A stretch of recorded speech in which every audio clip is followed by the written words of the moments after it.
Hello and welcome to the beautiful city of Verona for the eSerie A 2024 Grand Finals. It's a pleasure to be joined by the one and only Brandon Smith. My name is Richard Buckley and we'll be guiding you through the next 2 days of Italian action from Verona.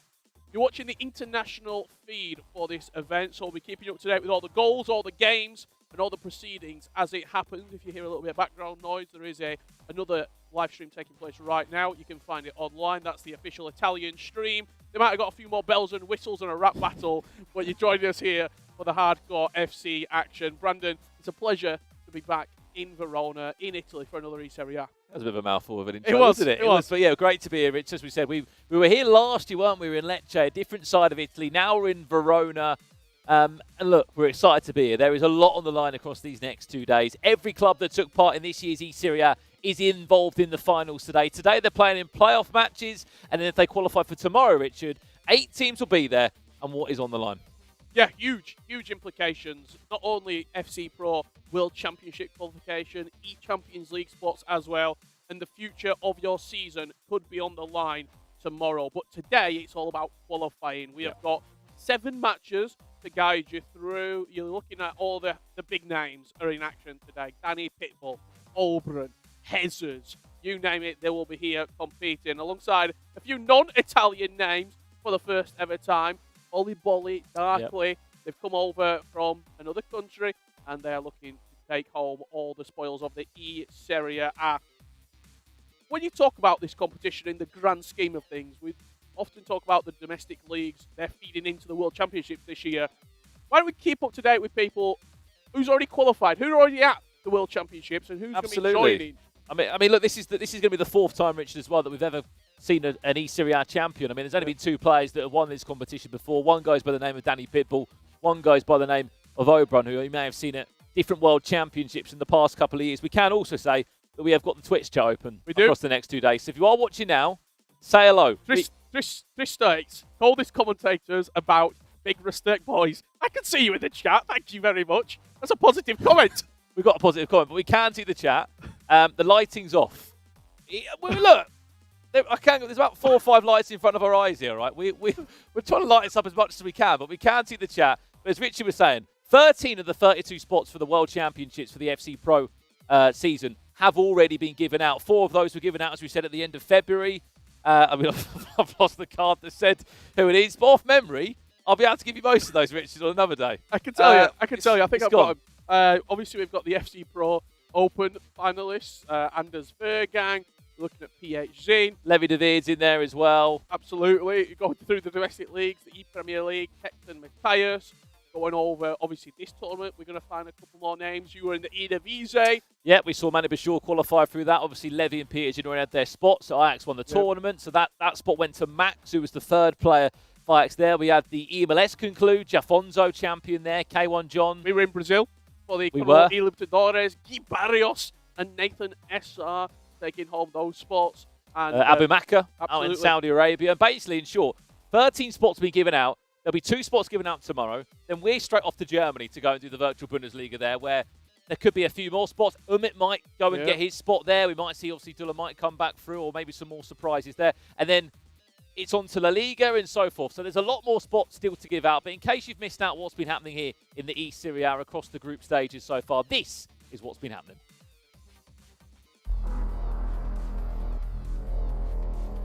Buon pomeriggio amici appassionati della eSerie A Team 2024, regular season della competizione targata EAFC 24.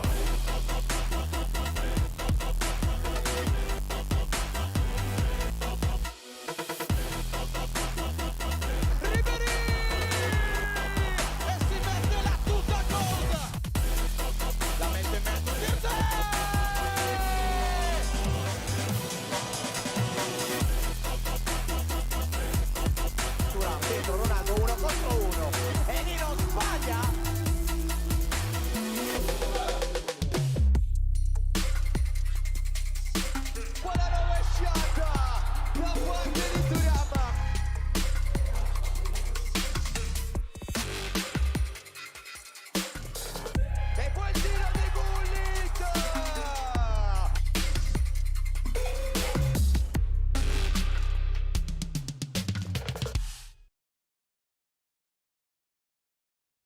Well, there you have it. That's what's been happening so far in the eSerie A 2024 finals.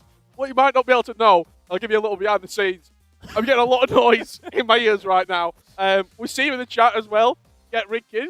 Shout out to myself and Brandon. Lots of lovely birthday messages Happy birthday. in there as well. First day of being 27, and I'm spending it doing exactly what I love alongside you, mate, for the next few days. The music's calmed down. Thankfully, the music has calmed down because that was That was loud. That was vibrating the table as well. But as we were saying, this is the eSerie A. All the clubs are here that played in the regular season. So even if you came bottom in the group stages, you were playing for seeding for today. I mean, this is the lowdown of what happened. AC Monza, who were represented by Jesus, you may remember him, had some great runs. Some E-Champions League runs as well. AC Monza have had in past times. They topped the group. So basically, they're already into tomorrow's tournament, Richard. But to shake things up, the top of Group A will play the top of Group B. And whoever wins that game will choose what side of the bracket they want to go into later on tonight, which is a first, really. We've never really seen that done before. Yeah, it certainly is. So, as you said, AC Monza will take on Udinese from Group B in a placement match more than anything. It's not a qualifying match, it's a placement match. And from that, they will then decide at the end of play today where they want to be situated in the bracket. Do they want to be on the top side or the bottom side of the bracket? Let's have a look at Group B if we can as well. We can see how that did line up. It was Udinese topping at the table. A familiar face if you have watched FC this year, Gabriele Antonini, who was at the FC Pro Open Finals. Juventus Desire.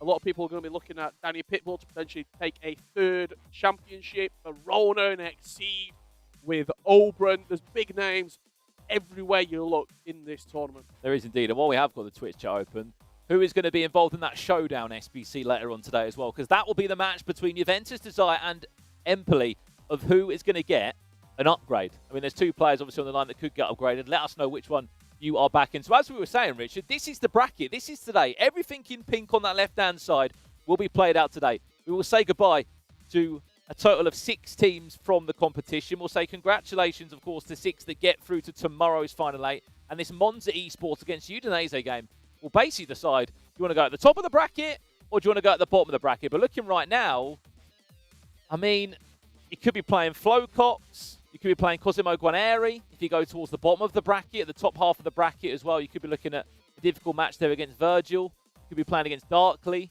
the Portuguese player that's came over to the Serie A this year. So it's one of them. There isn't really a favourable side, is there?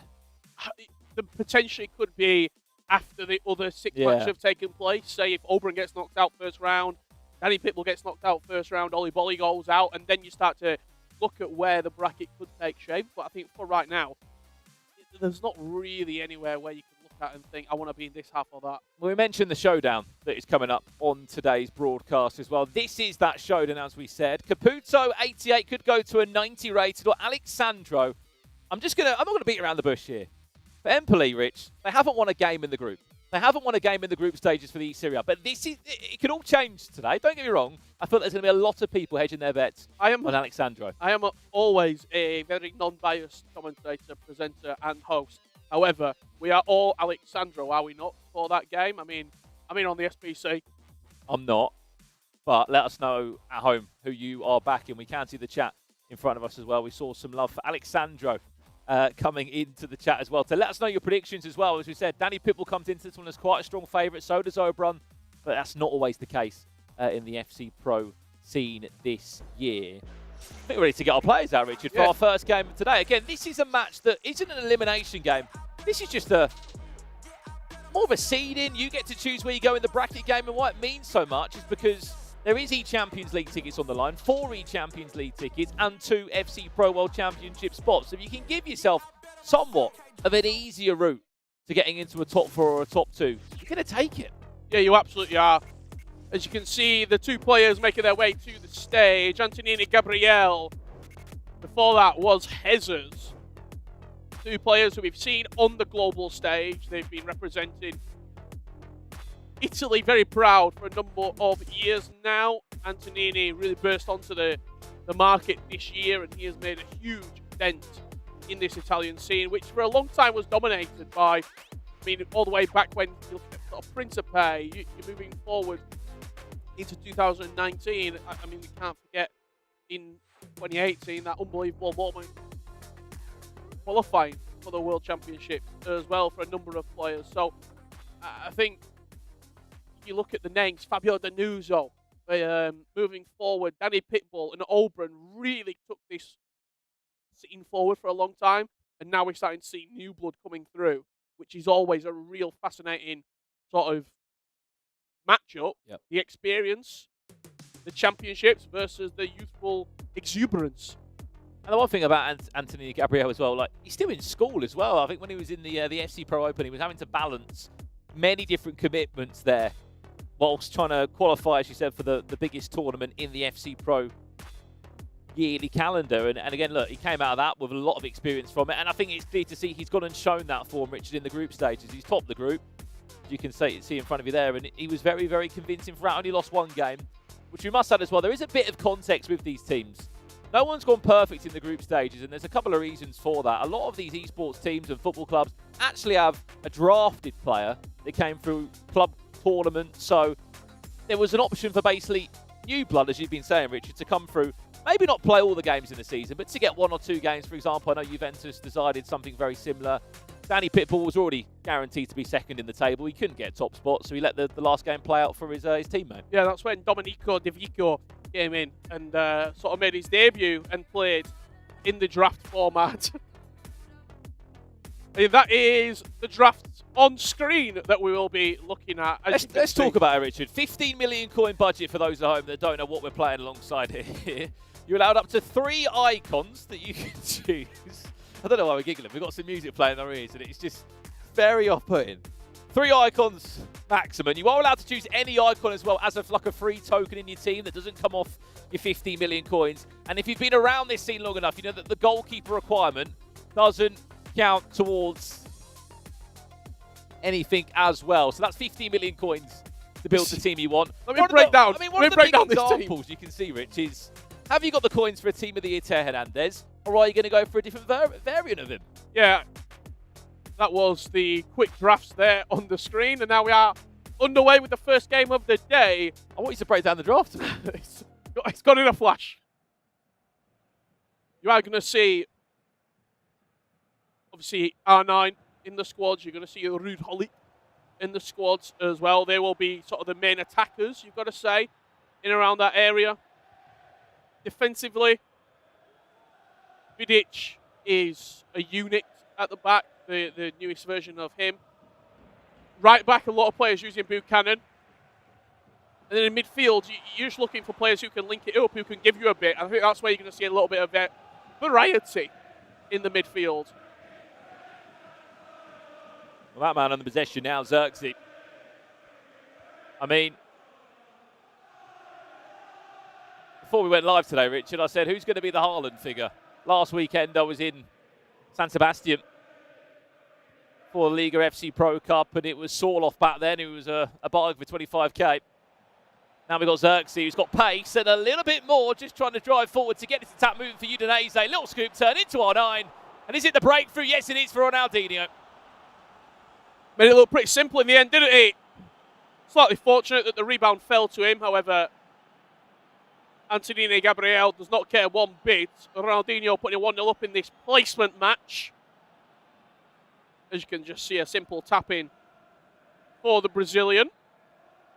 As we said, just to reconfirm, this is just a seeded match. Both these two top their group, Group A and Group B in the regular season of the eSerie A. Maybe give you a taste of what's to come here today.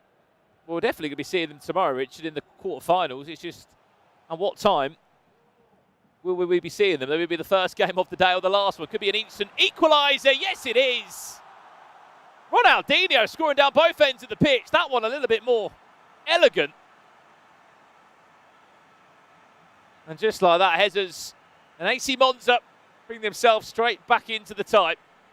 I think this year more than any, with the just different variations and different promos that we've had throughout the year of icons, of heroes, they're constantly changing what you can use in the teams in terms of personnel. For a long time, it was you have to use these Team of the Year players, and obviously with the restrictions that were outlined, it's only Serie A players or players who have played in Serie A, an icon or a hero. But Ronaldinho is just the version that is available to the players. If you want to splashy coins, unbelievable. Truly. Especially with the amount of different sort of promo icons that are now available in the game, and even sort of the recent Galazzo icons, Vidic finding himself one of those as well. Could be a second hit for you today's age, just on the side netting.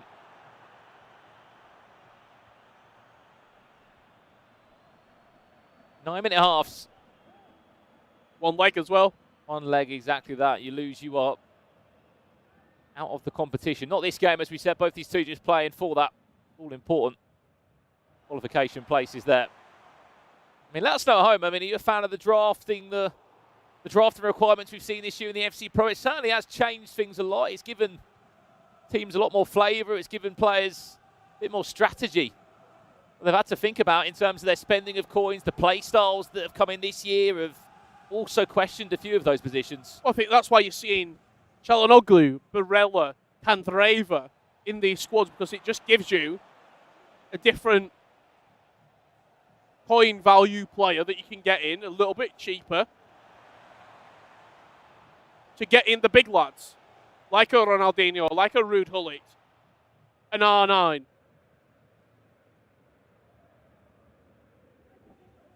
But Xerxes will be used, and he will be used effectively in these squads. Speaking of which, Candreva nearly put that past Szczesny, but that's a great example. Look, you've got gold Szczesny in goal there, Richard, just because you believe he does a good enough job for you, and also you're probably out of coins by that point. It's on a budget.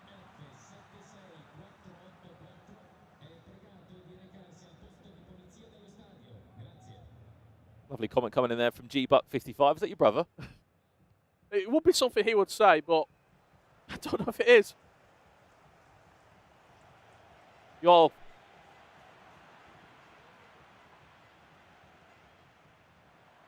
chance here for Udinese.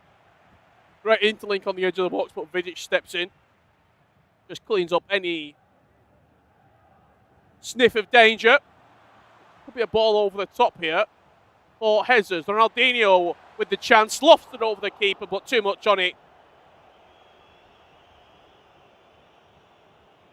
And straight over the bar. 25 minutes played here. First game of the day. Here at your eSerie A 2024 finals. Live from Verona in Italy. We'll be finding more FC Pro World Championship spots and Champions League finalists once the weekend's action have concluded. Xerxes, good save from Edwin van der Sar, getting right to his bottom corner to tip it out. Just looking to see if Çalhanoğlu can deliver something here for Udinese. The near post will probably be the area of attack. Vidic, aerial plus, offered up, but good defending. Only as far as Barella on the edge. Chance, good save once again from Edwin van der Sar.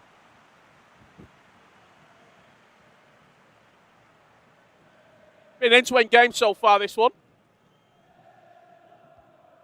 Whipped into the near post. Vidic versus Vidic action as Jesus defends well.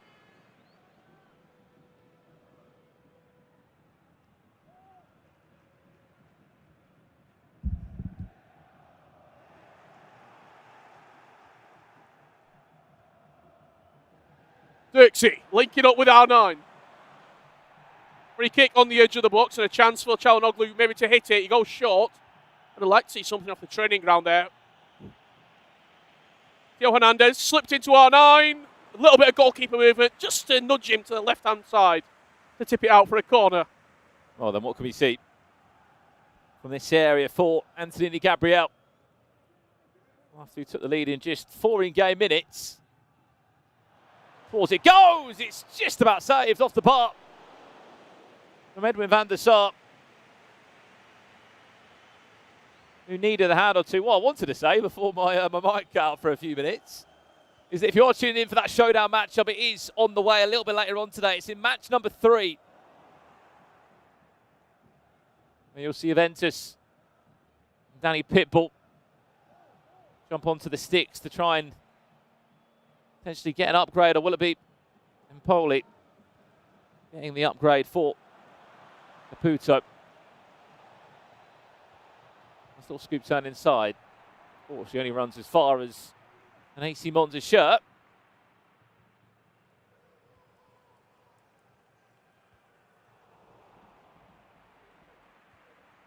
A chance for us to have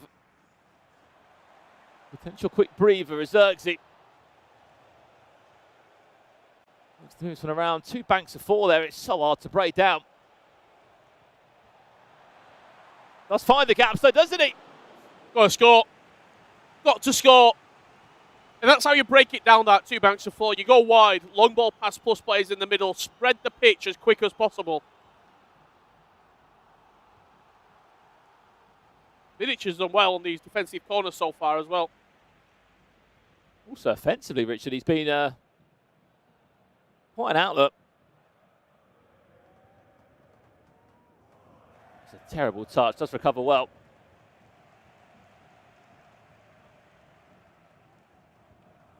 There's Bisek, who has remained a prominent figure at the back on a budget. Ronaldinho round the corner. Maybe could have looked for R9 at the back post there, but didn't fancy finding the one more pass.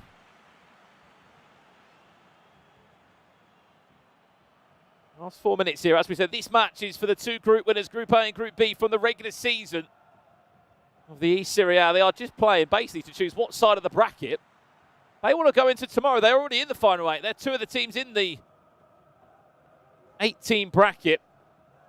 Only 4 of them will be getting the Champions League tickets. Only 2 of them will be going to the FC Pro World Championships later on this year. Ronaldinho, nice cutback, finds Hullet. And there again is the prominent figures of Laurent Blanc on Nemanja Vidic.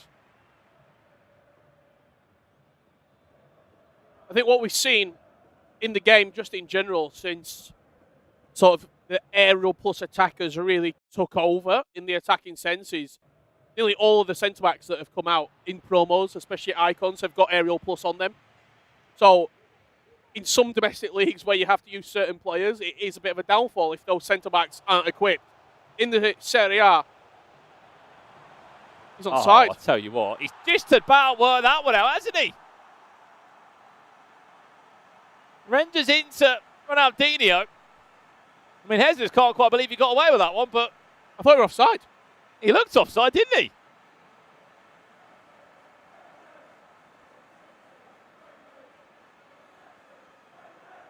Just so I was saying about the centre-backs, a bit of a howler at the back on that occasion, but a lot of them do have aerial plus. You're looking at Bisek, Vidic, Blanc, all occupying that area of the pitch for you.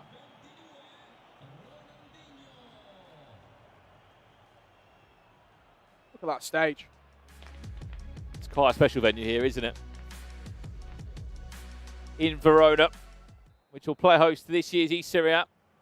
Last year, we were in like a bit of like a theatre, weren't we? Yeah. In Lecce. We were like in the Royal Box where we were commentating our English broadcast last year. Where would you say we are this year? Closer to the stage. A lot closer to the stage.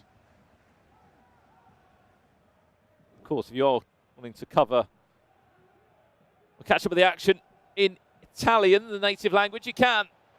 And find that on the eSerie A channels as well. Alternatively, you can stay here with our EA Sports FC international feed. If you're watching on YouTube or Twitch, we'll be here for the next 2 days. Myself, Brandon Smith, Richard Buckley, and we'll have a special guest joining us in the commentary booth a little bit later today. You spoke about those long ball passes. There's one on display. Teo Hernandez finds the feet back to R9 and poor pass, does recover well.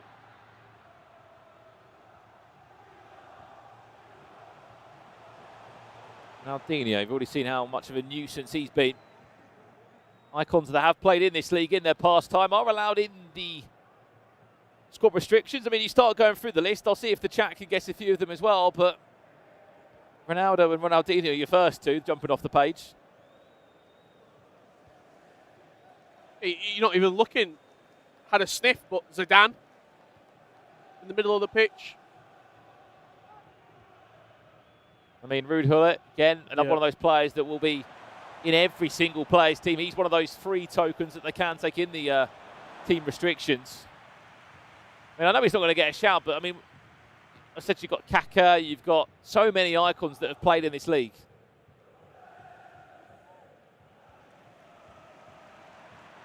Yeah, the name value is truly, pardon the pun, iconic.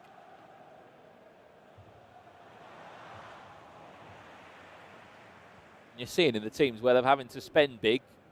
Midfield looks a lot cheaper for a lot of these players. Being able to use your free icon hit, though, of a player in Gullit just strengthens it up for you. Ronaldinho can't get past. Oh, he could jump onto that one.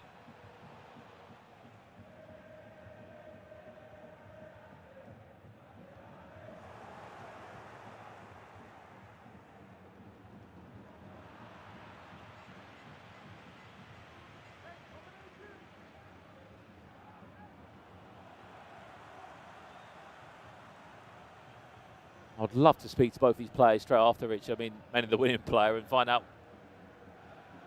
what's he thinking for the rest of today. He's probably not going to go home. Teo Hernandez tries to tink it onto the head. You already have a predetermined idea where you want to go, what side of the bracket you want to look at. The Elimination FC will start right after this game. What we've got coming up for you. Fiorentina against Salernitana. It's amazing they can just put on that Italian accent. The click of the fingers. I'm very versatile. And after that one, we'll be seeing Danny Pitbull, two-time eSerie A champion. He will be in action, try and defend his crown. Nice to see everyone in the chat as well, helping each other out. Just so someone asked, what is the rules? Pearls replied, who scores the most goals will win. I mean, he's not wrong, is he? Not wrong. And right now, Monza and Jesus are winning. A little bit underwhelming as Anthony Gabriel. He's been getting chances in the final third, half chances, but his conversion just seems a little bit... What's that back post that could open up? No, unable to do so. He hasn't been the same second half that we saw in the first 45 minutes from Udinese's Anthony Gabriel. What feels more interesting is that we're commentating an FC event on a Thursday. We are. Ronaldinho. Can Jesus conclude the game and take the choice of the side of the bracket that he wants? There's that big long ball that's lofting again. Sort of feels like the crossing meta, if there was one. We're having to see Gullit get involved. Could be a chance. Make sure inside, lofted indeed. Van der Sar's jumping around, and Ronaldo. The bicycle kick there. Just completely off target. Have to score. Simply has to score. It's an open goal.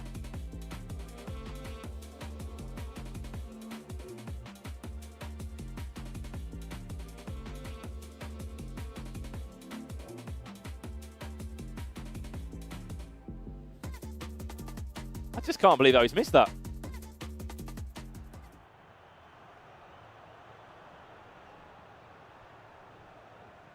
Final 20 minutes still. Look, it's 9 minute halves. There's a long time left to be played in this one. He's had a couple of really big chances, though, Anthony Gabriel, that haven't gone his way. And it's one of those games where you start missing those opportunities. It gives your opponent confidence.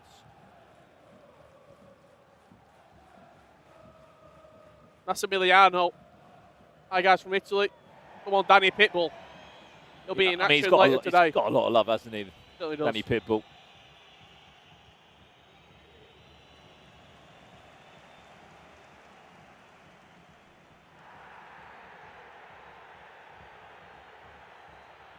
Position goes back again to Jesus once again. As soon as this one's done, it is all knockout play as we work down our bracket. There's a lofted ball. There's Ruud Gullit. He's got time to get it down. And he's got a very fortunate there to get the ball back from Teo Hernandez. But it looks as if AC Monza will be the king of this bracket heading into tomorrow's final eight.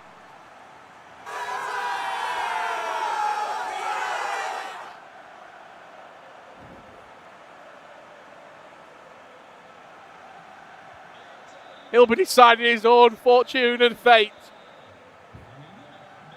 Will Jesus.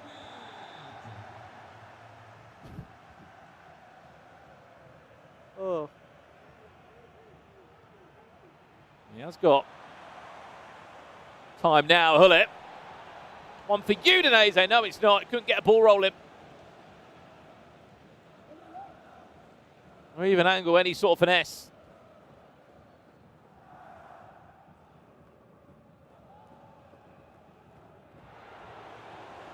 Could be in again, just offside.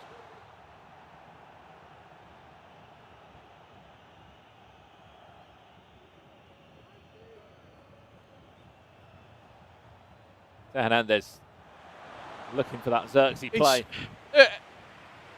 The big thing about the crossing, the crosses have to be good. You can't just put it in the box and expect that your player's going to instantly win the header. If the cross is good and you're in a good angle and you play the right type of cross into the box, yes, your player will win the header offensively 9 times out of 10. However, Anthony Gabriel's crossing has been really poor in this game. He's not got shape on them, he's not angled them. The one that he did put a bit of shape on, Van der Sar palmed straight into R9 and he should have scored.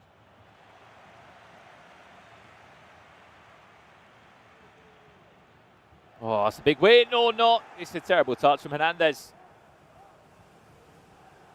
Who naturally had to sort of commit out of position. He's out of position now as Willem might look to cover him instead. Candreva.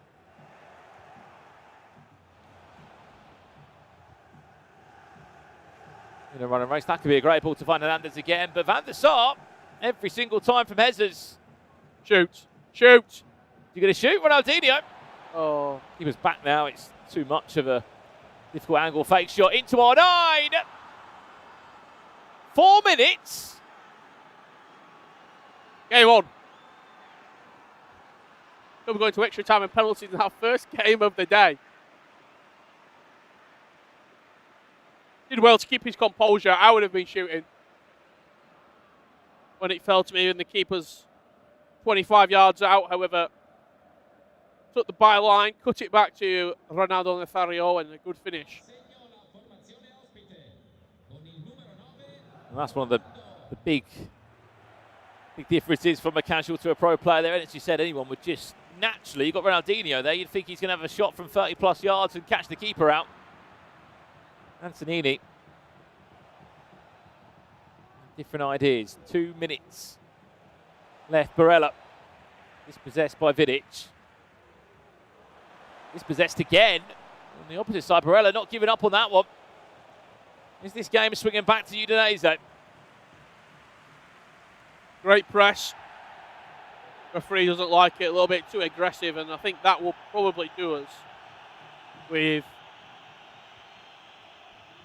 a few seconds remaining on the clock. Done really well there, Jesus, to get out the press. And it looks like he'll be taking full control of the bracket tomorrow, Richard. He'll be deciding if he wants to be at the top of the bracket or at the bottom half of the bracket tomorrow. Last couple of in-game seconds left, but after going 1-0 down so early on, Richard, he's now to get back into this one and control it as he wanted to. That's the first full time of the day. Jesus and Monza 3-2 victory against Udinese Esports. In the grand scheme of things, well, we'll come back to this conversation. I'm going to say it doesn't mean all too much. However, right now, you're looking towards the next upcoming games. You're looking towards Knockout FC to be played. Will it mean much when we look back?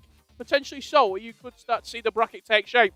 If there's big knockouts and there's big eliminations and big upsets, then being able to place yourself where you want makes a huge difference. That's what I'm saying. That's the only way I look at this bracket, because if you're at the top half of the bracket or the bottom half of the bracket, you're getting the same sort of play. You're not going to be playing Danny Pitbull. You're not going to be playing against Oberon. However, if they were to fall later today, depending on if you go top half or bottom half, it could be changing maybe the course and the direction of who you could be facing as the tournament does unfold. As we said, we've still got 6 more qualification games for our final 8 tomorrow. We already know 2 teams that are guaranteed to be in our final 8.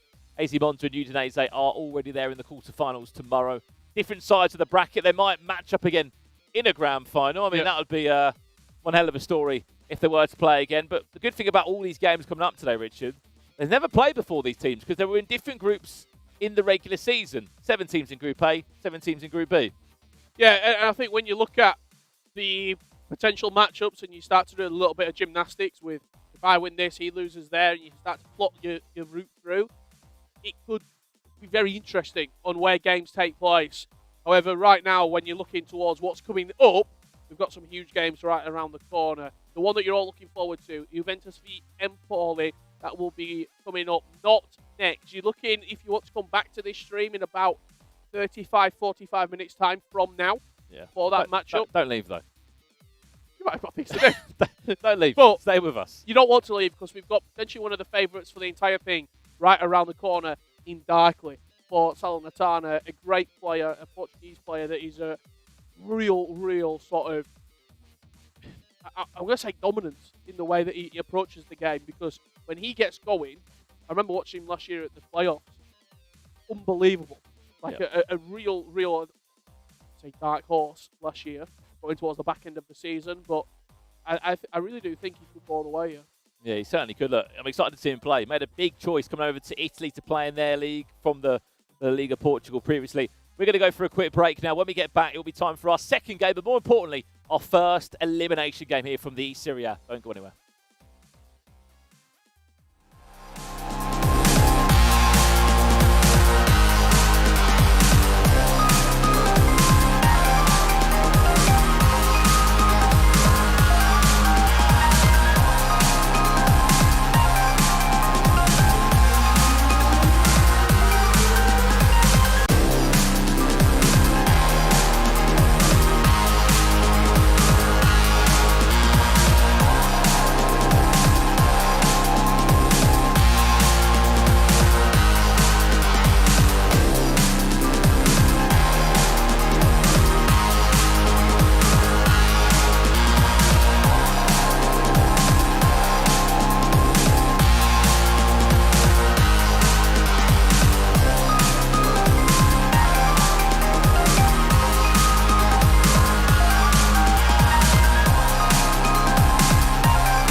Well, welcome back here again to Verona for the eSerie A Grand Finals. Again, this is day one of the competition. It is all going to conclude tomorrow night, and we will be looking at potentially a new name as champion here. We're not hanging about, and we are jumping into our second game, which is going to see Fiorentina in action with Virgil up against Salernitana and the Portuguese player of Darkly 11. Again, it's a common theme that's happening a lot this year in the FC Pro Open, and you understand why, because you need to play in a league, Richard, to get an E-Champions League, or more importantly, to get yourself to the FC Pro World Championship. So players from different nationalities are dotting themselves around different leagues.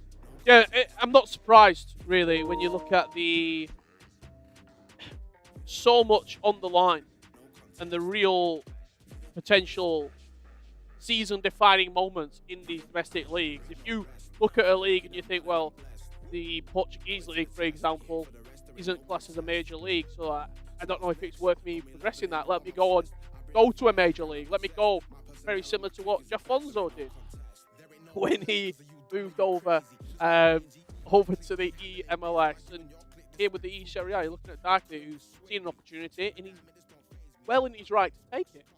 Absolutely. You can see, obviously, his team behind him there as well. Bomduka, a famous face in esports, from casting to being involved, obviously, with a handful of players. We've commentated with him, haven't we? Yeah. We hosted the show together, didn't we? In the summer. While we wait for this game to get underway, shall I give you a little fact about Verona? Not really. I'm going to anyway. Brilliant. And let me know, on a scale of 1 to 10, let me know what you think of this fact in particular. It's only game 2, Rich. About Verona. So Verona is actually a very foggy city. And that is because it's located close to the world-famous Lake Garda. It's actually the largest lake in Italy. It's a very humid atmosphere here in Verona. Is it? It's quite cold this morning. And that is why it's such foggy days. Quite mysterious, really. That's the end of the fact. Let's have a look at this draft from Virgil. You're going to see it on the screen there. He has gone with Team of the Year, Theo Hernandez, in at fullback. Very similar again. Vidic, Buchanan, Bizek, Barella, Hullet, Candreva, and the front three of R9, Ronaldinho and Xerxes. So I think you're going to see a similar mould in pretty much every team. Just a different left back, maybe a different centre midfielder, and a different centre back next to Vidic. In terms of the benches, Rich, who's going to make a difference? Raspadori, Dybala. I think You've got Lukaku can come on and maybe just offer his strength and his build. I think Lukaku is a game changer off the bench. I think probably not looking at Dybala. Raspadori I actually have used myself as well. Remember the cup where you had to use certain players under a certain rating? He slotted straight into my team and was really, really good as a sort of an impact sub coming off the bench. Probably not looking at Renato Sanchez. Potentially Kvaratskhelia could be a difference maker off the bench, but again, he doesn't have electric pace. And when you look at the defence, for me actually, the defence is the best part of these teams. I think all 4 of the back 4 are really, really strong in a lot of the teams. In midfield, you'd probably want a couple of different players alongside Ruud Gullit. And in attack, you're probably looking at it's only the 94 R9. You're looking for a Team of the Year R9 or even a different icon to fit that position. Talk about different icons. No Ronaldinho. We've got Stoichkov. Thank you very much, Darkly. Yeah, Stoichkov comes in to the team. We see Tamori as well, that FC Versus promo that obviously offers you an ice or a fire version of those in-game items there. Slightly different bench as well, Spinazzola, but I think the biggest one you could say is Bizek getting subbed and put on the bench. And our mate Cafu as well. Falcone in goal. We're going to see lots of different goalkeeper variations. Again, let us know at home. Who would be your goalkeeper of choice? I mean, a lot of people have gone for Van der Sar. If you've got the coins and if you think that it matters that much to you of a goalkeeper preference, because we've already seen Falcone, we've seen a gold Chesney being used. Let us know in the chat right now, whose team do you think is better?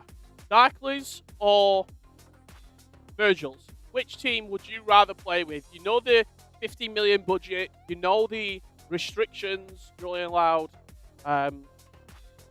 numerous amount of icons. If it's 4 icons, then you get 1 free. You're only allowed Serie A or ex-Serie A players in the team.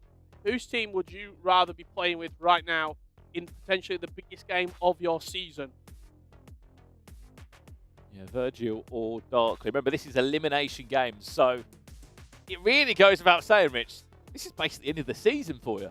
Because this is your only route into the E-Champions League, and it's your only route into the FC Pro World Championships. Silly Point says Darkleys. Monster says Darkleys as well. A couple of people saying Van der Sar. I'm guessing that is for Virgil's team. As Richard's been saying, we can see the chat. We will interact with all of you guys at home.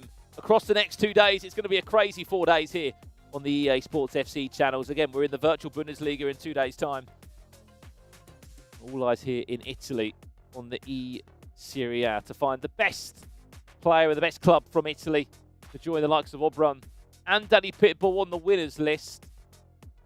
As it looks like we are jumping in to our first elimination game. Live right now for you.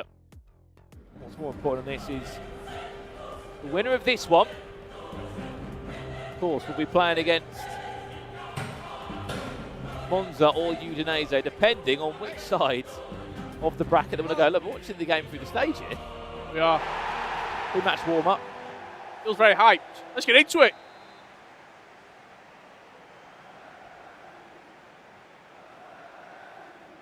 No. Virgil. Fiorentina. Kicking from left to right.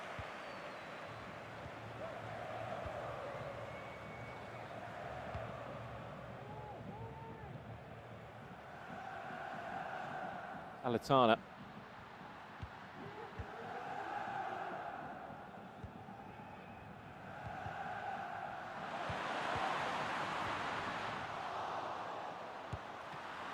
An early start, saved around the corner. Expect that Brazilian duo to continue linking up and causing problems across the next 48 hours. Ronaldinho and R9 play short from here. Must be well to drop the shoulder. Ronaldinho steal. Back to R9. It's just the two of them. We didn't need anyone else in that scenario. Because they were to just build up from the corner. They played it short. If you're looking at how to take a corner, have a little look at that. There was no tall player or aerial plus needed in that scenario there, Richard. It was as simple as it looked. Well, they made it look simple. Just like that, Fiorentina lead by a goal to nil. It's a lovely finish as well at the near post. Just open it up, open the space. And a crunching strike from Ronaldo Nazario into the near post area. Goalkeeper never had a chance. Well, both have had an interesting group stage throughout the course of the Serie A. You can argue that Virgil's had a better group standings. Although saying that, played 6 games, won 3, lost 3. That's an awful deflection. Van der Sar just about gets there.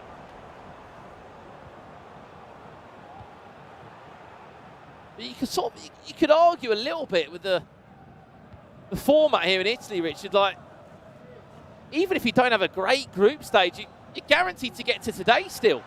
Yeah, very similar to the E-Premier League, really, where the groups gave you a clearer understanding of where teams would finish. However, all the teams were eligible for the knockout.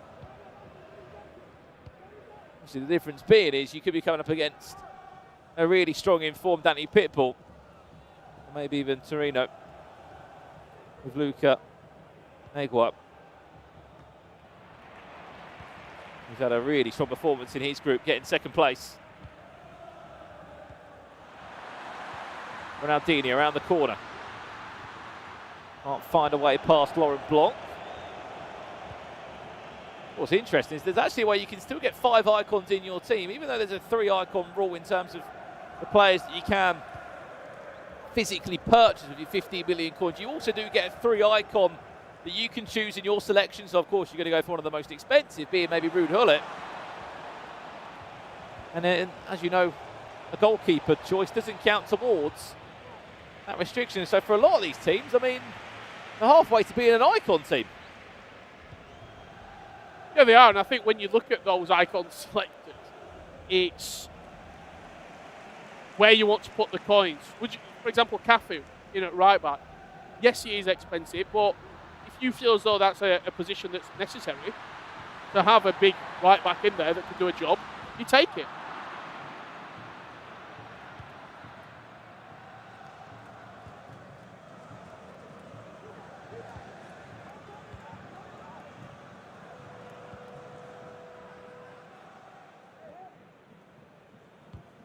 Someone in the chat said, did Ronaldinho play for Fiorentina? He didn't, but he played in the Serie A. An icon has played in this league in their pastime. You can use them across these squads. Stoichkov. There's that little dink up play. There's R9. Darkly. Come straight back into this one, and again, it came from absolutely nowhere. You see it a few times. Players get to the edge of the box. They look for the tiniest little bit of a dink up, and then whoever's aerial, whoever's got that little bit of... Who can give you a bit of a bustle and a hustle. A little bit of extra inches in terms of their build. They can give you a flick down. They can cause problems. You saw that with Hullet there. Whether it's Xerxes, whether it's 6 foot plus frame or an aerial plus build.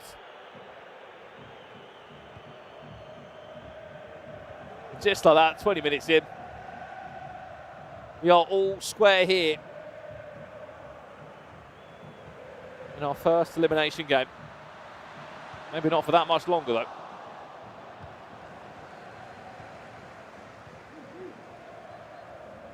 I do expect a lot of this first round to be quite tight and quite cagey when there is so much on the line, so much potential disruption to the season. You can't talk any more about the importance, as we'll say again and again. What a turn that is from Ronaldinho, by the way. She's going to pull away at pace, pass 1 or 2 into R9. Still, he's just about got this. Back to Hullet again. The 3 icons interchanging. It's a really simple tap, and he's just offside. Offside. The point I was making is these FC Pro World Championship spots, there's only 2 of them on the line. There's only 32 of them available. Yeah. They are huge. They are so crucial. The only way to get to the World Championships is through a league, or even still through a league and then through the play-ins.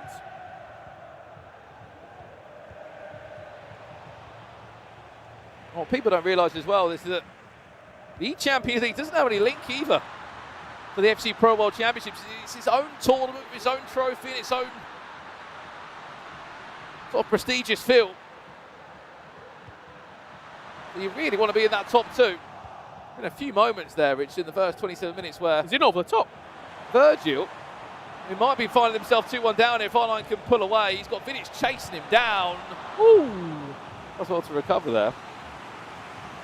As I was saying, there's just been a few moments, Richard, where Virgil's just got Ronaldinho and he's just got direct to defenders. Direct in behind, or get the ball into feet and pop a skill move and then accelerate.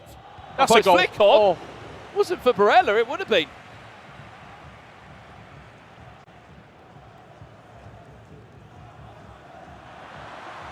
Look at this space. You talked about him being direct. Slid into the feet of Candreva. It's been a pretty end-to-end start in this one. A lot of predictions coming in the chat. Darkly to win 4-2. He might be finding himself 2-1 down if he can deal with that, which he can.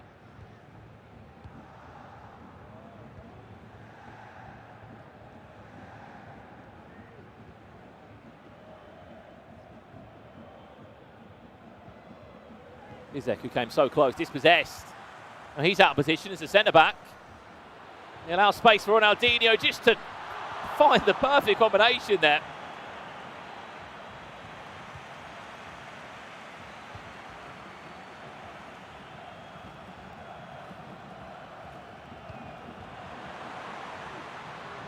It's beautiful, the dribbling and the skill move. Get into that space. And we've already seen it a little bit today, but lack of conviction, maybe a little bit of composure as well in the final third. Once players tighten their attacking bolts, shall we say, I think there's going to be goals flying in. Again, it's the same pace of attack here coming in again.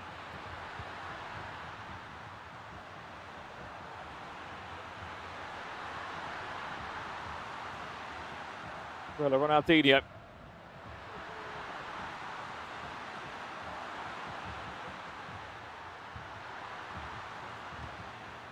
Patient with it. Reverse elastico. Everything's been on point with this skill move that he's tried to pull out.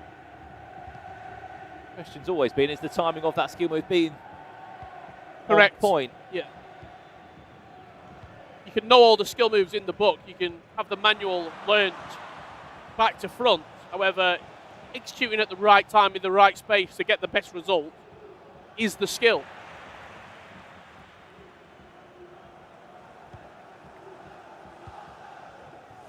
Offside trap.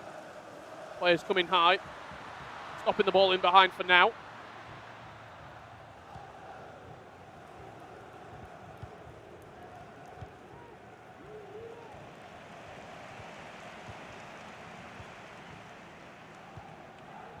Hasn't really had any of the ball, to be honest, Darkley. Saying that, wins it back now for maybe the last attack of the first 45. He has been rather aggressive, though, when he's got the ball going forward. 3, 4, 5 passers, looking to get in behind, looking to hit space.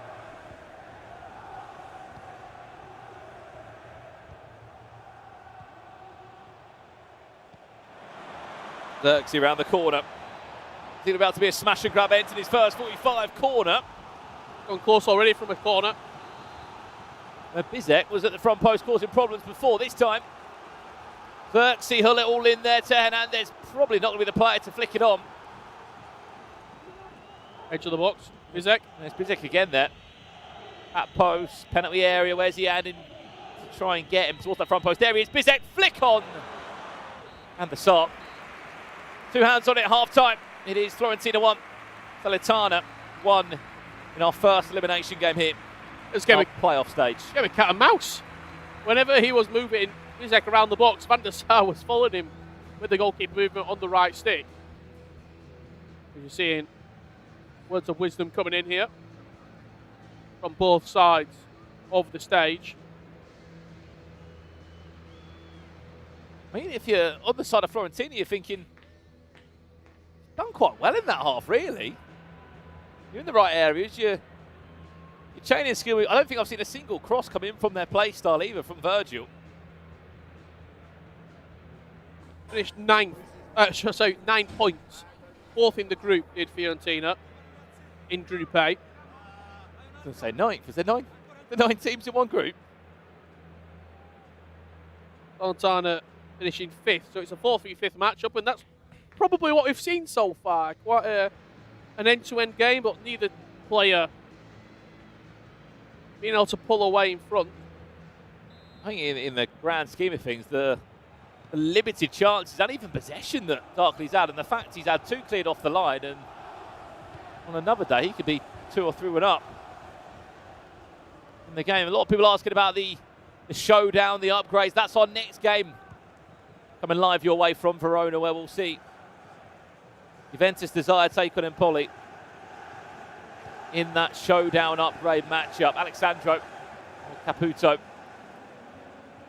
So stay with us for that one. Big win back here on Barella. Play a lot finds Ronaldinho, and Long does enough just to edge him back a couple of yards or 2.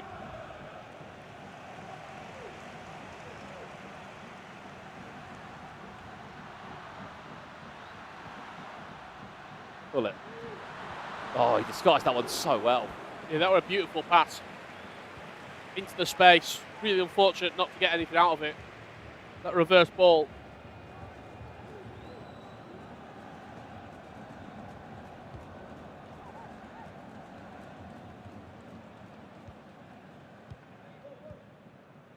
Keep an eye on Hernandez. Far side of his screen. He was trying to find that. Didn't go the way he wanted to.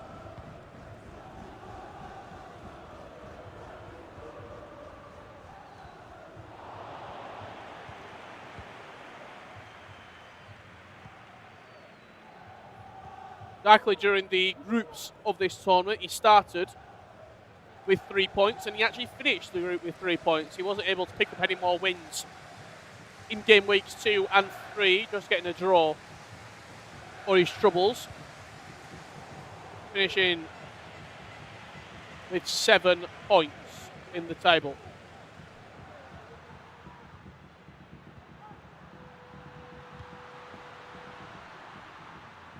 As you're right to say, 4th against 5th, Group A against Group B.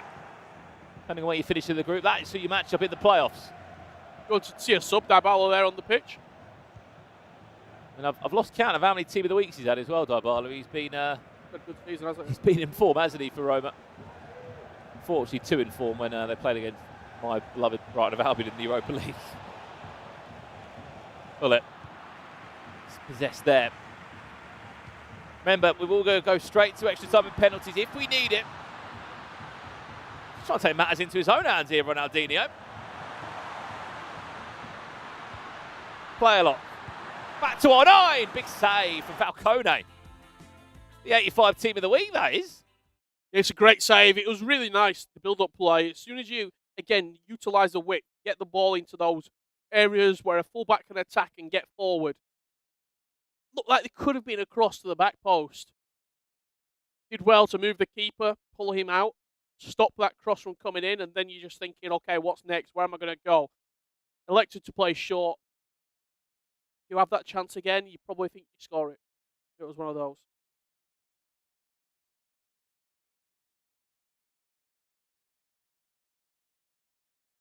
Well, I hope they'll have that chance again. Of course, there is a live bracket link as well in the chat if you are wanting to follow the action of this playoff and final 8 bracket of the eSerie A.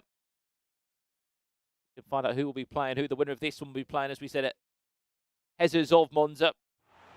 Or Anthony and Gabriel, depending on what side of the bracket they choose to go on. Their placement matchup. He scored from a corner before, did Virgil? Outswinger. Is he going to score from another one? Let's find out. Whipped in towards the back post. He goes all the way across. And fortunate enough for Falcone.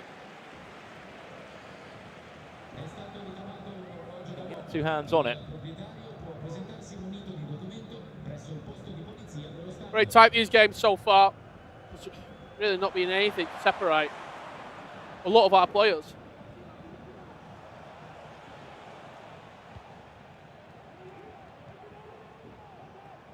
Knockdown. Ronaldo getting a great save from Van der Sar. Corner this time. Who's being manually controlling the boss this time? Is it Xerxes or Hullet or even Bizek? You can see Bizek on the defensive side for Fiorentina, just trying to man-mark anyone that's being controlled. There's Bizek towards the front post. It's Darkley's typical move he's looking for. Pushes him all the way back. And it's not for Van der Sar. Potentially another goal. He's had 2 or 3 of those, Richard, from corners. And you have to play around what you're comfortable with. If that's set plays, getting the ball in the box from corners, utilising what is strong and meta in the game right now, you do it. Both players have had corners which have... Oh my, what a ball if he's on. Oh. Travel through. That have gone close. The goalkeepers have been great so far, though. You wouldn't believe the one's an icon and one's just an 85 rated team of the week.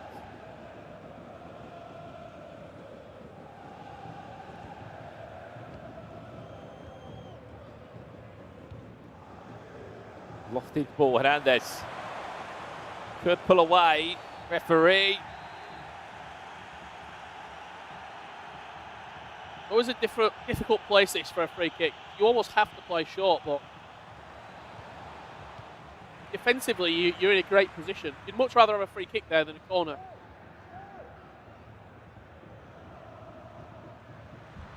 Hernandez there do a great job of just bodying.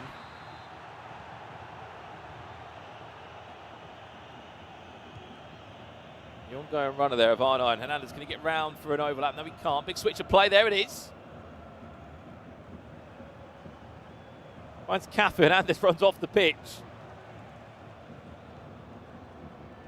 Remember, you lose this, you're out the tournament. It's the end of your eSerie A season, and more importantly, your FC season. Oh, this could be curved. Ronaldinho, has he gone too wide? He needs R9 to get into the box if he can. Ronaldinho still. Trivella!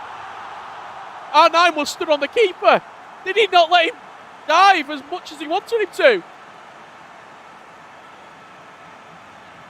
And just like that, we said every goal is so important in this competition. That might be the one that will send the Portuguese player packing. And Darkley and Salatana out the competition there. Let's just watch it back. R9 stood on the keeper. I don't think he gets there anyway, but... Do you know what's more fortunate there? But R9's not got in the way of that, and he would have been offside. He's matrixed out the way of it. We have to talk about it, though, and applaud it, Rich. The composure there from Virgil, because instantly, I think anyone that's watching this, me included, is thinking, oh, you're looking for R9 there. He did it. He just delayed and delayed and delayed and went, look, if I'm in the right position to take this shot of a Trivella, outside the boot, thank you very much. Is that the goal that will send him through to our final 8 tomorrow, where he'll be 1 win, 1 game away from an E-Champions League ticket later on in May.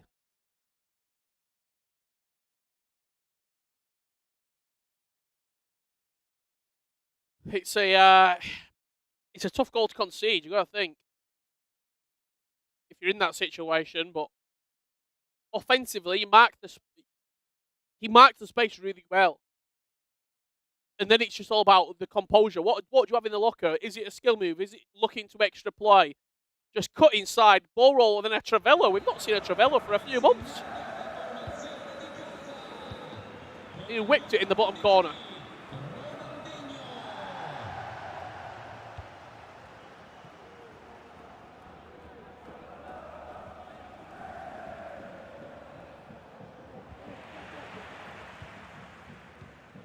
Now the pressure all back on Darkley. You've got to come forward. You've got to attack. The space is there to exploit. Cut back as well defensively, Theo Hernandez. Captain Chaos Nunes. When are we going to hear the famous on the finesse?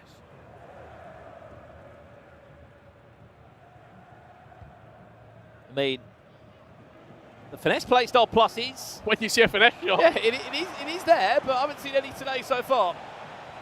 Back to R9. Into Lukaku. We mentioned him coming on and causing a problem. That goal again.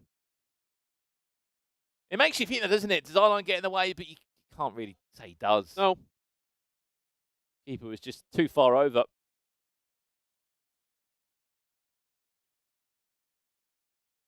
Back into a pause when we go again. This is where changes are being made for both players. We won't show you that POV, not to give away any of the hidden secrets or custom tactics from these guys.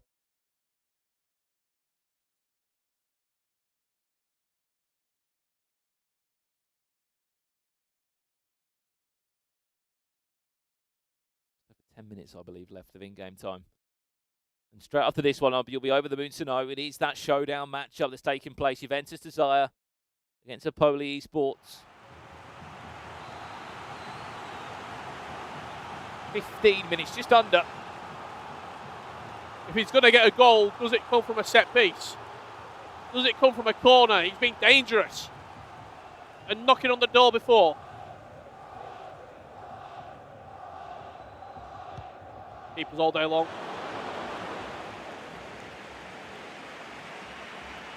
I think the one thing that I could look into here, Rich, I don't know if you'd agree with me or not. Oh my, that could be terrible. Just about recovered. Van der Sar, the reach he's got and how tall he is from corners, when you're trying to, maybe look for the little flick onto that, the chance of success rate you have compared to maybe against the Falcone, 85 rated team of the week, still tall, still a goalie, but might not have the same attributes. Yeah, attributes, the height, the really nitty-gritty stats. You could probably try a few more of those against, but I think so far what we've seen from Van der Sar is that you can move him a little bit and put him in the right areas. I think the big thing with corners, it's if you've got something different off the training ground, similar to what maybe a Zach Moore could give you, you take your time. But if not, it's the pace of the corner and the set play which will win you the header. You can take it quick and you can get the player selected to the near post and cross it before they've got time to move the keeper and get them positioned accurately. Then you can have serious success from it. But the longer that you take and the longer that they've got the chance to move the right stick and get the keeper in the right spot to mark anything up is where you start to see the defensive team winning more. He's also been so aggressive on it, on that corner.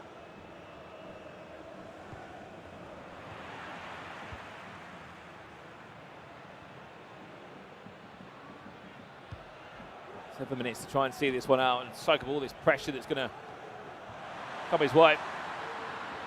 Could find one more potentially. Pull it.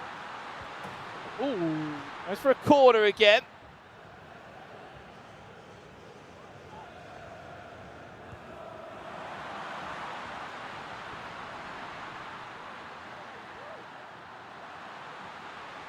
Somehow keeps that on. Great feet.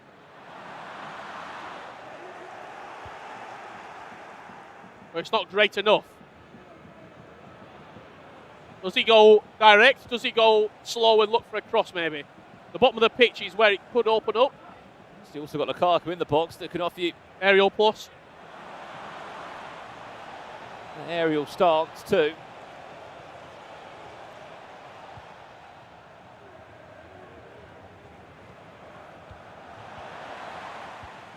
Yeah, he's up. Can't find a way through. Look, he can just take this out now. Keep the ball, look after it. Fiorentina could be finding their way through to the final 8 tomorrow. Maybe with a goal now, they certainly will be. Ronaldinho, ball roll. Oh, Mizek does enough. The game's still on. It's not finished yet because... Oh, he's lost it. I think that's it. And I was about to say he's going to get one more chance, but with 2 minutes added on, you just don't know. Is he going to have the opportunity to roll the dice? I think the dice have been taken away from him.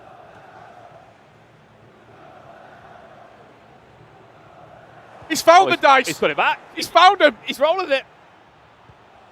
Was he about to roll a 6 or a 1? That's the question. Chiesa. Can't go backwards. Kanoglu. Offside. And he rolled a 1, unfortunately. Darkly out of the eSerie A. Fiorentina are in the final 8 tomorrow. They will play for the chance to get each Champions League tickets and FC Pro World Championship spot. And his commiserations to Darkly, the Portuguese player that came over to Italy to try and find his season-defining moments over here in Verona, but it hasn't been his day. There was moments at the end there, Rich. He had the chance. He had corners in the game where it was cleared off the line. He went it close. Comes down to that. He went really, really close in that game. I think he hit the crossbar at one point as well, and the chances felt as though they were falling his way, but a beautiful counter-attack. A counter-attack that he'll be proud of. Maybe a question mark over the goal that actually did win it in the end. R9 stood in offside position, but the referee didn't see anything wrong with it, and it was a great finish in the end from Ronaldinho on the Trivella to send him through. He'll be back tomorrow for the final 8. Unfortunately for Darkly, as you said, that's it. Yep. It's cruel. That's it for him in terms of his season. What's more important is Fiorentina will be in action our first game tomorrow. As we said, we don't know who they're playing against yet because it's up to, more importantly, Jesus and AZ Monza to choose if he wants to go at the top half of the bracket or the bottom half of the bracket there. But Rich, another game done and dusted. Our first knockout team out the competition in the eSerie A. That's it for Salernitana. They are out of the tournament. They're back to the drawing board for next year. What we can start to tease you is our next game is going to be the big one. Juventus against Empoli. You don't want to miss it. It's the showdown matchup here from the eSerie A. Who's getting the upgrades? You have to find them. You have to wait out and find out. I can't even speak. We'll see you after this break. See you in a bit. Empoli and Juve. See you in a bit.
Well, welcome back to the eSerie A Finals 2024, live from the beautiful city of Verona here in Italy. We have played 2 matches of our scheduled 7 for today, and we've got plenty more action right around the corner, including the big one that I know you're all excited for, you've all been waiting for, and you've been exploding the chat with lots of questions about Alessandro and Caputo. Well, that will be coming up right around 5 minutes time.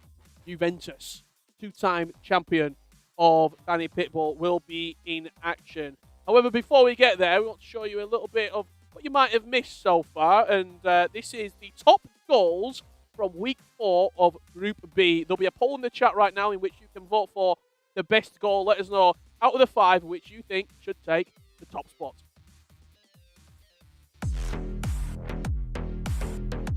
Ronaldo dentro per Ribery, Ribery danza sul pallone, che skill per Ronaldo! Marchisio dentro, Candreva, Ronaldo! Kakà con il lancio per Zirze, sponda Cialanoglu, il pallone dentro, che azione! Zirze invece da solo davanti al portiere, le magicienne! Dybala per Ronaldo, all'indietro Cialanoglu, scavetto per Ronaldo, il gol di Franck Ribery.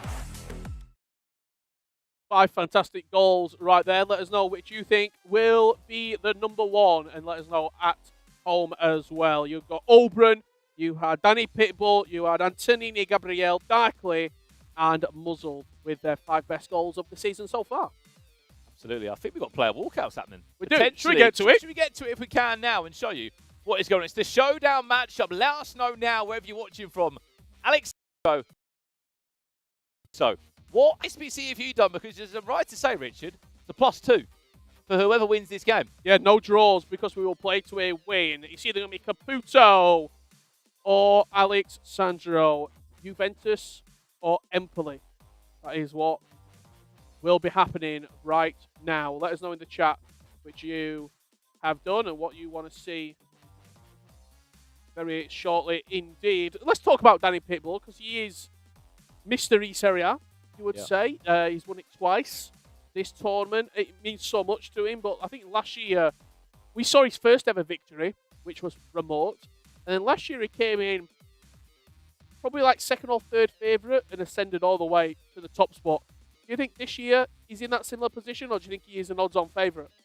I think, don't get me wrong, you look at the Italians in this tournament, you look at Oberon, you look at Danny Pitbull, and you start thinking that these two are normally your odds-on favourites. But I don't know, just part of me thinks that this year's not going to be as easy for him. I think definitely he's going to be up there as a favourite name.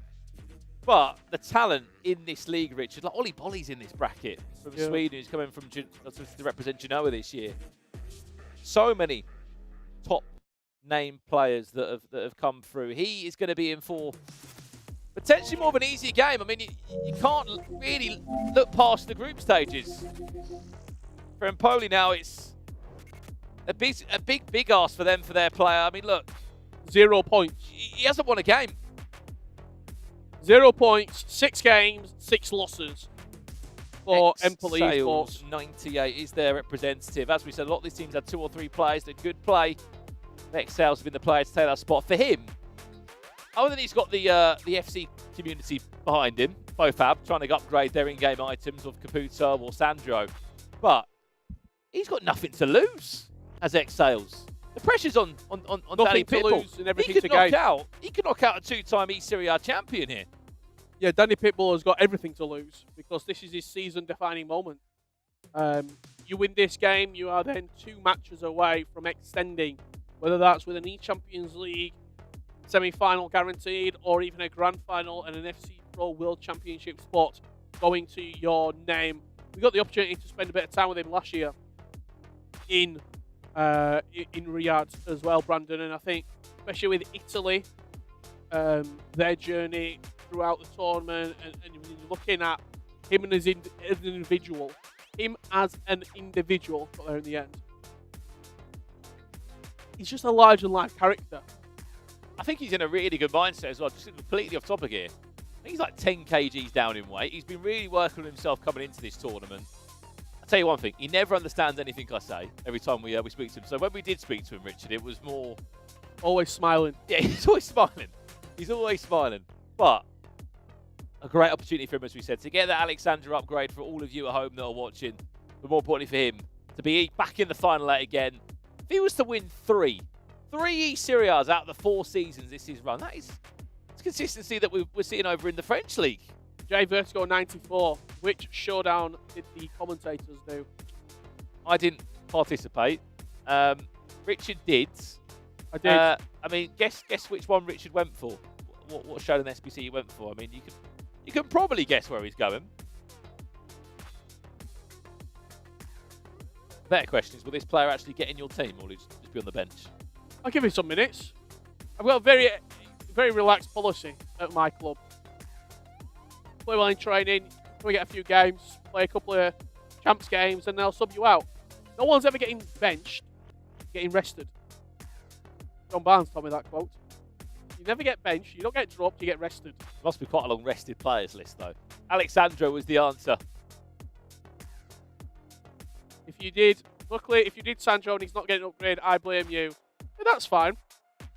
That's okay. Just look, there's nothing against Excels here. Like, just the fact state, he's not won a game in the group stages. He just hasn't been at his best against the rest of his group across the 2 match days in February and March. He's had a lot of times, I guess you could say, to prepare for this tournament in April. We really need to see a different level of performance from him. I've done a bit of research as well. I had to look back at Excels. You know, last year, he was first place in the group. Last year. And he's last in this tournament. It's his chance to redeem himself. It's his chance to redeem himself in the eSerie A. When you look on the other side of it, I mean, Danny Pitbull, I think, obviously, he was victorious. The year before, he had a good tournament, not a great tournament by his own standards, as we're just waiting to get this game underway. I think it gives me a good opportunity to tell you a little bit more about our host city of the eSerie A in Verona. Did you know the famous... I don't know, Richard. I don't know. No, I don't. The famous, obviously, story and play of Romeo and Juliet. Romeo and who? Romeo and Juliet. Romeo and Juliet. It was actually based here in Verona. Obviously, it's a fictional story, but the families of Romeo and Juliet were real, and they were based in Verona. And you can actually visit Juliet's balcony, which is a very famous attraction here in Verona. You can, certainly. And that's where I will be going right after we finish tomorrow. I certainly won't be. We are waiting to get this game underway. We're not too sure on the... It's going to be a Shakespearean story if Excels wins this game. And it's going to be a Danny Pitbull tragedy. Because his season will be over.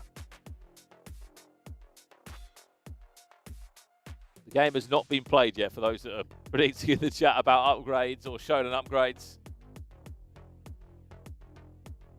And I believe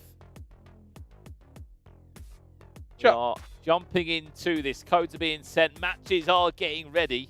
Just while we wait for this game to get ready, just a very simple 1 or 2.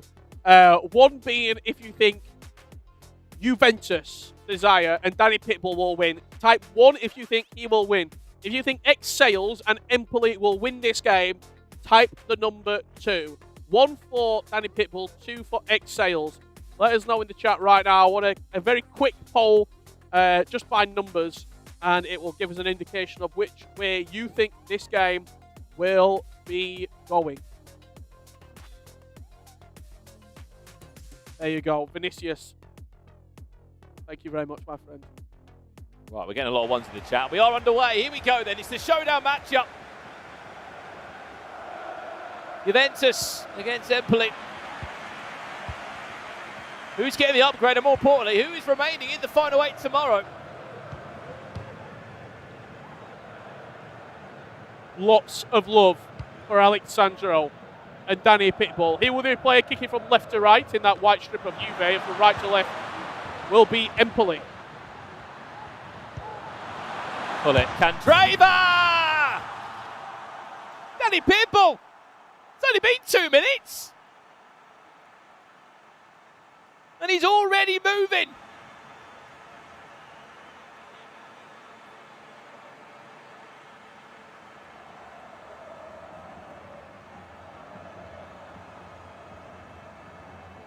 It didn't take him long, did it, for the two-time eSerie A champion to get things going? And I mean, if there was any chance of a dream story here, Richard, I mean, it's being shattered. Yeah, dreams, unfortunately, are imaginary. They happen in your head. Danny Pitbull does one thing, and that's facts. And the facts are, he's a two-time eSerie A champion. You can see the trophies on his mantelpiece at home. And he's looking to make it a hat-trick.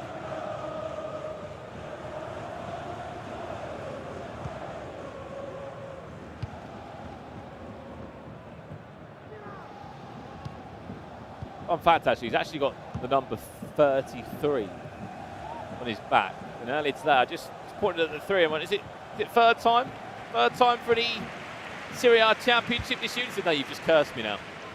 Hopefully I haven't. If he can start like he has here.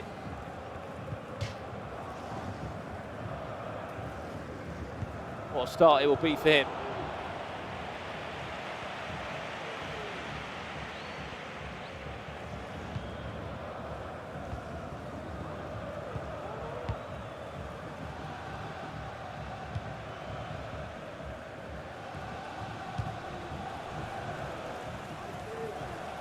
Just needs to get a little bit of confidence going, Excels and Empoli Esports in this game.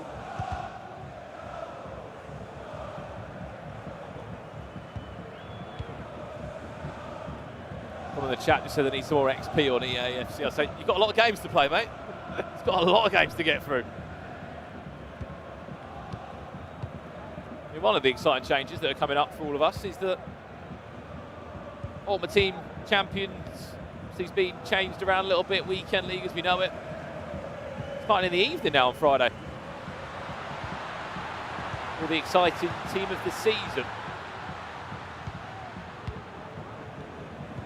Andreeva.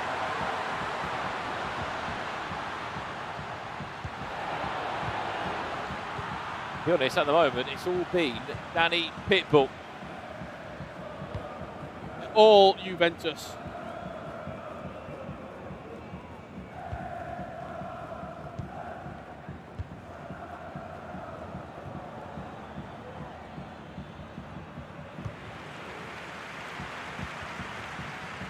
I think when you consider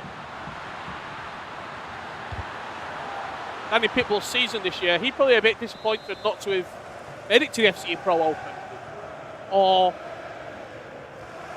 topped his group in the eSerie A standings because he's got such high expectations of himself.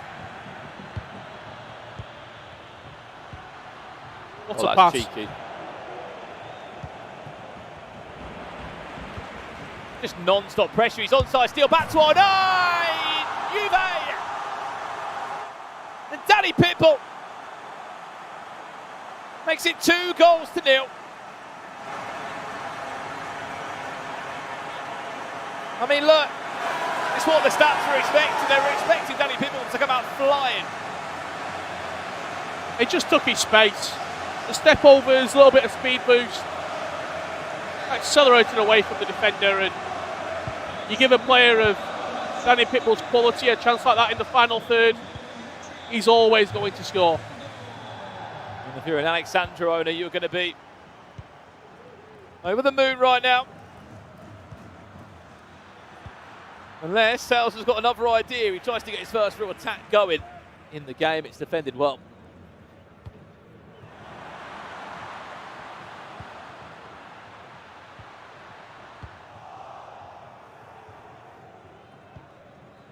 A chance here, Ronaldo over the top. Didn't have a chance to have a look in depth at the squads that have been selected here, but just putting a few pieces together. Christian Pulisic getting a starting position alongside Reinders in the midfield.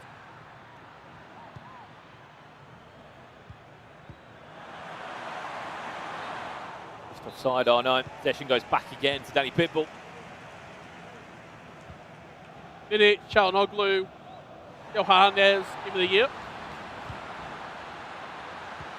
Onside him. Oh, it could be 3. Should be 3. Van der Sar, it certainly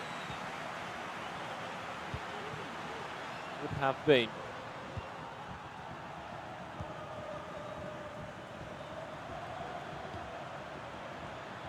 Step over, exit into very nearly a finish.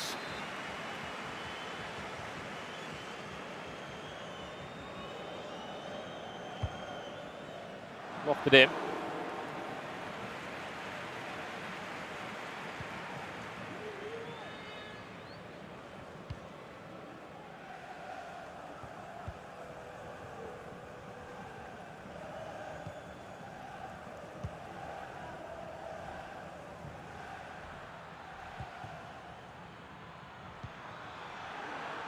Sales. First shot on goal! And it does go in! If you are a Napoli fan or a Caputo owner, not completely done yet. Just gives you a little bit of confidence and it gives you a little bit of belief, and that's exactly what it will do for Sales. Just blasted it at the near post. There wasn't a lot of real technique to it. He just put his laces through it, hit the top of the net. We are playing 9-minute halves as well, so anyone who this is their first foray into FC Pro, 9-minute halves give the players a little bit longer to digest what they're seeing. From your typical FUT Champs match, it adds 6 extra minutes on top of the game.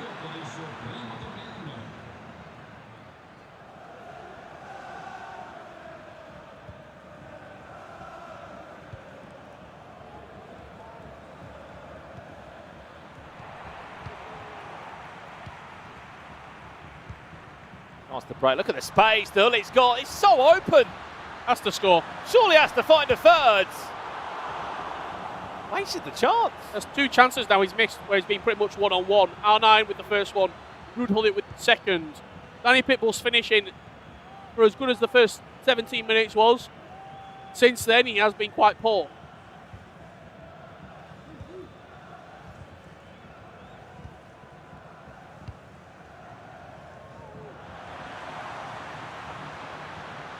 Nicely done. He's going to put this one away. Full roll scoop turn. Dinks it in.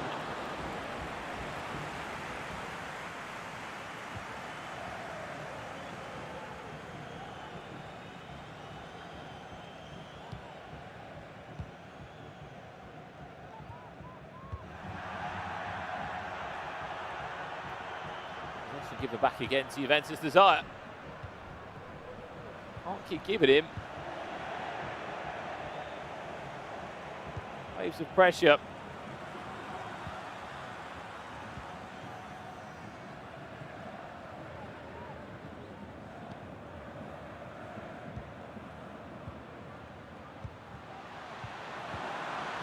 R9 Candreva, it's in the air, back to Xerxes, Van der Sar is hanging in here.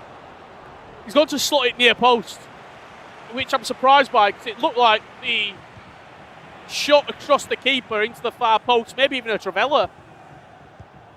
I think it almost guarantees you a finish.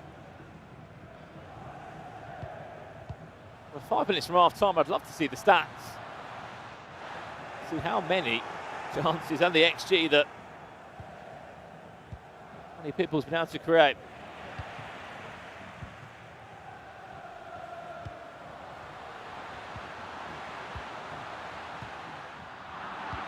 Something that you often associate when I've watched Danny Pitbull's game, that pass around the box, you're waiting. He sort of looks like he's not really going anywhere. And then a quick driven pass direct into the feet of the striker.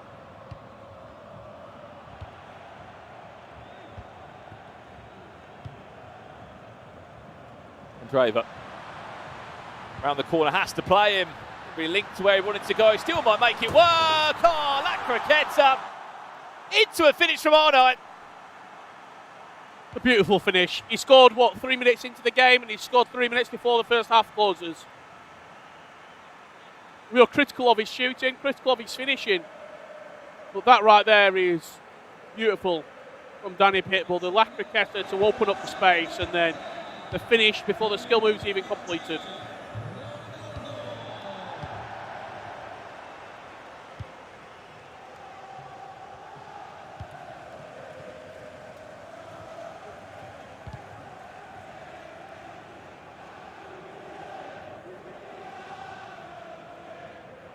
If you have got Caputo, he's still in 88. There's still another 45 minutes to be played. As it stands, and we'll see hopefully just a real snippet of it at half time. It's been one-way traffic at the moment, and it's been coming the way of the two-time eSerie A champion, Danny Pitbull. We must have had at least 6 or 7 chances that game. And there's still another 45 minutes of this pressure to continue. I think for Excel, we knew he was in for a difficult one, Rich, from the get-go. They're going down 3 minutes in. It's such a confidence Killer. Really is. Yeah. Excel, he'll know what he needs to do.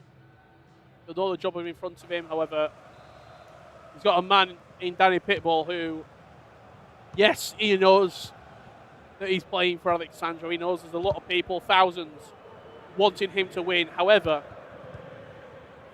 playing for his own journey as well.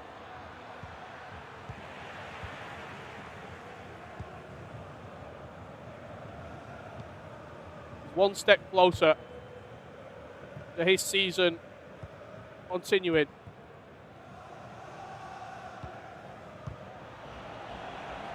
That's a mistake at the back. Big chance. Xerxes puts it back. Game on. If he's going to make those mistakes, you can capitalise on them.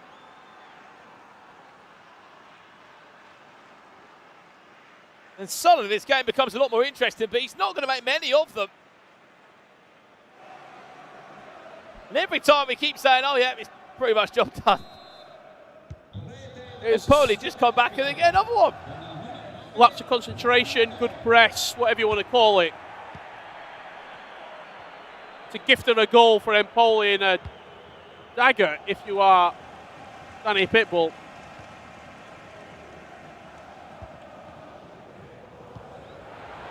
I don't know about you, Richard, but I'm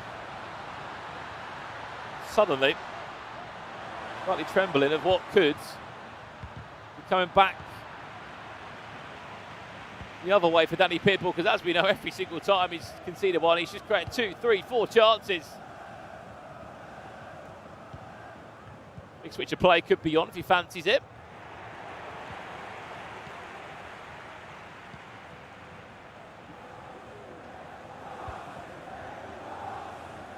Every single time that ball goes forward, the fullback's just triggering that run as well, just to cause another headache in the defensive line. So Hernandez is off if he wants to use him, not really use him, more of a decoy.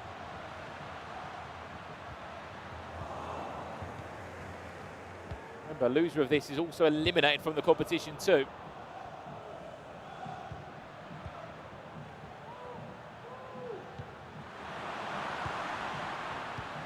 Oh, what a ball.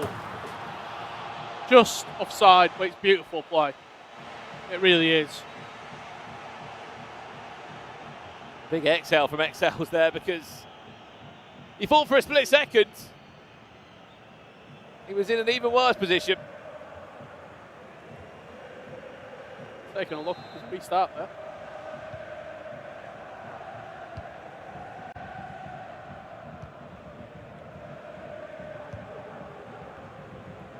There's an overlap. Who's in the box around him?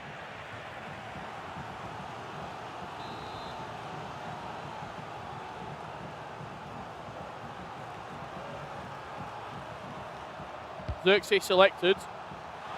That's going to go all the way into Van der Sar's hands. He didn't really manage to shake off his defender, Xerxes. He was always stuck behind him, and as he did look to play a switch inside the box, Exhales couldn't bring the big man to the near post.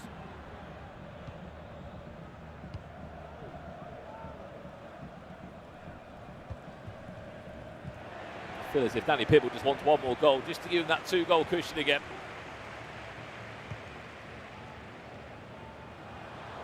Fu and Hernandez come. Blows. It's Hernandez that wins the better. A chance to break again on the overlap. Poor pass from Xerxes. It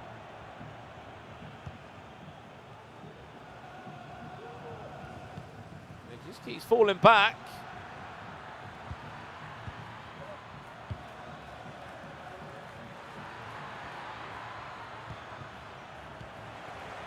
Fullback's out of position there, right back. Will he get round him? He's trying to. There he is. Is there a flick on? Is he onside? A really tight call. He's on, yeah.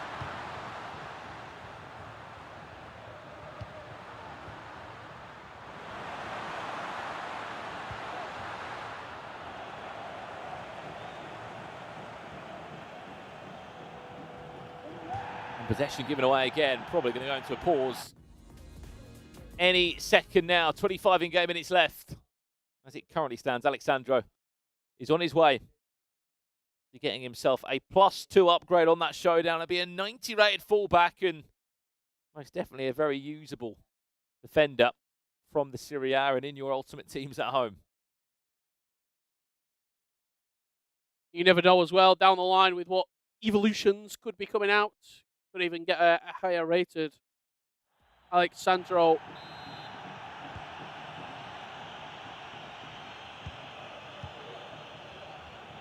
The reason that you couldn't see the score right then is because we were in a pause.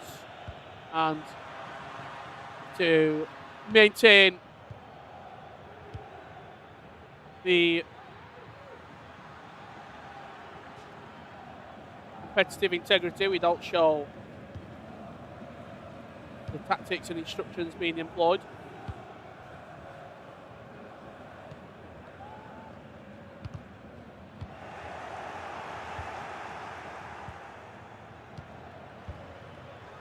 Well, it round the corner into Hernandez. Can he get round? Yes, he can. Hernandez!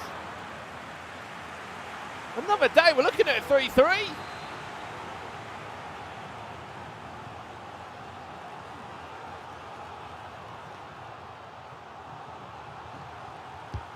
On direct. Last time I saw one of those go in was Sunday League. I'm still not sure the keeper didn't catch it. You were probably shooting, weren't you? You were on the corner. It may well have been. I mean, I think you just saw it. I saw a comment in the chat there as well from the Premier League. What a finalist, West Ham United to get rigged in. Talking about the draft of ex-sales. No Ronaldinho. No other big attacking icon selected in the team. We've seen Stoichkov in squads. No Vidic at the back.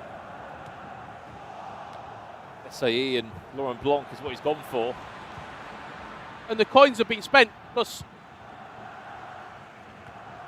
a lot of the players have gone for a worse version of Ronaldo Nazario instead of the Team of the Year, and he's gone for that Team of the Year R9, meaning that you can't get Ronaldinho into goal.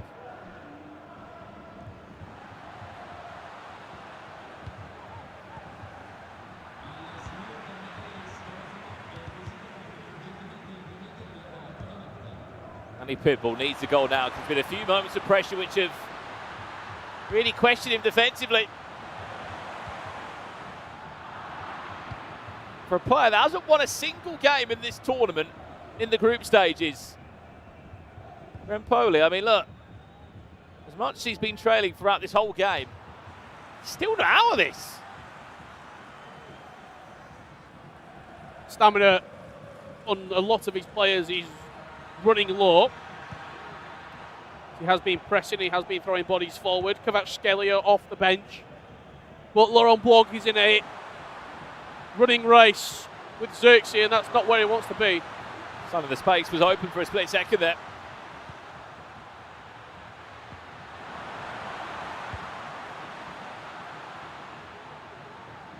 Play short, yes he can, into R9. Danny Pitbull, reverse elastico, try and squeeze through SAE and French fullback. It wasn't to be the case, and every minute goes past, He's not conceded another goal here. I mean, Sales is thinking, look, I just need one chance. One opportunity. Not going to be taking a two-time Serie A champion.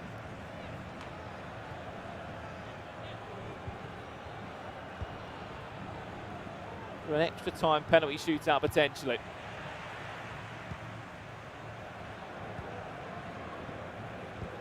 Pull it again. Look, far hand side, there's two of them there.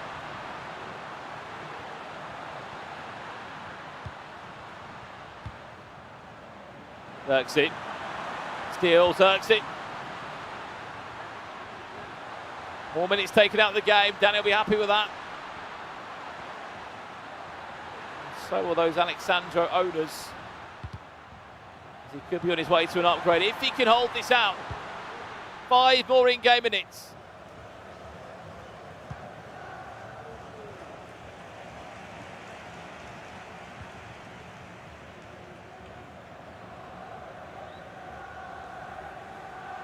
Gone early, gone backwards. What I mean by that is, just look at the clock. When you go to the goalkeeper, it just gets a little bit, I get a little bit panicky, a little bit worried. Because you invite the press, you invite the numbers up the pitch. Playing a dangerous game there, Danny Pitbull.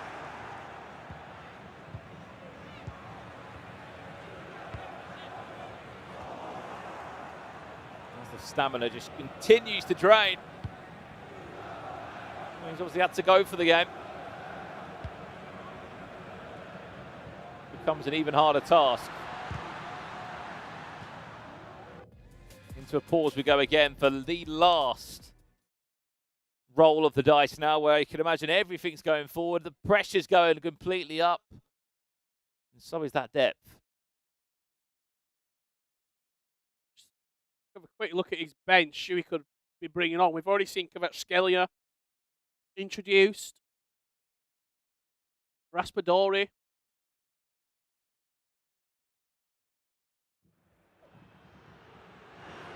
Maybe a new fullback as well. Spinazzola, just as I thought about fullbacks, he's on. Give him a little bit of pace, but it could just be one step too far. 2 minutes remaining. Rushes his clearance out, gives the possession back to Danny Pitbull.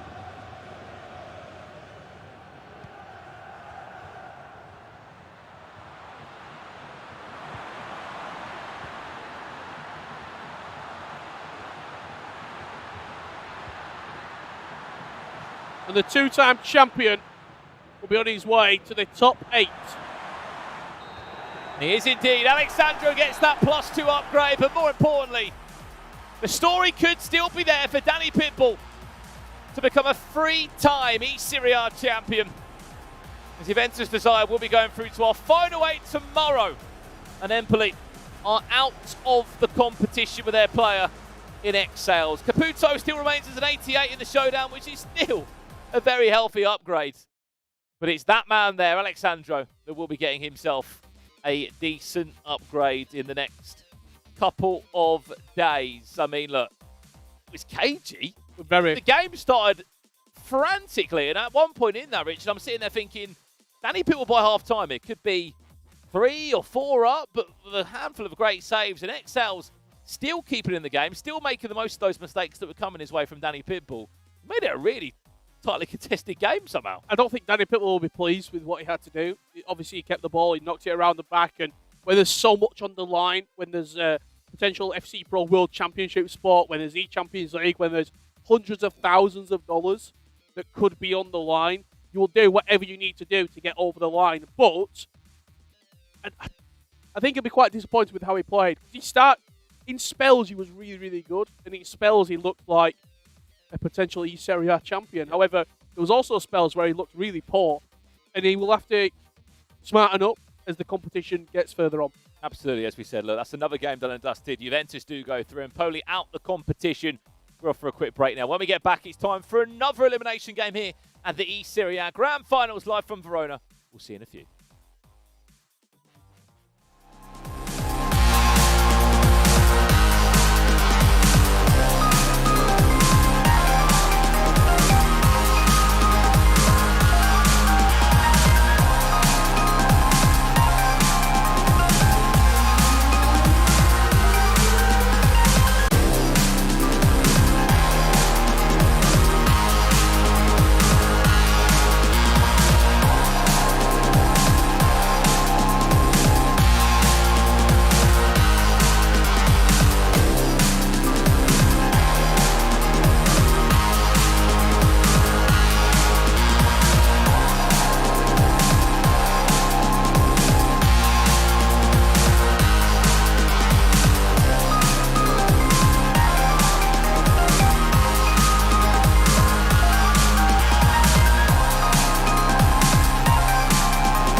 Come back to Verona to the eSerie A Grand Finals. You may have realised that Richard's turned Italian. He hasn't. We've got an absolute legend, Matteo Ribera, joins me fresh from the Italian broadcast. Matteo, I mean, first and foremost, how's it going on that side of the stage? I think a lot of excitement, no, Brandon? Have you seen also during the last game? Because, of course, Dani was the clear favorite, but Thales fought until the end.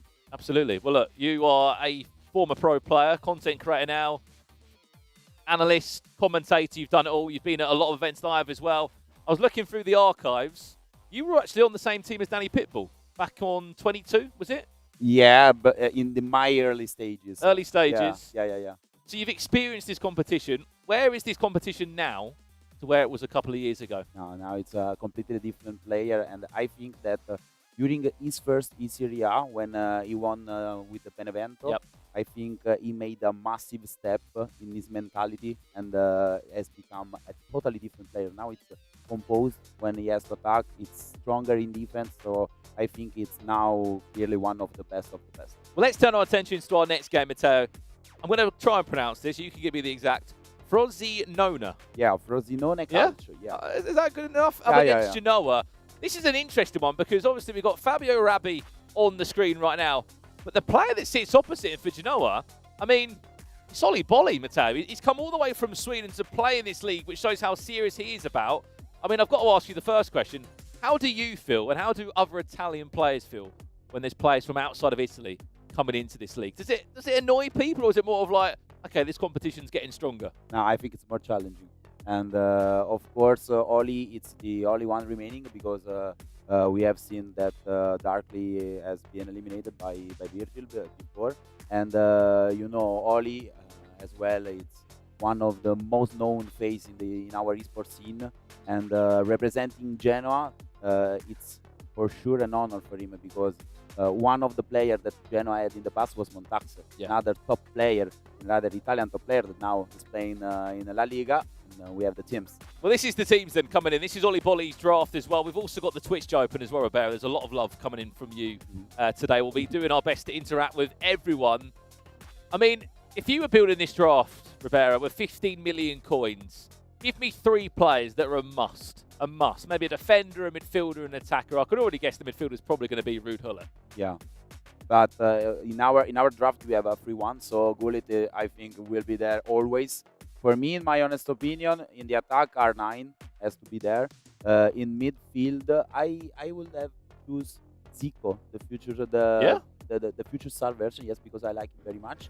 And in defense, Theo Totti, because he's very strong in defense, but he's so fast. So also with the fullbacks, he's very good. And can you tell the difference between a Centurions, Teo Hernandez, and that team of the year? Yeah, There's a couple of players that maybe didn't have the coins for the team of the year. They've used the Centurions, but you can feel a big difference. Yeah. It's more complete as a player, the Totti one, because the Centurion, it's stronger in defense, but struggle a little bit when he has to attack. And I mean, the bigger question I've got for you, Matteo, as well, obviously we so used to seeing the crossing meta in FC24 at the moment, and a lot of FC Pro Open events. Who is the so-called Haaland or the Sorloff? Is it Xerxes? Is it Gullit? Xerxes 100%, because also during the regular season has always been the key player in the attack. Have you seen also before how Darkly scored? A simple cross to a lob to Xerxes, and header to the striker, and then an open goal. This could be our first chance of the game. Coming in from Ollie Bolli, it must be said as well, which is even more exciting about this game, is that the winner of this plays Danny Pitbull tomorrow for a spot in the E-Champions League. How important. It's a crazy potential matchup we could be looking at here. Obviously, rightfully so, whether it's Fabio or whether it's Ollie Bolli that plays against him. Against Danny Pitbull, 2-time eSerie A champion. Winner of that goes to the E-Champions League, and more importantly, will book a spot in the Final Four of this year's tournament. Here's R9 juggling the ball around the box for Fabio Rabbi, who does just about get pulled offside in the end.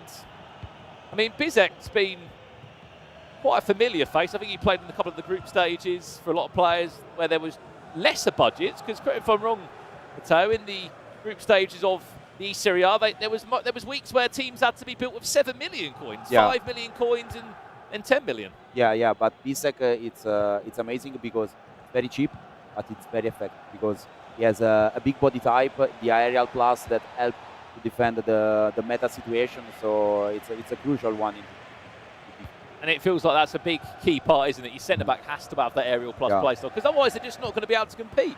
For sure. Have you seen also Blanc, for example, because he has also the anticipate, but the aerial is always there. You could argue it's probably the most important play style plus this year, right? Yeah, for sure, because the meta evolved, like always, during the year, and now the aerial it's crucial. We have seen also at the biggest stage during the Premier League, for example, the Haaland noise. Yeah. It was incredible.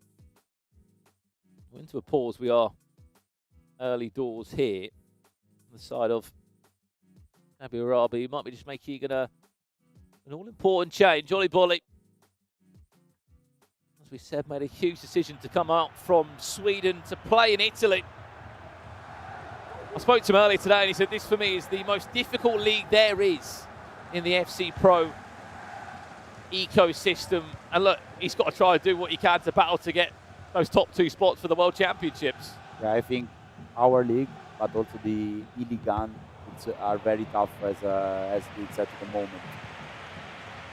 It says a lot about the French league, doesn't it? Because Montaxa Catch as well. and Catcher, the 2 Italians, even Karim, Karim, have gone over from this league over to the French side of things, which will be playing out in the next couple of weeks. Here's Teo Hernandez, Ronaldinho interchanging well. Was he onside still? Yes, he is. Teo Hernandez trying his best. Ronaldinho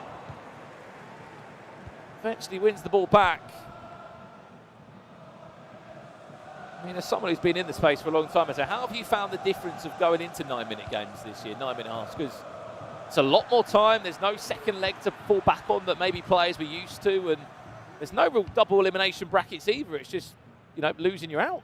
Yeah, I think that at this level, players at a major change, because they have to reset the mentality, the choices in the formation during the same game, and I think it's completely different between the past. And lots of players didn't adapt. Some players were just made to be 2-legged players. Yeah, for sure. Also speaking with the guys at the beginning of the competition, there were a lot of players that told us we preferred the old format. I think one thing it's definitely done is it's made it a lot more simple for you at home to understand the formats and the harsh reality of knockout FC. You lose, you're out the tournament, and for a lot of these players, it would be the end of their season. 20 minutes played here. Neither player ever really been able to create proper chances. And yeah, Teo Hernandez showcasing his ability in his Team of the Year build. Massive switch of play. So well to pull away from Hernandez again. Cuts it back, went on his own for a shot. Maybe not the best of decisions there, but not the best spot as well. I mean, I've got a corner to come in, which I think will be worked into the box other than lofted into the box, because there isn't really anyone in there offering you too much. Candreva! Corner comes in again. I mean, there isn't really anyone you can directly get it into the box, can you? You've got to try and work it in. Ronaldinho, Hullet. Poor corner. Frosinone are able to keep possession. A little bit longer, Hullet. Back to R9. Ollie Bolly 1-0 down. Fabio Rabbi. You can't argue it's not been coming, because it has. And this is Fabio Rabbi. Always play like this, because calm, composed, straight passes. In fact, I think Fabio is the only player that has no dirty even on the bench, because he plays tiki-taka, clearly tiki-taka, like Pep Guardiola, and this is his typical type of action. So with his play style, he's just not a crosser. No, zero. He wants to play nice football. Yeah, like the past FIFA, you know. And at the moment, he is able to do that. 25 minutes in, Ollie Bolly not really been able to get going. Remember, winner of this will play Juventus tomorrow in the final 8 of the eSerie A in a quarter-final match. So much on it, lofted in deep. Big chance, Ollie Bolly. Xerxes a bit too far wide, and just easy pickings in the end. Yeah, I think they have a similar play style because also Oli didn't like to adapt every year to the meta. He likes to play clean, no? You know, and I think you have seen several times Oli at the biggest stage. But it's very strange because in 30 minutes we have seen nothing coming from inside. Do you think as a player, if you want to try and play, beautiful football all the time, maybe without falling into the meta or trying to maximise maybe the play styles or a certain skill move or something in the game, a finishing type, does it eventually come back and against you though? Yeah, for sure. I think that it's not up to them because Hello. Yeah, maybe a penalty. Yeah, And it might even be a red card. yeah, Gets away with it as Bizek. lucky one. This. And Oli Bolli will not get a better chance than this to make it 1-1. Up steps Arlo from the spot. Saved! And what could have been a gift of a goal is a huge save, and it's still 1-0. It's a massive save from Fabio, but he was sure of his decision because he moved so early with the keeper. Big chance again! He might have saved the penalty, but he's not saving that one. Ronaldinho will bring Oli Bolli straight back into this one. It came from just being dispossessed. And it means a lot for Oli this goal because Fabio was really gassed because from his save, but this goal, it's now all levels and he has to regain the lead.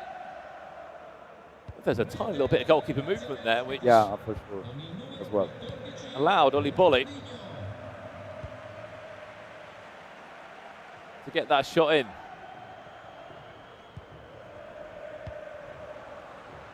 Back to the drawing board at 1-1 again. A lot of people in the chat asking, is Oberon in action? He will be a little bit later on today.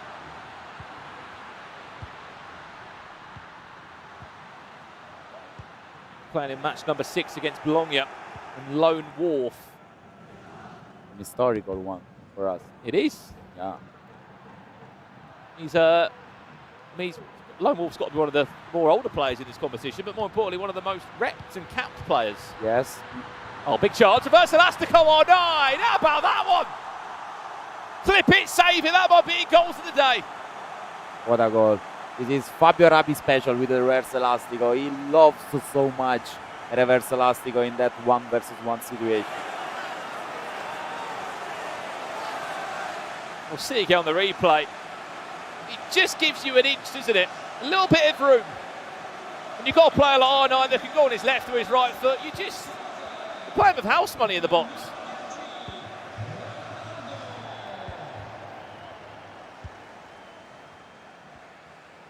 Back in front, Fabio Rabi.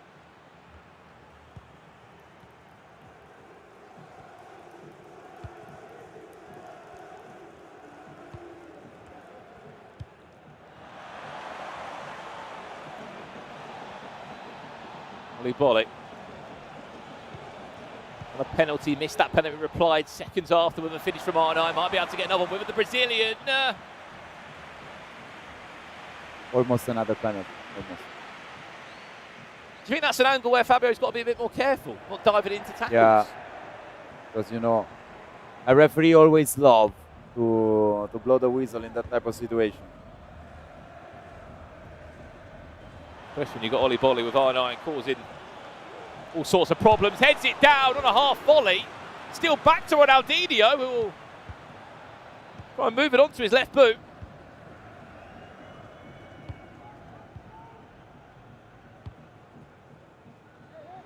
Last 2 minutes before half time.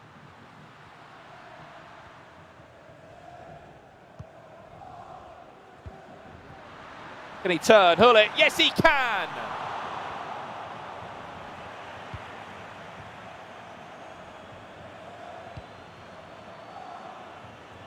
Last 25 in-game seconds, that should do us for the halfway point. It will, and I mean, look, Teo, it's been a decent first 45 minutes in this one, hasn't it? Maybe the first 30 minutes very very close, with Oli studying his opponent, but then the things change when he scored after the penalty. But I think it's a very close game. Also in the second half, I expect to see lots of action. It's not over yet. Would you say you've been impressed with Fabio Rabi's performance in the season this year? I mean, he's joined second in Group A. He's had better finishes than Virgil, better finishes than Flocox, Lone Wolf, and so forth. Like, he's had a very solid group stage. Yeah, and you have to think that Fabio has a strange story because this year he quit the competitive because he had no team. How did he come back then? He came back because the Frosinone guy had to quit because had a problem, and so he was called to represent Frosinone, and now he's working and dealing his esport job with his other job. So the effort he's putting into this is incredible. Basically, he's working a full-time job. Yeah. Whilst trying to balance this as well. It's incredible how he's dealing with the two sides of things, because to compete at this level, you have to put a lot of also into this. Well, out of the 6 games he played in the group stages, won 4 of them, drew 1 and lost 1. And look, he might be quitting that full-time job if he makes it into an FC Pro World Championships and an E-Champions League. Which could very much happen.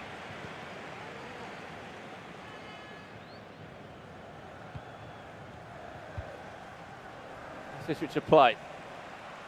The running race between the 2 fullbacks. Oh, what a ball. He's onside as well. Hold it for 3. No! Chance wasted.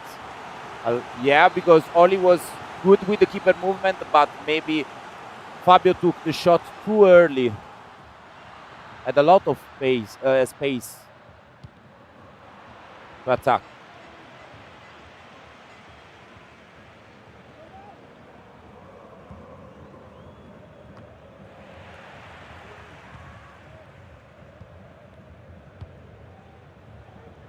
Could have been a really tricky scenario for Oli Bolli to try and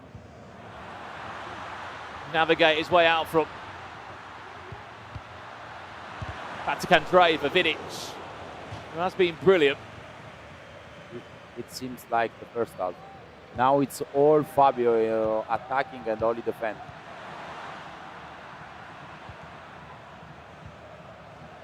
I mean, when you're in these moments and you're against it and you feel like you can't breathe in the game, how do you get back on control? You have to make a lot like this, like a lot of different sides to move the defense, no? Because we know that the defense react to where is the ball. So Oli, I think it's going too much into the pitch inside for the center. Do you think just use that long ball pass, open up the pitch, switch it? Yeah, with the fullbacks as well. He has to use them more.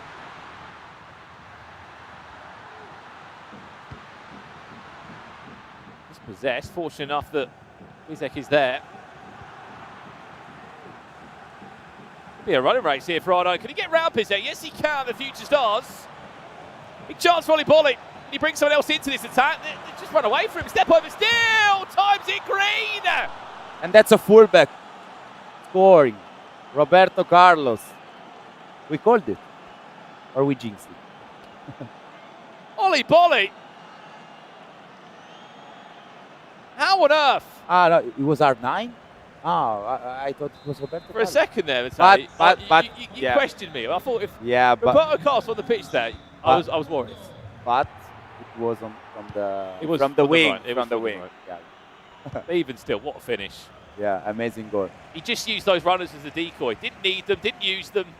And it's that time green of a finish, which, again, in moments like that, trying to time a shot perfectly, it's not easy. Ice in his veins. The Iceman. It is. Is he the Italian Iceman? Well, technically Swedish, but the storyline still is there. 2-2. Fabio Rabi, it's back to you, my friend. What have you got? Another one! You can't stop this man today. Every time he concedes, he finds a way back through. It was a nice one as well, with a driven pass onto the other side of the area. Look, calm and composed.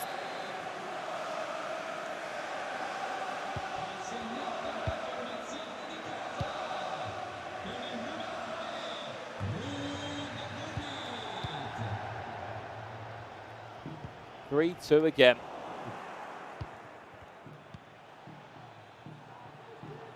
Back to you, Oli. Keep your season alive and your chances of having a very successful first ever campaign in the Serie A. Look at the run. Look at Hullet. So much space. Arnold also could be a decent option. He's just done a good job of spreading the back line here. Rabi trying to get down into that byline area where A little bit impatient there. causing all sorts of problems. And Oli comes through again on this right-hand side where Teo Hernandez has just got no stamina at all. He's out of all energy. Oli just battling with the ball. Still falls back to his feet. Back to Hullet.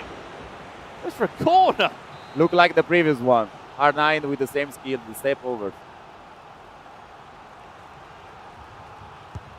Corner, front post, flick on! Oli! You can't concede too much space to Zirkzee on a corner kick. You can't.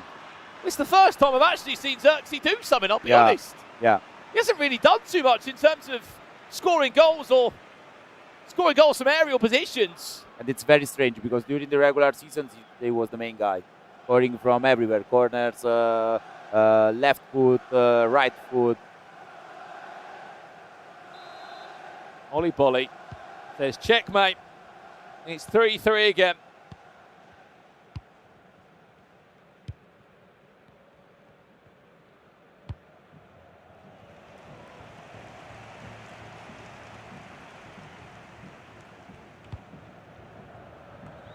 Flick on, done nicely.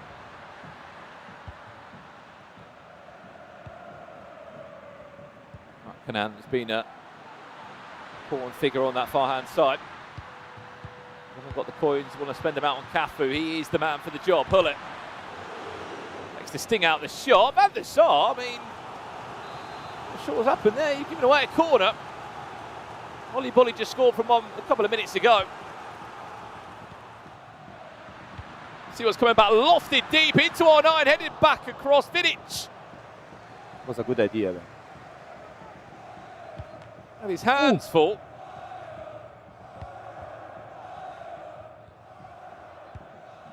And a few moments there, Oli playing a very dangerous game. Yeah, I think he has to do something more because time is running up. 15 minutes left. Maybe put some pressure, on your opponent. We might be going into our first extra time here at the eSerie A.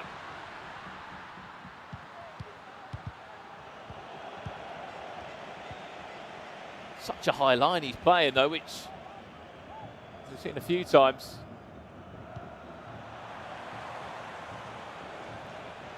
He's been able to capitalise on it. Those are the bots. This is queuing up.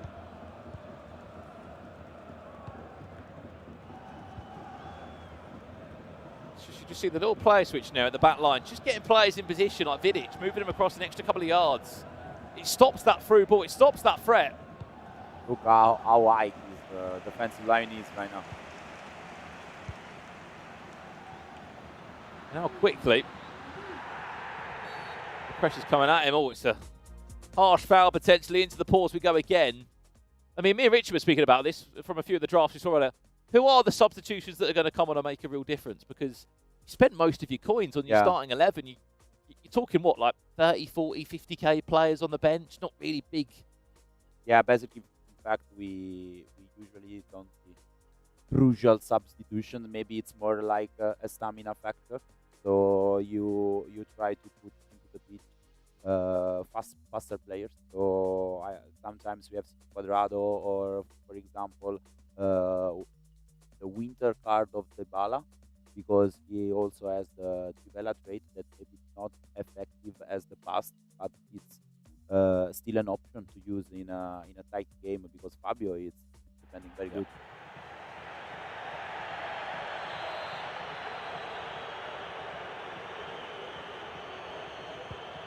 Well then, 9 minutes to determine if you're in tomorrow's final eight.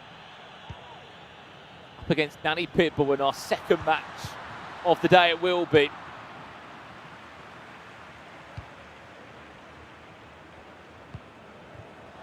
Speaking of substitutions, there's one on the screen now. Lukaku. Can he pull away? It's Ollie Bolly. Is he going to go on his own with Lukaku? Yes, he does! Oh, Ollie Bolly! Another perfectly timed green from Ollie Bolly.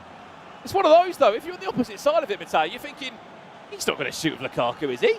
Yeah, Lukaku usually you put it into the pitch because it's good, very good with the aerial plus as well.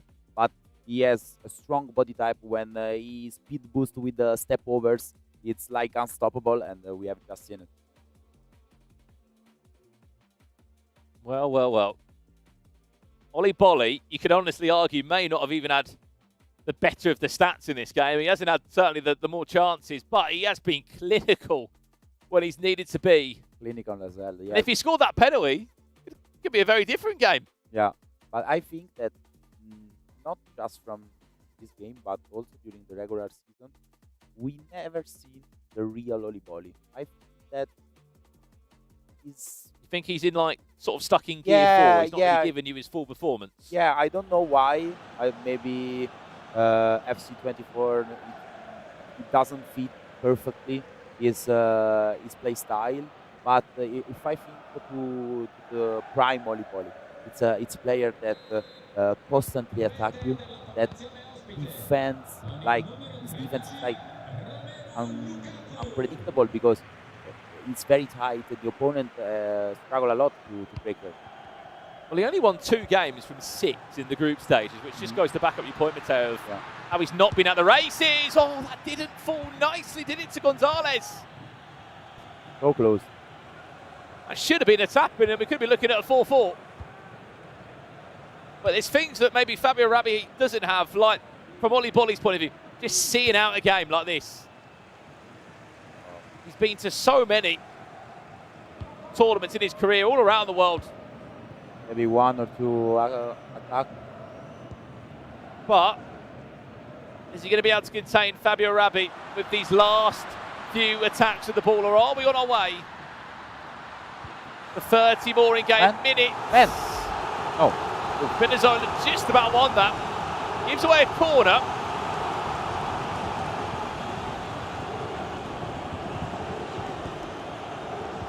Do you fancy a shot from the edge of the box? Bizek into Rabiot, who could have maybe add the space on the right. On the right. It goes to show, look, Fabio Rabbi's had the better season, but it's knockout FC. 1 game to keep your tournament, to keep your season alive. And Ollie Bolly, I said, forget the fact that I've lost 4 games in the group stages and I've only won 2. I'm a different beast in knockouts. And he's still somehow got the ball in. Any time of 2 minutes, 13 game seconds left. It looks like we've got Ollie Bolly against Danny Pitbull. Juventus Desire against Genoa in a quarter-final tomorrow. And it is confirmed now. You can honestly argue against the run of the play and the stats that we've seen. What a comeback. And also he had the chance to join the attack for the last time, but his composure made the right decision. So he passed the ball back and the game is over. Well done to Ollie, but commiseration to Fabio because he had a very strong game. He came 6th in Group B, Ollie Bolly. I know this is Ollie Bolly, and you said the right words. He just hasn't been able to get on with this game as much. But February, March, April, there's been time to really just play and get better and get used to the game and get used to the feel of the players you have and in the budget you have. But that's Ollie Bolly. Ollie Bolly, it's a champion. An experienced player. Champions never die. Exactly. Never. You got it from this man. Anyway, he is through. What a game that is, by the way. Danny Pitbull against Ollie Bolly. Tomorrow. It's like a final. And it's for the first Champions League spot. Yeah. So Top 4. how important it is. Top 4 in a Champions League spot as well. I think we might have an interview to go to and listen to. Matteo, I believe you're going to be doing a good job of translating that for us, which is great, very, very great of you. As we said, we've still got 3 more games coming up later on today. We're going to be seeing Obron in action, which should be good. Looking forward to seeing him. Flocox too also. But for a lot of these players now who are out the tournament, it's the end of the season. Yeah. It's harsh, but that's just the lay of the land. Yeah, we know how the competitive season is made, but we have 2 more tournaments, in Dallas and Yonko Ping. So maybe last chance for them there, but for sure the official FC24 for competitive circuit for them. Do you think coming into this tournament this year, to put you on the spot, is there a favourite, or is it just a lot of good players at the moment that, not depending on their day, could go and win this thing? Because look, Ollie Bollies, you just went to say, he weren't great in the groups. Comes out, it's knockout FC, squeezes a result, he goes through. Danny Pitbull dominated the game, but only won 3-2. Yeah, I think that when we have an elimination game, it's not always, but most of the time, a coin flip, because we are witnessing the best level possible here at the stage of the competition. Well, Matteo, I'm going to pass over to you to try and translate this interview for us right now. But I think we have Oli. Oh, it's Ollie Bolly. We don't even need to translate this. It's easy for you then. Can you translate Swedish? I'm joking. I'm going to sub out for Richard Buckley, Matteo. Yeah. He's going to be joining you for our next game. But let's listen into this interview from Ollie Bolly. First of all, congrats. And which is the most important player in your team? I think it's a boring answer, but I have to say Xerxes. He's so good Okay. at he's so good at crossing, and he wins every header and really good at corners as well. Zirze. Con Zirze, Sabi, ti passo la palla di testa. Io la prendo, lo stop di petto e provo ad andare su questo linguaggio anglofono. And Oli Boli, you are the only foreign player in this league, in the Serie A team 2024. Which is your focus? Now the next step is the final 8, and you have going to win. Yeah, of course, my goal is to win, but I know that every game here is really tough. And tomorrow I will play against Danny Pitbull. He's a very good opponent, so it will be a 50-50 game. Faccio una domanda anch'io, ci proviamo. Oli, how this victory can change your mind in this competition? I think winning on stage is always giving you confidence. So I feel even more confident now after this win and going into tomorrow. E quindi Io non ho domande, ma solo complimenti per Oli Boli, quindi congrats Oli Boli. Penso di parlare a nome di tutti. assolutamente sì. Congratulations on Oli Boli, davvero una partita davvero impressionante, no? Da parte del pro player svedese. Però in generale, ragazzi, perché non c'è mai... Yes, Brandon Smith has been subbed out. I am in the booth, and The super sub. I want to say I don't really think this. I never thought this would be an opportunity. Like Lukaku Me and- for Oli. me and you together in the commentary booth. I just want to continue talking about Ollie Ball before we get into the next set of games.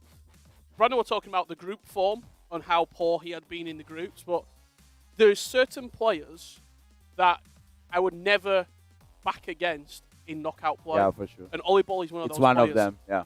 He could go 0 points in the groups, and I would still think he's got a chance. He's got a chance of winning. Another one of those players is Oberon, and he has won something already. Earlier on, we did a poll for everyone at home to let us know what you think the best goal of week Ronaldo 4 dentro, was. per And Ribéry. it was Oberon victorious. This was the goal against Sassuolo. What a player he is, though, Oberon. Talk to me about what he does for Italian FC as well. Yeah, he's as well my housemate. So Yep. we live together.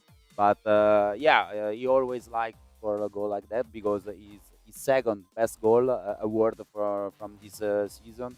And I think that Auburn, what he did in the past 3 years, already put him into the best of the best sides now in Italy, because we had Principe. For sure, but Principe never did global. Yeah, he had the top 4 in his first World Cup, but Auburn made the back-to-back top 4 in 2 World Cups. So I think that at the moment Auburn is the best Italian player in the that we ever had.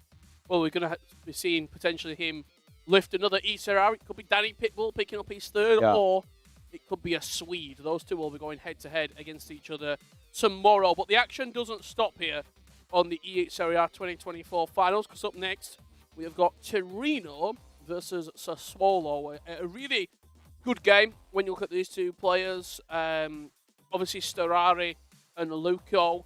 I think it's two names that have got the potential to go on and win it, but they're not in the sort of top 3 or top 4.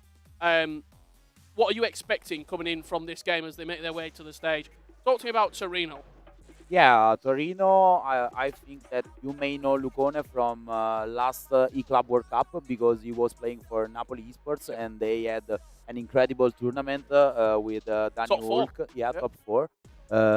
Losing, I think, to Anderson Dumont, so to best of the best. And also in his first eSerie A campaign, Lucone is doing really good and he is very, very good in playing the corner. Yes. Everyone is scared for this situation during the game because he usually scores at least one corner kick every game. Storari from the other side didn't have the best regular season, but it's strange because I usually watch him training also with Dani, with Obrun, and online is very good. But here in the offline competition at the moment didn't adapt very well. So we have to see if now in a knockout game in an elimination situation he could make this massive change, this massive step up. Well, you talk about him not playing very well. There's stats to back that up. In the regular season, he played 6 games and only got 1 point. point, He didn't yeah. win a game. 1 draw and 5 losses. That's Luca's team on the screen for anyone interested at home what he's going to be using. Pretty standard for what we can see for a lot of these squads.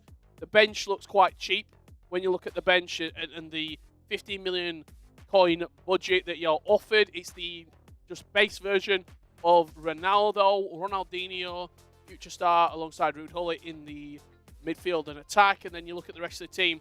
What you would expect, really, nothing too surprising when it comes down to the selection for Luca. Yeah, I think that all the teams are basically pretty much standard. The massive change, I think we already seen it because Fabio, as I said before, it was the only one not playing Zirte even on the bench. But I already sneaked to the other teams also on the side, and look, are basically the same. Also, Sorari is bring basically the same players also on the bench because they fit the best. Yeah, it's the best coin value players in the budget that you're given. Interesting, you've seen a slight different variation on the formation there to get Kandreva in the team as well, alongside Çalhanoğlu and Ruud Gullit in the midfield. We talked about Storari's group performance. As for Torino and Luca, they were pretty good, to be honest. 2 young players, Luca and Samu Gamer, both playing for that Torino side. They finished second in the group behind Monza. 13 points, 4 wins, 1 draw and 1 defeat. How big of a favourite are Torino in this game? When you look at the head-to-head, you look at the groups, you look at second place versus bottom, would this be the biggest shock of the day if Luca was to lose? Yeah, I think yes, but we have also to keep an eye open on the next game because Auburn versus Lone Wolf. It's another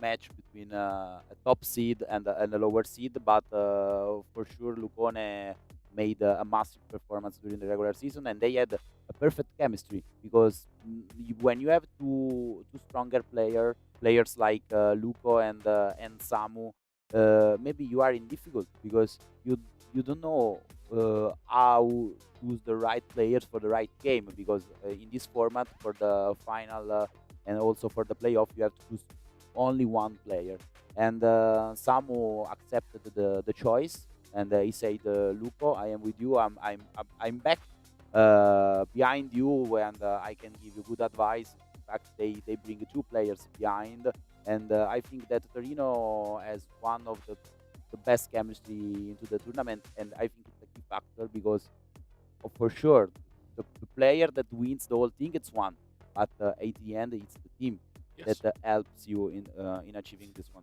And it will be, when you look at the history books, the team that is victorious. If Torino and Luca was to go on and be victorious, it will be the really nice colours, to be honest. I quite like the burgundy maroon of Torino that is victorious here in Verona. Fist bumps for the players and coaches behind? I think we are all set. I think we are ready to go for our 5th game of the day. Myself, Richard Buckley and Matteo in the commentary booth for this one. We've just seen an unbelievable matchup, it's got to be said. Bully victorious in the end. 4 goals to 3, the highest scoring game we've had so far. Will the fireworks continue in Verona? We're about to find out. Torino from left to right in that burgundy strip. And from right to left in the green and black of Sassuolo will be Sterari. 1 leg, 9-minute halves is the format if you are just joining us on this fine Thursday evening. You can see the live chat as well, so if you've got any questions for us in the commentary position, fire them away. And also let us know who you think is going to be winning this game. The stats would lean heavily towards Torino, however, we've seen some crazy things happen in the past. You have said it before. Numbers are just numbers, and when you are in a knockout game, everything could happen. And I think that we have never seen the real Sterari. So I expect to see some surprises. Ugly with a lovely ball out wide to bring Theo Hernandez into play. Ronaldinho sliding R9 in, and a big save from Van der Sar. That could have been, and maybe should have been, Sterari 1-0 up. Massive keeper movement here from Lucone, closing the gap. Down the other end, Ruud Gullit. One-on-one with the keeper. No keeper movement can save him on this occasion. Killer instinct here from Lucone. From save to scoring the leading goal. Look at that. And this is good. This is why you spend your free icon spot for him. The play style's simply too strong. Power shot, finesse shot for Ruud Gullit. He can shoot anywhere across the goalkeeper. And that one was emphatic. Right across him. Sterari maybe thinking I should have been 1-0 up. Now he finds himself 1-0 down. And it happened to Sterari so many times during the regular season. He always go so close, but then in the other side the opponent scores. And what would you say the reason for that is? Confidence, composure, is it? I think both of them, because if you keep the composure, maybe in that situation you can score. But as well, if things are always wrong with you, you can build your own confidence. No?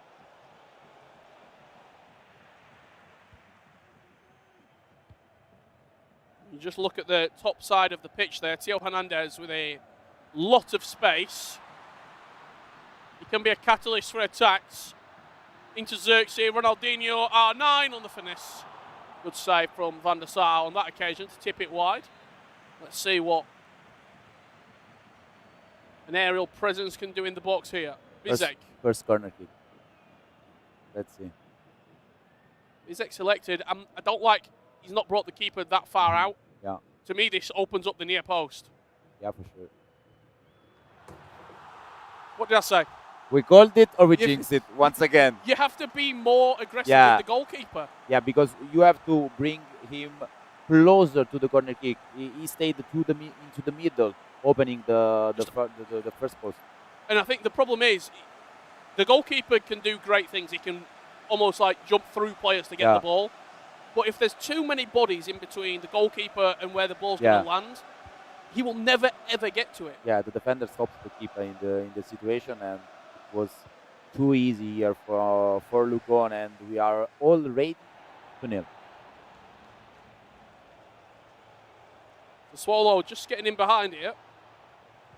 Sterari trying to work something in the box. Good second man press activated. Xerxes with the strike, but Bizek in the way alongside Nemanja Vidic. Was it a power shot? Yeah. I think it was. He just sort of snapped the shot away. What a pass that is. Andreeva, one-on-one with the keeper. Van der Sar comes a long way.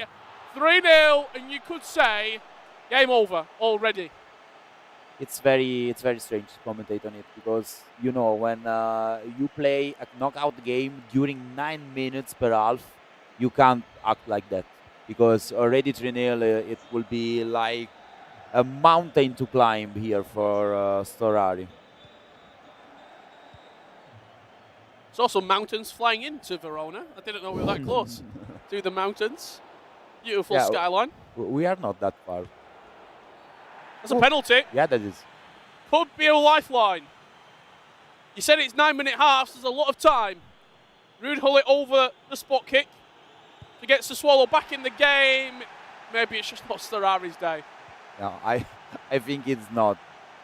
Let's see now if he could react also to this miss, but a goal would have been amazing for him. The fullbacks are so influential. Yeah, they are basically two wingers from Lucona. Yeah, they're high up the pitch. They're offering something every time. Theo Hernandez on that top side of the pitch. He's got so much space. Look, like in this occasion. Play a look, fake, couple of step overs, whip to the back post. Xerxes wins the header. Actually quite surprised he didn't try and head it down and play for a pass. We have a pause already, but I think for Lucona, because Storari is just speaking with this coach.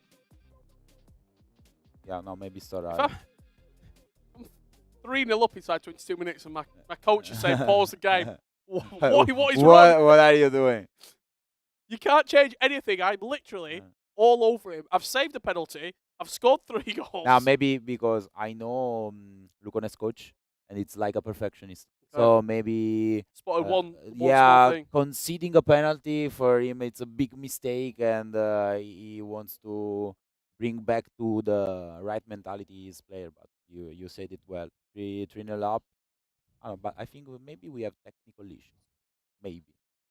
We'll wait and see. You are watching the eSerie A 2024 finals, the international broadcast, the global feed. The three of us will be guiding you through. Myself, Richard Buckley, Brandon Smith, and Teo Ribiera. You said it quite good. Ribera. Ribiera. Nice one. Guiding you through the action over the next couple of days to find out who will be lifting the eSerie A 2024 championship. Which players will be signing their spots into the eChampions League, as well as the FC Pro World Championship finals. And this year, leagues are crucial. Absolutely. They are so important. In fact, we have seen also in the previous game foreigners joining others league. No, Oli Boli, Darkley, not playing their leagues, but coming here. I was going to say, obviously, you've got your, you know exactly sort of how the players are feeling, and you would say sort of an English phrase, your finger on the pulse. You know how people are feeling. When you start to see non-Italians coming in, what's the vibe from the players? Because, I mean, you've also Darkley obviously eliminated now, but Oli Boli, a top player coming into the league. Are they happy with it? Does it bring the league up, or are they thinking, go to another league?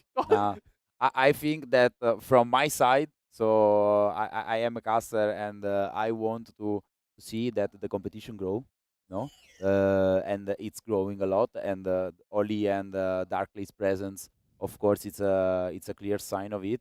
But I think that maybe if I were a player, no, if a guy tell me, look, Oli will play the eSerie A, I will say, oh no. with so many leagues, why the eSerie A? So we need to get some confirmation, because as you can see, the score is 0-0. No, I think that the score... Is it 3-0 still? Yeah. We'll try and get some confirmation from... Yeah. No, I think it's 3-0 for sure. And they will start the game from the 22nd minute. Yeah. We're going to have to do some mental maths to make sure that we keep up to date with the scoreline. To update the guys as well. Ooh. Big goal from Storari. That is now 3-1. Maybe I have some informations. Yeah. 3-1. Yeah. Okay, so imagine there's a 3 on the scoreboard. Yeah. It's not 1-0 for Sassuolo, but a 3-1 for Torino. But a good goal from Storari. Great goal. Gives him a lot of confidence as well. Give him a lot of hope for this game. As the score reads right now, Torino and Luco leading 3-1 against Storari and Sassuolo.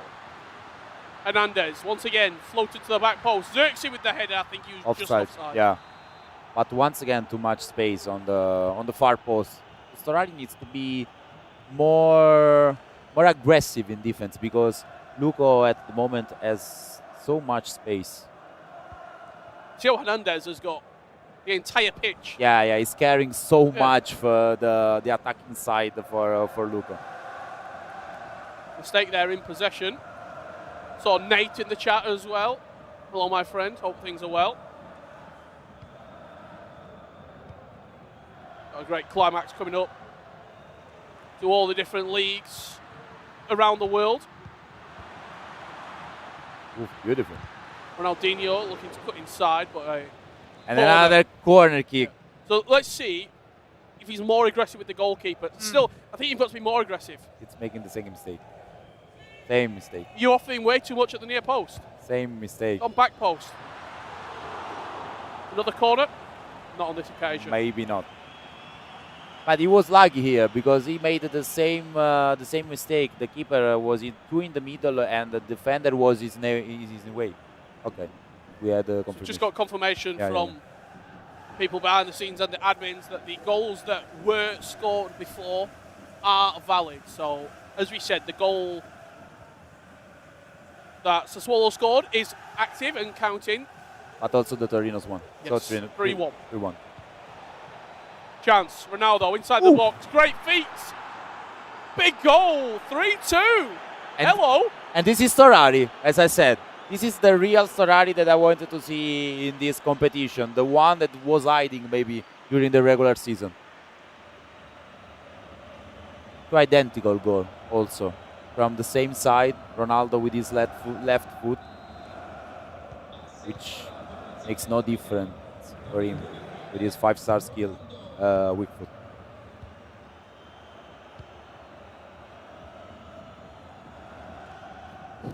A bit of love in the chat there. Yeah. Wasted potato. I love this Italian pundit.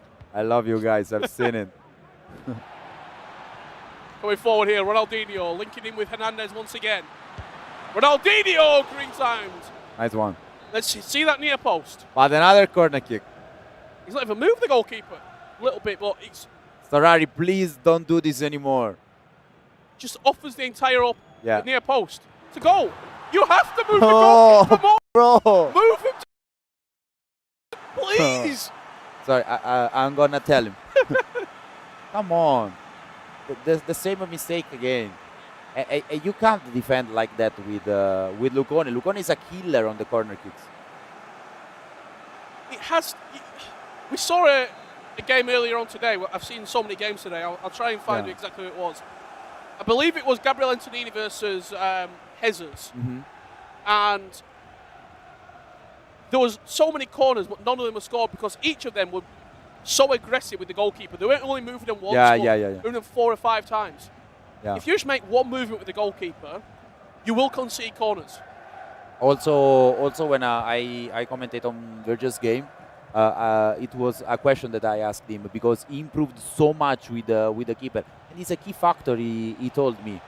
So you have to master the keeper movement. The scoreline right now, as it stands: Torino 4, Sassuolo 2. Yeah. It's 4-2 right now. Juventus did win, for anyone who's wanting that Alexandro update as well. Enjoy your Alexandro update. Enjoy your 90 upgrade, yeah. Also, a funny story on this because Danny Pitbull is very scaramantic. Okay. So he didn't. He didn't complete it. He didn't want to see all the message that comes on his Instagram and social media. So everyone was asking, please win the game versus Empoli because I want Alexandro to upgrade. He pleased a lot of people. Last chance of the half, 1 additional minute is given. Good defending on that occasion, but the ball will just bounce back, and that will probably do us for the first half unless Sassuolo can throw this ball forwards. Çalhanoğlu out wide. The referee will let it play. Buchanan into Xerxes. Just went back too far, and that will do us. Yeah. A great game. I think once the restart has occurred, Ferrari's been a lot better. Yeah, completely different win. Okay. I think what we're going to do, now we've got into half-time, we're going to reset the lobby so the correct scoreline is active in the top corner. So they will it's 4-2. fix it. Yeah. So if we went to extra time and then it got a bit complicated. So and we're going to reset. Also for the viewers, very tricky to follow the match. Stops me repeating myself. Yeah. But what have you made of it so far? We've watched 45 minutes of action. Mistakes on the corners have cost Ferrari. 2 goals. 2 goals. 2 big goals. I think for Luco, a penalty save also as well. He started really well, but he has slowed down a little bit. Yeah, maybe the first reset had an impact on him. Let's see how he reacts now to the second reset. But as you said, he started very well. He also saved the Ferrari's penalty. So we have to leave now the second half, and let's see if Ferrari can find a goal. What have we got coming up for you? In the early stage. I hear you ask. Well, after this game, it's going to be Oberon in action versus Lone Wolf. And then my game of the day, the final game of the day, Cosimo Guarneri against Flowcox. 2 names synonymous with Italian FC. 2 names that have competed globally around the world, coming together, where only one of them will go through. Yeah, Lecce versus Cagliari. Cosimo is, I think, one of the best face of our esports scene, and this one is its first in Serie A and Flowcox.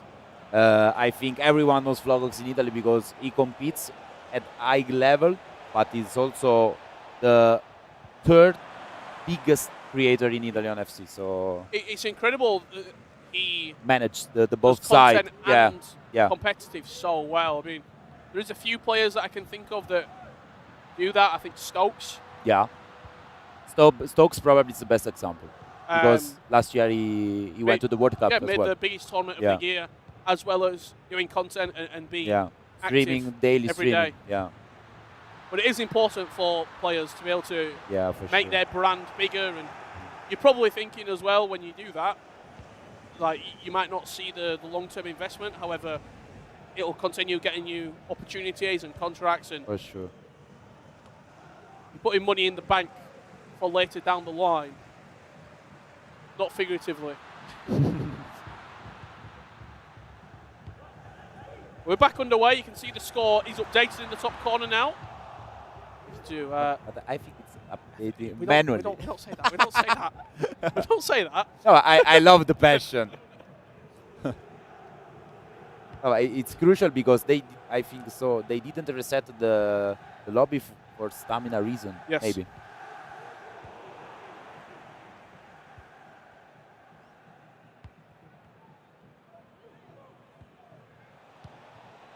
See what Ferrari's got cooking here on this left-hand side of the pitch.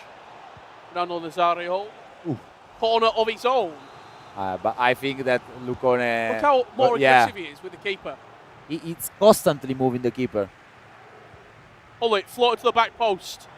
Van der Sar on it, and I think he was just offside. It was offside, but look how far went with the keeper because he knows how to defend them.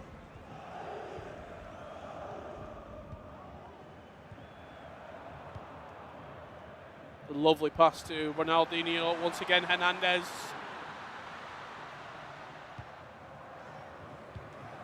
He's always the pass that's the out ball. He's that one that's offering something going forward. However, when you do lose possession and your fullbacks are high up the pitch, there can be a space in behind. Yeah. Because you have two centre backs, and that's it. That's what you got in defense. Great pressure. Winning the ball high up the pitch.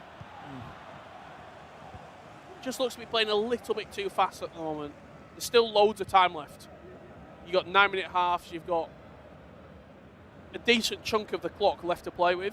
Yeah, also because we have seen it before. when Storari attacks with his composure, he can find actually the space. So there's no need to rush right now. 30 minutes left are so much in this format.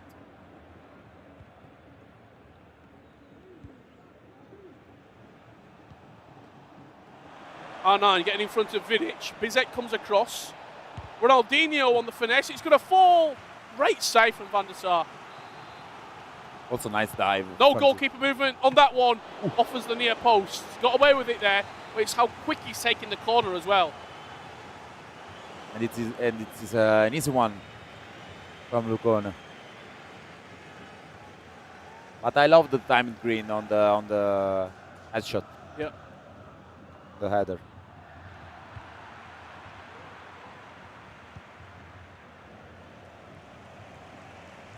Just going to start to see this game become a little bit more stretched going into the final 20 minutes. Hernandez, Ronaldinho linking up, Hullet. He wants the run from Buchanan, but turns around and once again, he's got more touches than anyone else on the pitch at this point, Hernandez. He's the constant outball, he's the constant threat on this left-hand side. Team of the year version of him.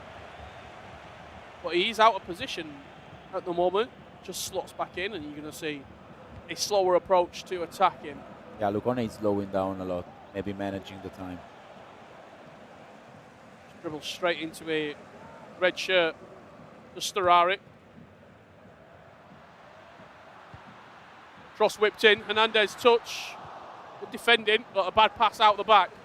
Opens up the space to Ronaldo. You give a player of Luco's quality a chance on the edge of the box. It's going to result in a goal. This is a massive mistake here for Storari because he was defending well. He retake the possession very good, but you can't lose the ball in defense like that when, as you said, you have an opponent like Lucone, which is so bloody composed when he has to attack the space with these step overs. Just second nature. Mm-hmm. Question in the chat there. Who is better, Van der Sar 90 or Czech 93? Van der Sar 92. The foot birdie version of Van der Sar is amazing. I think the best goalkeeper in the game for sure. And I tried lots of players in the keeper position, and he's my favorite one.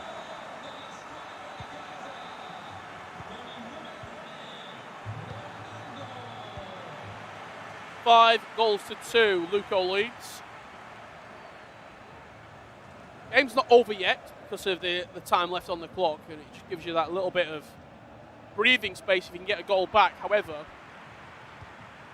the more bodies and the more attacking space that you start to take, there will be space at the back.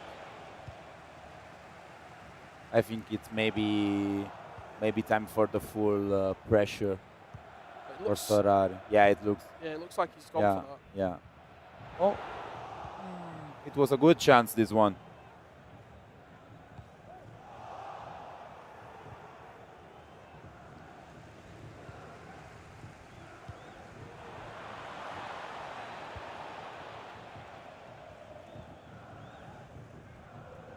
Probably got to score a goal, Storari, before the 79th, 80th minute, you would say.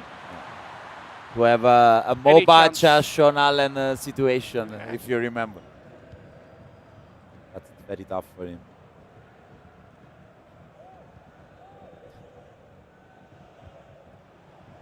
Ronaldinho trying to interlink a little bit of play on the left-hand side of the pitch. Now he's going to work the ball across. Hullet on the finesse. He'd already moved the keeper and was already reading the space.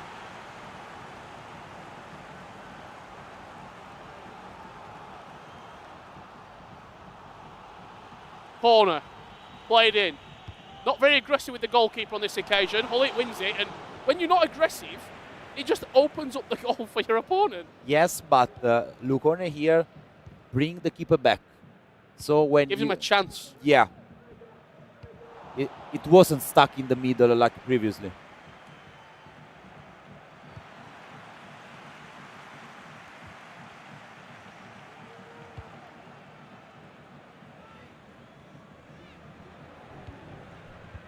We appreciate everyone sticking with us this fine Thursday afternoon, morning, evening, wherever you may be. Watching some of the best FC in Italy here at the eSerie A 2024 finals. By the end of play today, we will have 8 remaining. Ronaldinho inside the box. I think he had the space. Still on, maybe? Offside. No. He had space to shoot with Ronaldinho. And he loves the timed green from there. Yeah. The beautiful city of Verona is the place where all the action is going down. But only one of these two will be victorious in Verona, and it's looking to be Luco of Torino as he leads 6-2. It's done and dusted here. Richard Lucone made a massive performance, and also he loves to celebrate on camera like he did. And commiseration for Storari, because he was reacting very well after the 3 goals lead from Lucone. Just saw a comment in the chat, which we'll get a little bit of conversation going as we go into the final 5 minutes here. The game is pretty much over. Who's your favourite ever player to have played in Serie A?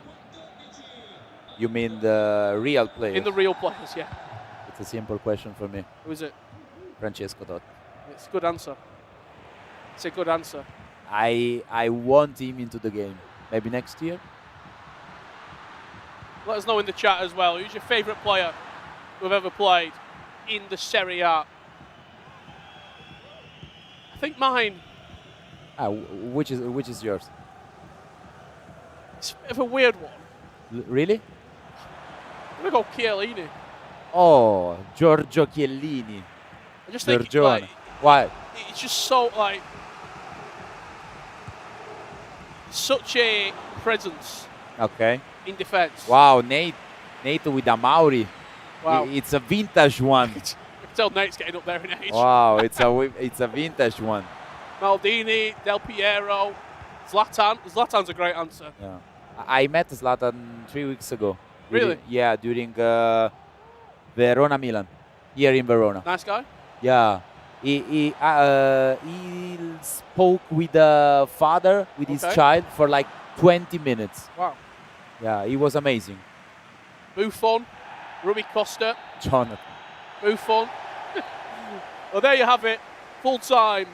The conversation will continue, but unfortunately, it's the end of the road for Storari and Sassuolo, and eSerie A not to be remembered by, quickly forgotten, you would say, because it just wasn't, it never really clicked for him. On the other side of it, Torino and Luco, before the game I asked you, they were favourites for this game. Where do you put them in terms of the overall competition now? Because they're guaranteed to be in the top 8. Do you think maybe an Champions League? I think they are like one of the favorites for the final. To win it all? Yeah, for the final and to win it all. Yeah. Because the Lucone is playing really good. Yeah, I think we saw it was well-rounded. He was good offensively, he was good defensively, he was on set pieces, he looked really solid. What we've got coming up for you, one of the biggest names in Italian FC is right around the corner. The Cobran. Give you a taste of what's coming up, because Obran is like you made a fusion. He's coming up right around. And he's going to be taking on Bologna's Lone Wolf. That's going to be a really good game. And then rounding us out today, game number 7, the final opportunity to get into tomorrow's Finals Friday. That's what I'm going to call it. Finals Friday. Final Friday, yeah. It's going to be Cagliari, Cosimo Guarnieri, and Locox of Lecce.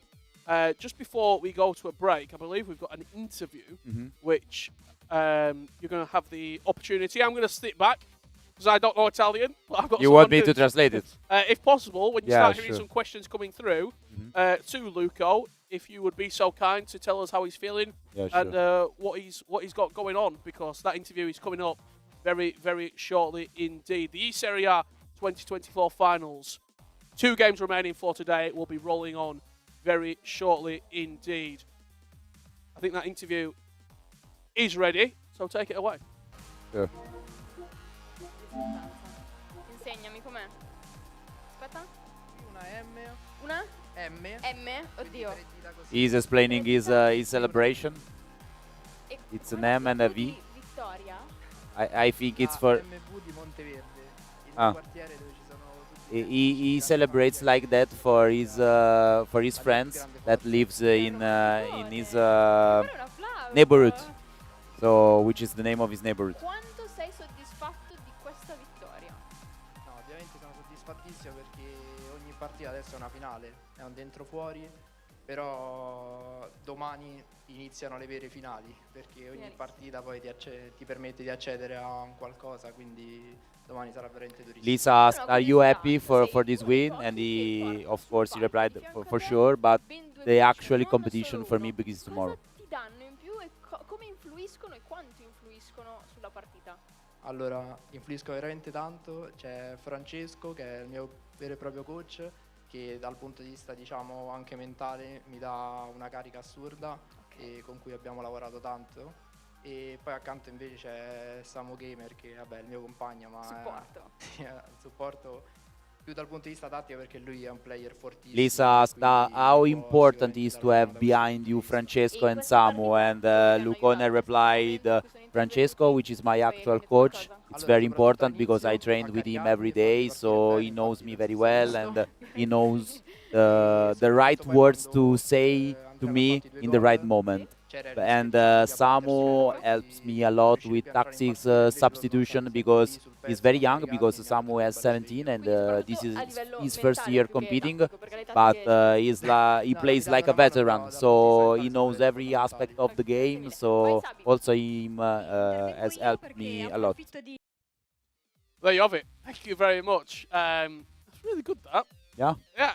I can't imagine how hard it is to hear it and then instantly translate it. Yeah, but I am quite comfortable with it, I have to say.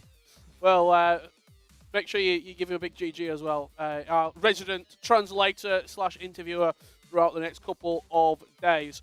As we said, 2 games remaining for today, but before we get there, we're going to take a very short break. What's going on the Italian stream, if you are interested, I believe it's going to be a rap battle. Yeah. You heard that right, a rap battle. It's very cool because it's the second year in a row that we have the same guys having this kind of show, and I recommend it. However, if you're not in for the Italian rap battle, give us about 10 minutes, go and get yourself a bite to eat, get yourself a drink.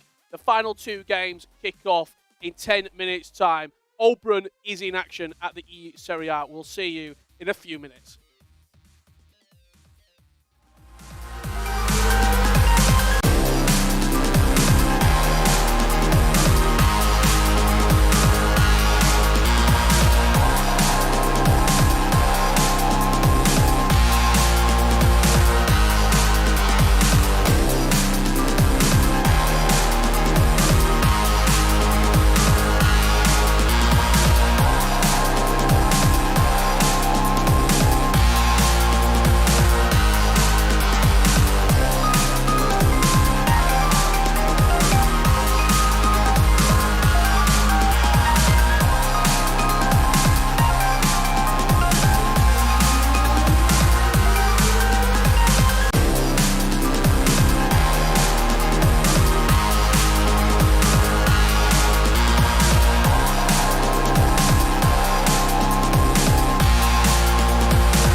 Well, we know you couldn't get enough, so I thought we'd bring you back 15 seconds earlier.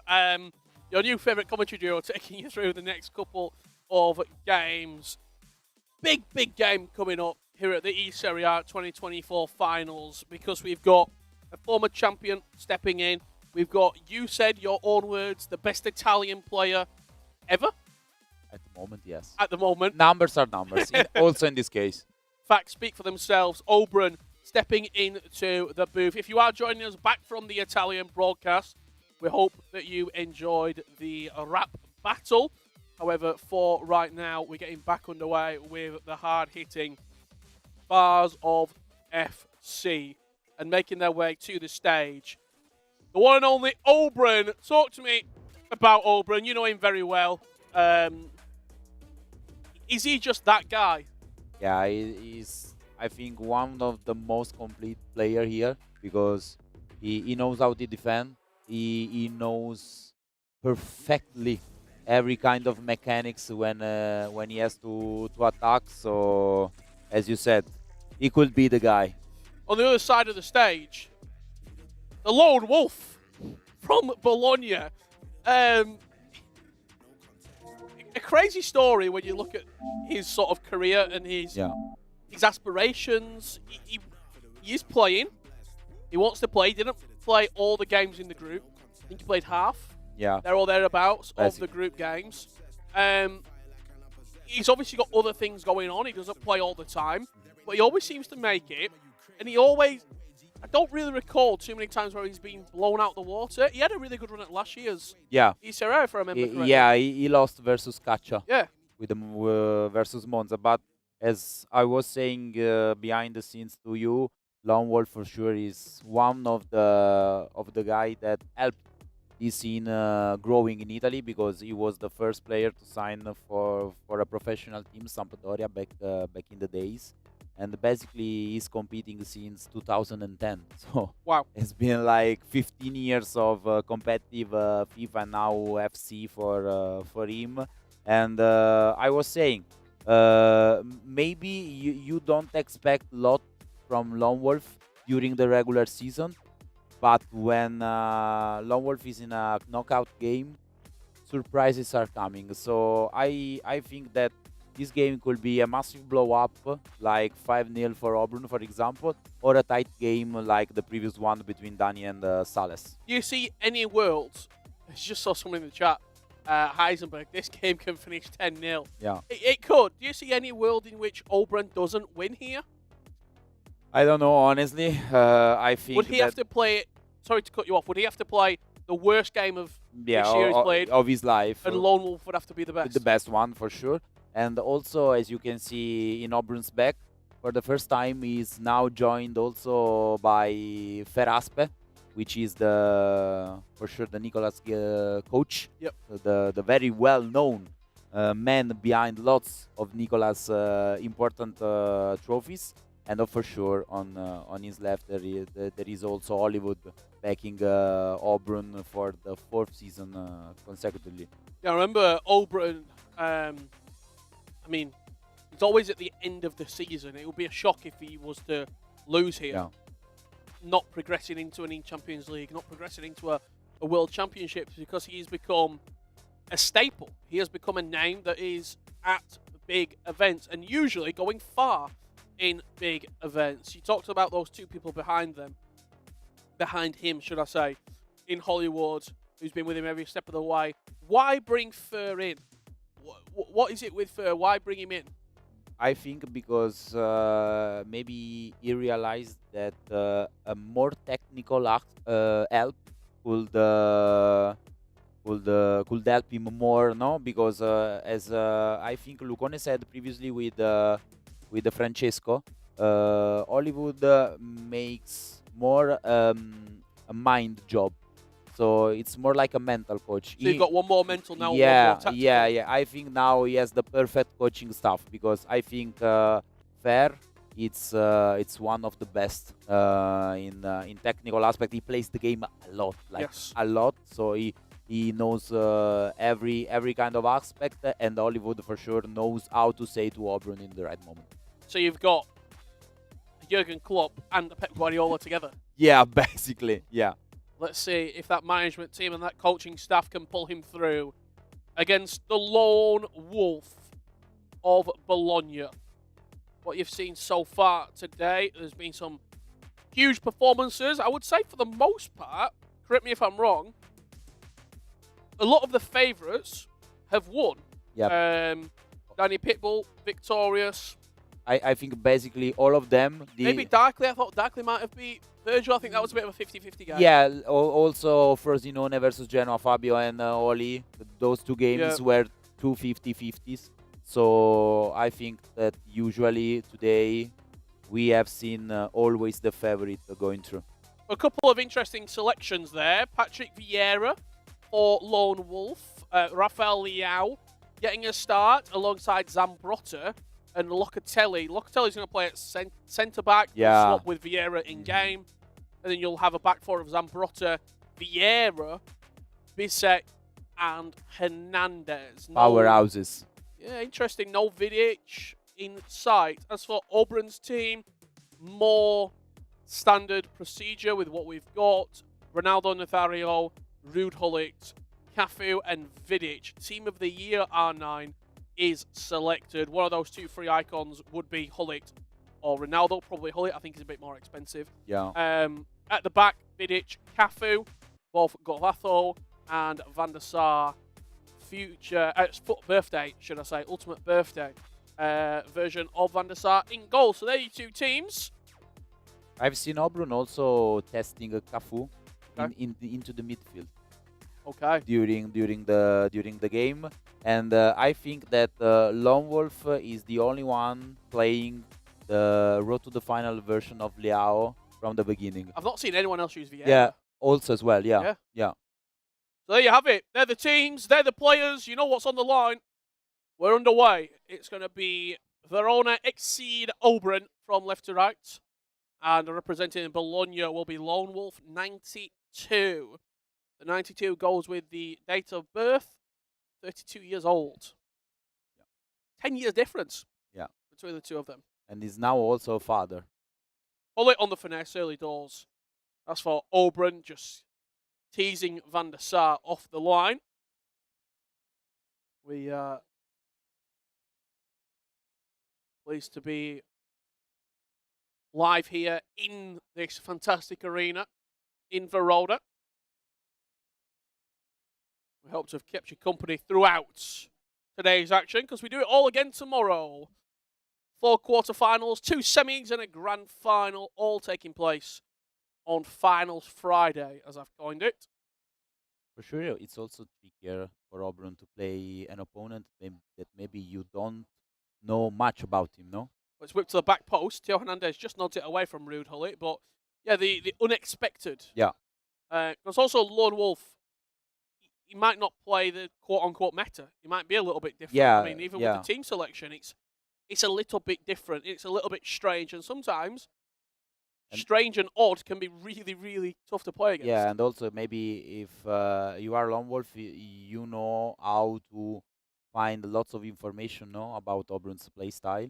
But if you are Auburn, Lone Wolf is not streaming or making contents, no? He didn't even play all the group games. Yeah, as well. So you only got sort of half the games to look at. And also, basically, he mainly played the first part, the first weekday of the group. So in the second weekday, he let Nikki plays. So this is triggered as well. Yeah, Nicholas. Look at the chance. Frankie. Good chance there, good defending. When you look at the groups, it was disappointing for Bologna. In Group A, they finished on 3 points, only better than Empoli in that particular group. As for Group B, it was a 3rd place finish for Verona, 10 points, 6 games, 3 wins, 1 draw, and 2 defeats. However, they were in a really tough group alongside Genoa, Juventus, and Udinese. That was certainly a tougher group. Yeah, you can really call. With 4 finals, you can call that game the group of that because basically all the favorites that now we are talking about were in the Group B.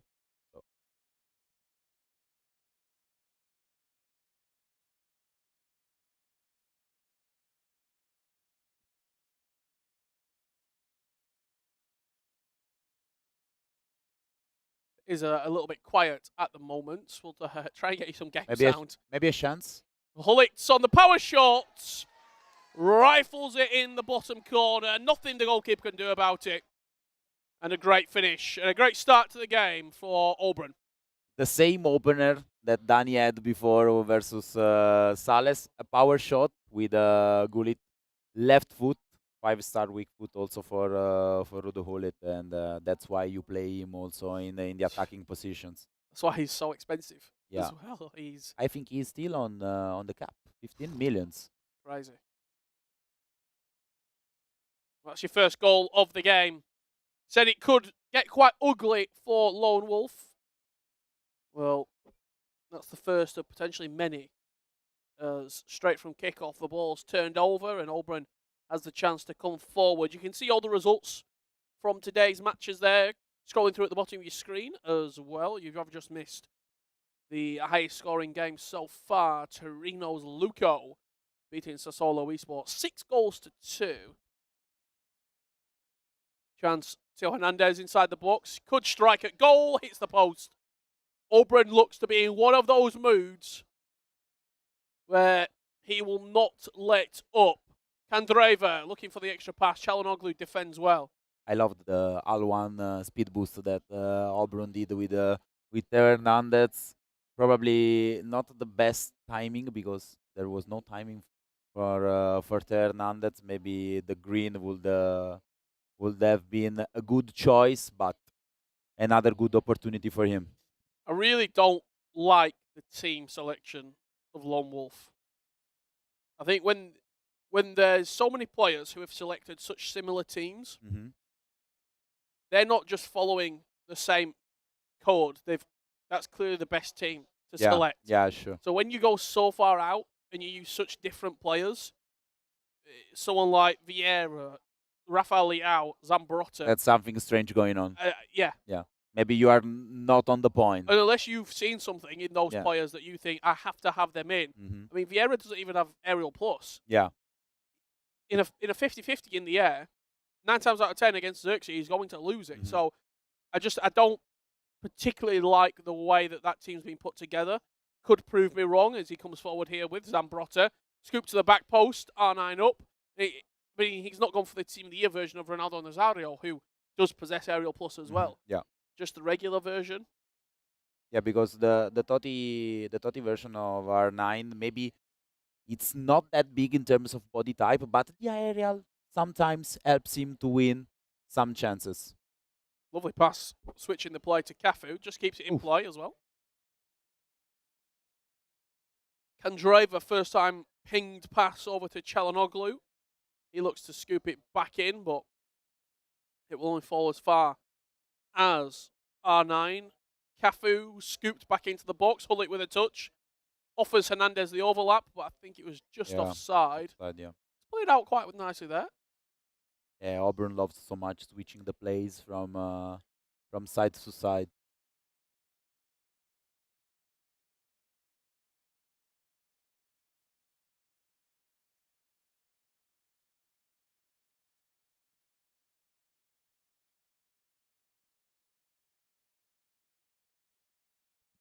Just seeing the first third of this game already concluded. Lone Wolf, I think you said this, didn't you? It's either going to be 5 or 6-0, or it's going to be quite close, but Auburn's always going to be in control, even if the game was 1-1. Yeah, but I think Auburn doesn't want to rush too much to avoid some free spaces to Lone Wolf at the moment, because, these games are very long and you need to be always at full focus, at 100%. If you are just joining us as well, I see a lot of conversation about, did Juventus win? Juventus Desire won the game. Alexandro will be getting a +2. So enjoy your upgrade, guys. Enjoy your +2 because Juventus did win. I think tomorrow maybe, or maybe tonight as well. Maybe like Christmas. Tomorrow you woke up and you will find your present, your +2. They beat Empoli 3-2. Danny Pitbull got you the upgrade on your Alexandro item. GG for him in the chat, guys. Chance. Dinked into the box. Oh!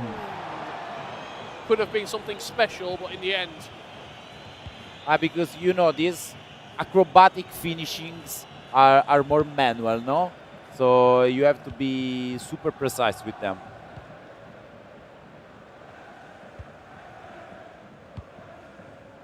talked about that switch of play again. Hernandez, he is the MVP of these teams. I just think he's so good offensively, he's so good defensively. Cafu whipped into the box, R9 crashes off the crossbar. This has been all Oberon. R9 was cruising there inside the area without any kind of defense going in his way. I'm shocked it's only 1-0. Yeah, at the moment we could have easily been at least 2 or 3. Yeah. Zambrotta down the byline, just dribbles it out of play there, does the Lone Wolf. But I think if you're Lone Wolf and you're Bologna, you can go into half-time, you're only losing 1-0. Yeah. You're thinking, if I am Lone Wolf, I'm in this game. Yeah. I will definitely say the same. It's just 1-0, maybe a lucky chance, a rebound, or a well build up into the attack. Maybe could give some hopes. If you can go into that last 10 minutes or so with an opportunity to win the game. Yeah, with only one goal deficit. Just watching the goalkeeper. Yeah, I think he moved quite decently because it's near the first post. He's going to pull Vidic to the near post. There is Vidic, whipped in. Yeah, nice. Bizek defends well. Good defense here. Handriver. Back out wide to Ruud Hullet. Just looking for an opening, looking for any sort of avenue to attack. Cafu now brought into play. Whip pass plus.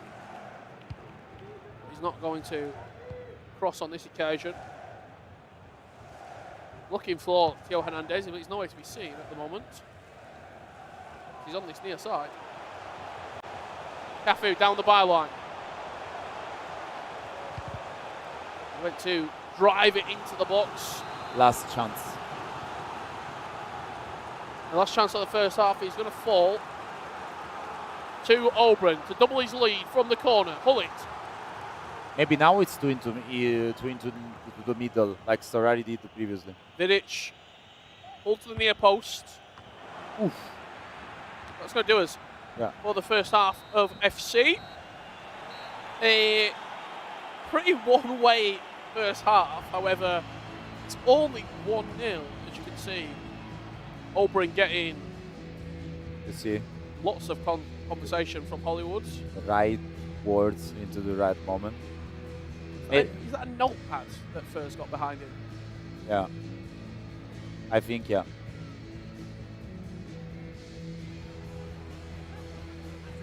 Obviously, we don't have mics in the booth. We can't hear what's being said, but lots of instructions being offloaded. I love these moments because when the player tries to have some information from the guys that are behind him. Look, also Lone Wolf getting information from the youngster. I mean, look, Furs literally up at the screen saying this. The only problem I would have if I was a player in that situation, it's just information overload. There is so much information coming towards you that I'd find it hard to. I'd maybe want like 3 things, like 3 very quick. This is what I should be looking for. This is what he's doing. Like clear instructions. If I were getting so much information, it would be also tricky because you are fully loaded and maybe your mind is not focused then on the game. Yeah, sure. Well, headphones and headsets are going back on. Yeah, I think we are all set. Lone Wolf trailing only by a goal to nil at the halfway point. This is your eSerie A 2024 finals, day 1 of 2 days of non-stop Italian FC. A little bit of vintage vibes with Lone Wolf, also with the cable headset. Yeah. What do we have coming up for you later on today? Lecce Esports and Flowcox rounding out the day against Cosimo Guarneri. That'll be coming up in about 25 minutes time. And then all attention turns to tomorrow. The top 8 in action, starting with the quarterfinals. Chance, no, offside. We also have to see where Jesus Yeah, is going to put himself in the bracket. yeah. At the top or at the bottom. It will be the final choice of the day. The final emotion for us.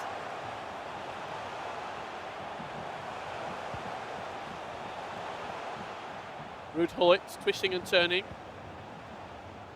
it would send shockwaves throughout the tournament if Bologna were to knock out Hellas Verona. But it's just not going to happen. Van der Sar with a huge save that could and maybe should have been 2-0. Maybe a ball roll there would have been the best choice. I didn't like much this fake shot. It's with unbelievable Reinders. dribbling. Yeah, with Reinders. It's an amazing card. Zambrotta out wide. Creates a little bit of space at the near post for R9. Back post whipped. He's got up. He's not got anything on it. I didn't know if he could have just shot. Yeah, but because Auburn made a crazy keeper movement there. But it paid off, so GG's to him. He took the risk, and the risk prevailed. It paid off for him. Xerxes, player locked in the box. Cafu turns back onto his right. It's a Travella cross. What a cross that is from Cafu. And a big, big save from the Ruud Gullit header. Short corner played. Gullit again involved. Çalhanoğlu. Lot of space. Linked it up. Back out wide. Brazilian Cafu. Into Candreva, but that's going to fall to Patrick Vieira. That's a fake shot with your goalkeeper. Ooh. You've nearly given the ball away. I don't like that at all. But he got away with it. I think Lone Wolf neither. Oh.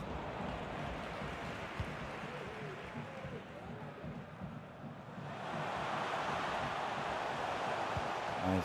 R9 into Gullit. Just attacking the space. I don't want to say he looks a little bit lost for ideas, Auburn, but Yeah, maybe. there's Because just a few things where yeah, I expected him to continue maybe moving the ball up, continuing Yes. passing. it's not doing that much Yeah. at the moment. Yeah, maybe enjoying the lead, but in this game you may never know. So if I am Auburn right now, I wanted to push for the second goal, Absolutely, because mentally as well, the longer Yeah. that this game continues at 1-0, and here we are. Lone Wolf gets a lot of confidence. That confidence is now shattered And here we are. because we asked for maybe just a little bit more composure and quality in the final third, and Auburn showed us what that looks like. But the goal always comes like previously. Which side from Auburn, left to right, then quickly goes into the area, driven pass, and an easy tap in. Rafael Leao. Rapid plus and whipped cross, but it's only going to fall out for a corner. Maybe a chance to go direct. It's gone early. It's into the box. But Vidic did defend well. R9. Attacking the space on the edge. That's poor from Lone Wolf and a shake of the head. He knows that was quite poor.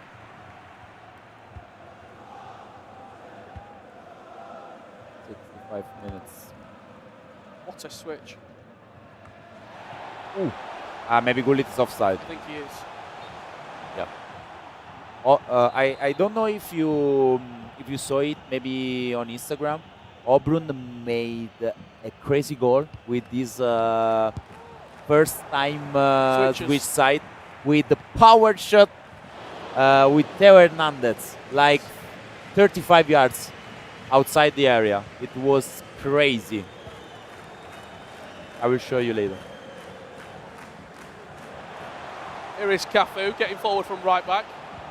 Clearly he likes an offensive fullback, as a lot of people do, but to then put the coins in at right back as well, it shows how important that position is to him. Yeah, it's crucial. When you play 4-2-1, fullbacks are crucial to your attacking side. Also, I saw like a camera unfair for maybe a video. I love when teams producing video like behind the scenes that puts It's really important. yeah the viewers into the action. I think a lot of other esports have done sort of that behind-the-scenes content really well. Yeah, I love the Footwits vlog from the Yep. last E-Club World Cup. It was so good, all the emotions. Absolutely. And I think the more teams are doing that and really sort of... And it helps a lot the scene. For me. Absolutely.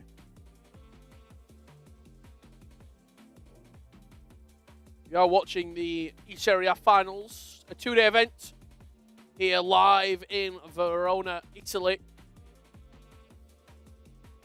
Surrounded by the mountaintops. And there's only one Italian, maybe not Italian actually, one player. It could be a Swede, it could be Oli Bolli, standing on top of the mountain by the end of play tomorrow. Are you enjoying your staying here?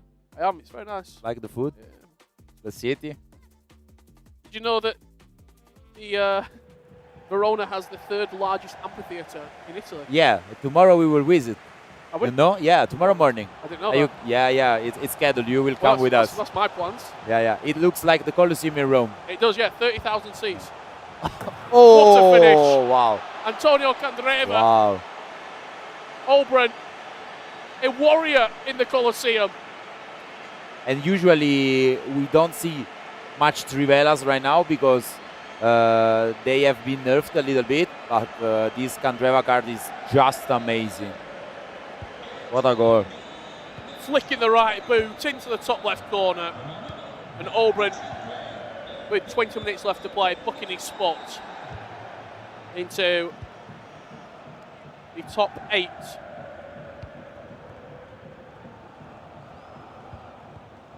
Of the eSerie A finals.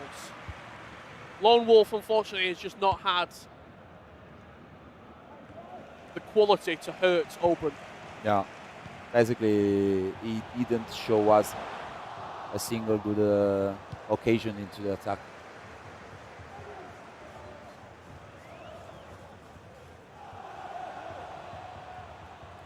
This could be his first chance to hurt Oberon. Down the byline, crossed in, but he's going to spiral up and away, giving Lukaku way too much time to get up and win the header.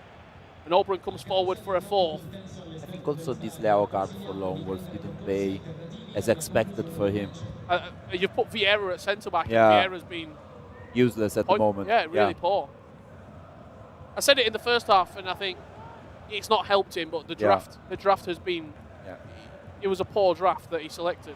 Yeah, also because in the Golazo promo, we saw a lot of cards like Vidic, Desali as well. So Cafu. I don't like the choice of Vieira as a centre back. We had so many different options. Also Blanc as well.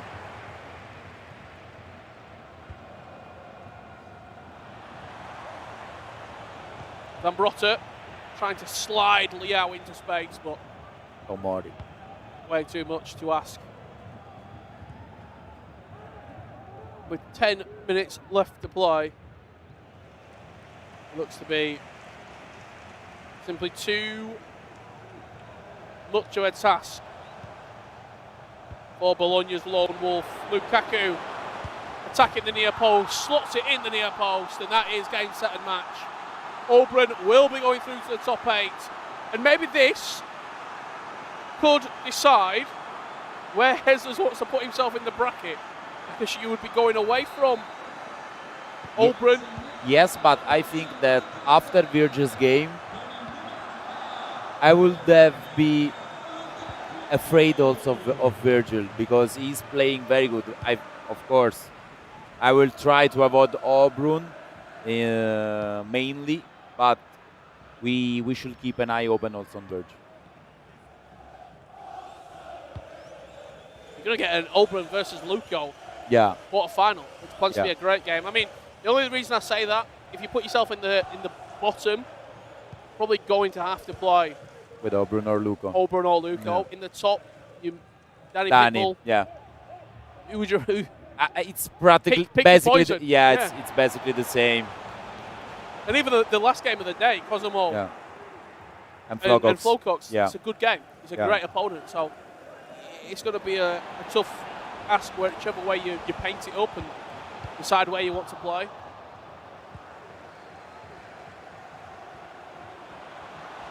And I suppose it also, your aspirations for what you want out of this. If you're thinking, I just want to get to the top 4, you would pick an easier quarter-final game. Yeah, if you're looking at who you might face in the final, you're looking for the semi-finals and seeing who would I be playing in the semi to avoid. If I don't want to play Oberon or Luco, I'm going to put myself in the top. If I don't want to play Danny Pitbull, I put myself in the bottom. I think that at the moment they will think step by step, because also Champions League spot will be a massive turnaround for your season and also for your next season. Yep. You know how important it is in terms of contracts and stuff like that. You play well in the Champions League, and I think you even mentioned it earlier. You may Sweden, never know. Dallas as well down the line would give you a lot of confidence. Moving into the back end of... Will I see you there in Dallas and in Sweden? Don't know yet. I don't know. Put me on the spot there. Hopefully. We will enjoy maybe a good Texas barbecue.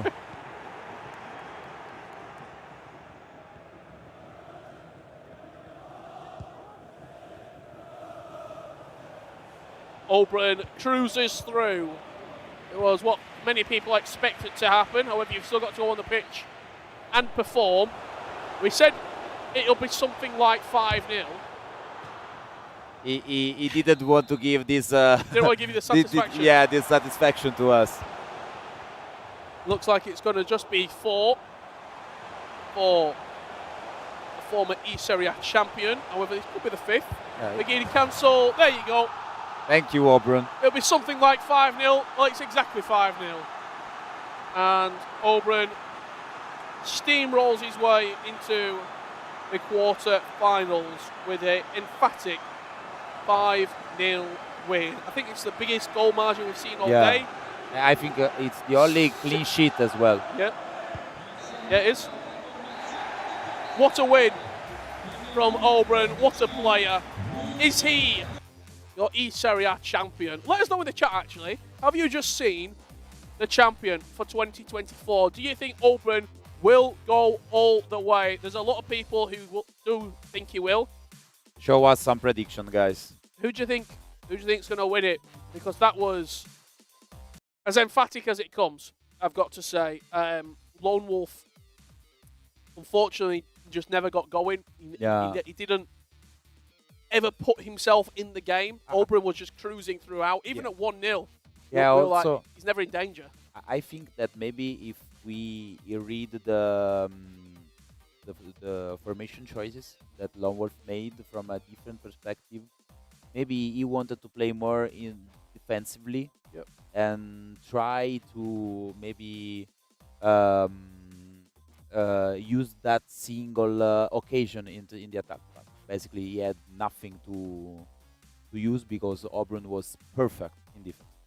It's been an absolute pleasure, Rimanere. Thank you for... For me, it's an honor, bro. Thank you very much. Honestly. We've got one game remaining, one game left for today. It's going to be coming up right after this break. Cosimo Guarnieri versus the fan favourite Flowcocks. Coming up after this.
Well, welcome back for one final time here to the eSerie A Finals, day 1.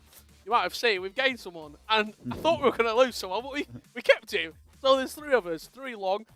Brandon, you had a couple of games out there, sort of getting the vibe of this place, seeing what's happening.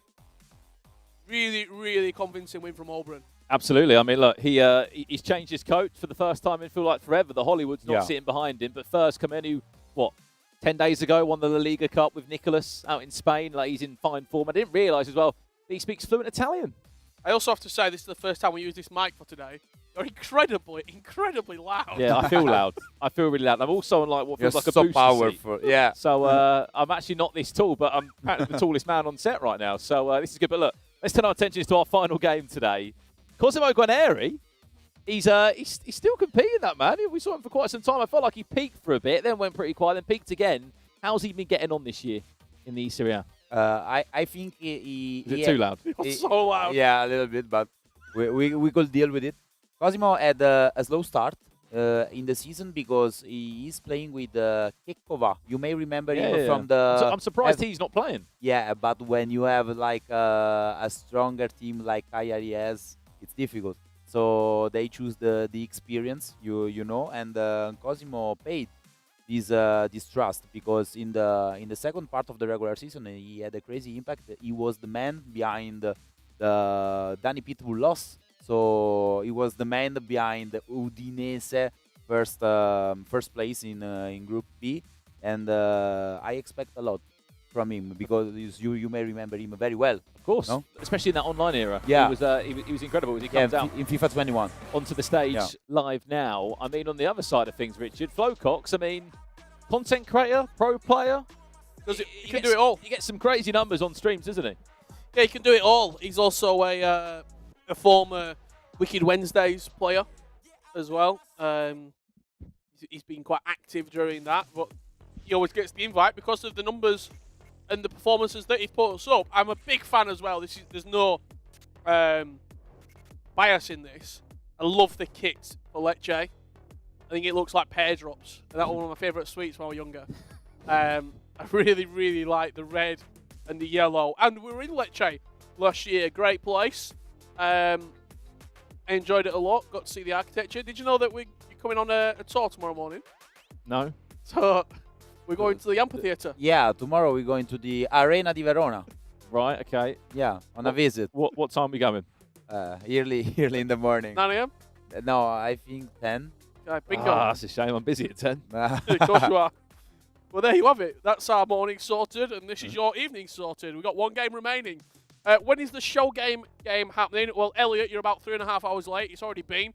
And Alexandro, Danny Pitbull, and Juventus were victorious. You're going to get a +2 for Alexandro. A little bit of insight. About an hour ago or so, there was a couple of practice games happening backstage. Flo Cox was playing against Lone Wolf. Lone Wolf actually beat him, after seeing that 4-0 game there. Lone Wolf won 4-1 on a practice game. And Flo Cox was sitting there saying, I'm playing so bad right now. So hopefully he's changed that form around. Doesn't feel confidence after what we saw from Lone Wolf. Honestly, I know Flocos very well. And when he speaks like that, it's a big issue. Because it's very fragile in his mindset. He has to think that it's just practice. When you step onto the pitch, it's totally different on the stage. No R9. No R9. For Flo Cox. He's gone with Henri, the birthday version. Which is amazing, but it's a strange. massive risk. Yeah, it's strange. On the other side of it, Cosimo Guarneri, you're looking at his selections. Thunderstruck Ronaldinho, R9 Team of the Year, birthday Ruud Gullit, and then birthday Blanc and Golasso Vidic. The rest of the team pretty similar. You're not going for the Team of the Year version of Theo Hernandez, and also Bizek on the bench, not starting. Blanc and Vidic, the 2 centre-backs, with Terracciano in goal. Absolutely. Those are the 2 drafts locked in. 50 million coin budgets. As we said, 3 icons limit. You're allowed to use any goalkeeper you want, hence why you've seen Van der Sar squeeze into a few of these teams. But our last game of the day, and what's interesting, this is, we actually don't know who's playing against the winner of this game, still do we? Because we're waiting for either Jesus or Antonini Gabriel to decide if they're going top half of the bracket or bottom. But to be honest, the favourites have sort of all gone through. Danny Pitbull's gone through. Ollie Bolly, Auburn as gets well. the run of play. Auburn's gone through as well. So there's no real advantage of it. Yeah, there is no real easy side or lesser strong side of the bracket. I think we were talking about this just before you joined us, before the break, and I think they were a big 50-50 game. For me, I would have backed Ollie Bolly to go through. I think the big 50-50 game was the second game of the day.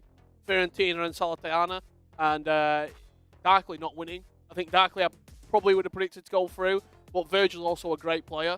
I think other than that, it's been favourite. And as we've got further into the day, the favourites have won more convincingly. Yeah. Luco, massive win. Auburn, massive win. Are we about to see another one here? Who would you say the favourite is in this game? Maybe this is another 50-50, if I have to be honest with you.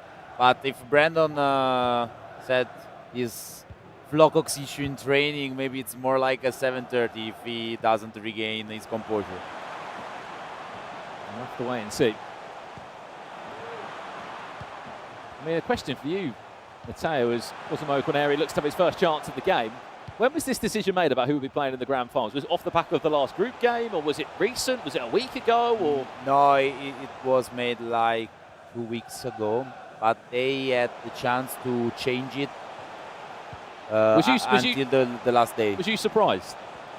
They're both good players. They're both great players. Are both great players, but maybe I was expecting this because this is his first Serie A, maybe last because he's not an old guy for sure, but it's an historic figure for our scene.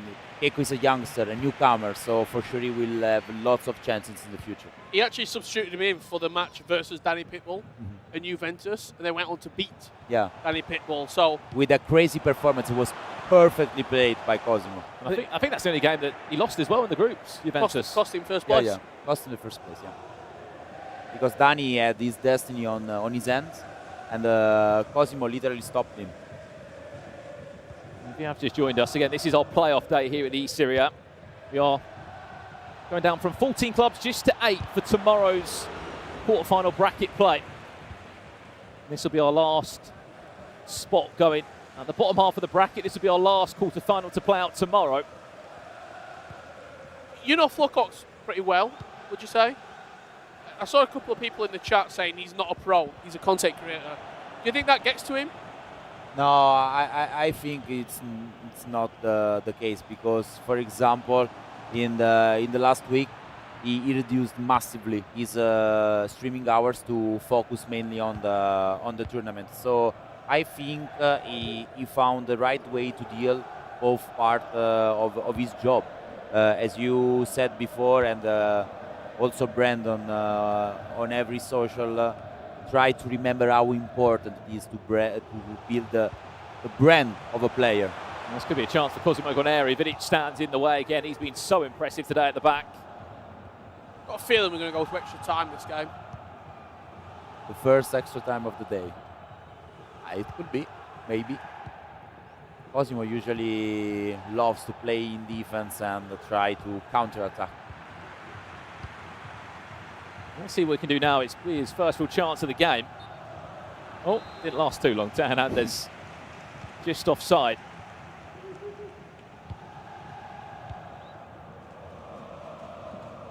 Remember, it was last year where Obron was representing Lecce. There's been a lot of twists and turns of representation. You used to represent this club as well, didn't you? Yeah, with Danny Pitbull. And also Auburn used to represent Cagliari in the first eSerie A. Chance, step over, nice exit. Van der Sar just about gets two hands on it. I mean, what is the process every year with the clubs? Has there ever been a player that's just stuck to the same club for 3-4 years? I don't think there has. Yeah. Well, then obviously Juventus maybe, no? Yeah, but basically we have two different situations because there are teams that manage their esports side from their own, or others that cooperates with esport teams. So, for example, Cagliari is one, also Lecce, that cooperates with an esport team. So we see maybe we are more likely to see changes in these cases. A couple of times there where Cosimo Quineri's got into those right areas, just has been a skill move or An animation short away from pulling out potentially an opening goal of this one. Again, you can see at the bottom hand of your screen all the scores coming through. You can't lie that Obrun's probably been the most convincing today, Richard. 5-0. Yeah, I think we just said 2 in a row. You saw Torino 6-2, and then the Exceed Hellas Verona performance. Just outstanding, really, from Obrun. Off the break again. Xerxes, the interchange with the 2 Brazilians that stand in his way. Little dink up, that's what he's there to do. Flicks it down into Ronaldinho. Couple of step overs, where's a reverse elastico maybe coming into play.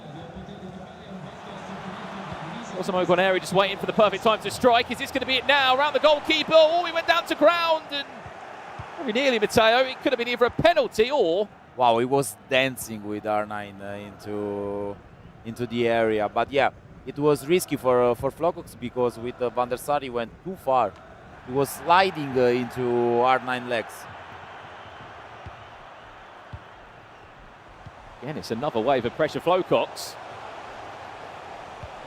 unable to really get out his box, let alone really create any chances. Hullet does not lock onto it, Xerxes there. Looked like a pass for Blanc. You just watching this game here and seeing Cosimo Guarneri attacking. I think the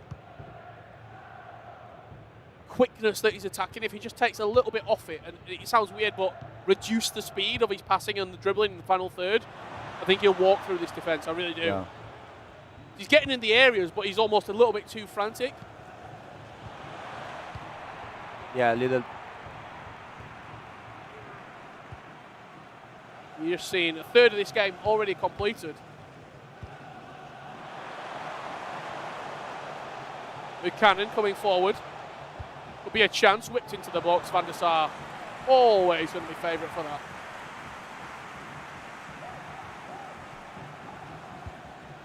We've just heard confirmation as well that AC Monza are going to take bottom half of the bracket out of his choice. So he'll be playing the winner of this game. And it will be Udinese. They stay at that top half of the bracket. Ronaldinho looking to turn back inside. There's that final breakthrough. And it will be Cosimo Guarneri that makes it all important lead. And this is what you call the Cosimino special. He made the tutorial a couple of years ago because he stops with L1 and then the reverse elastico for Ronaldinho that sneaks into the defender's legs and find the open goal.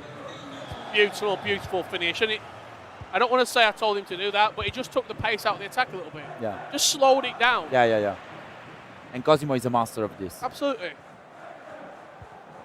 We've had 35 minutes already, and Flocox hasn't really been in this game. Yeah, at the moment, maybe Brandon was right. He's struggling a little bit, maybe keeping the bad vibes from the training into this game at the moment.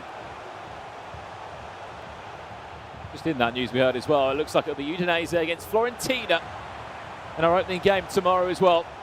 That confirmation coming through that AC Montello. This could be a second. Tipped away by Van der Sar, corner to come in at the moment. It is one-way traffic. In navy blue and red, it could be another chance there, but player that you know very well from Lecce. I mean, how does he change the game? How does he get control back on this one now, Matteo?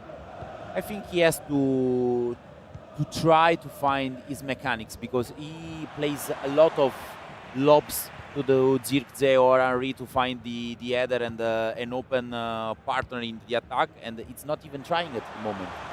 Henry's barely been in the game as well. Yeah. Could be a second hit.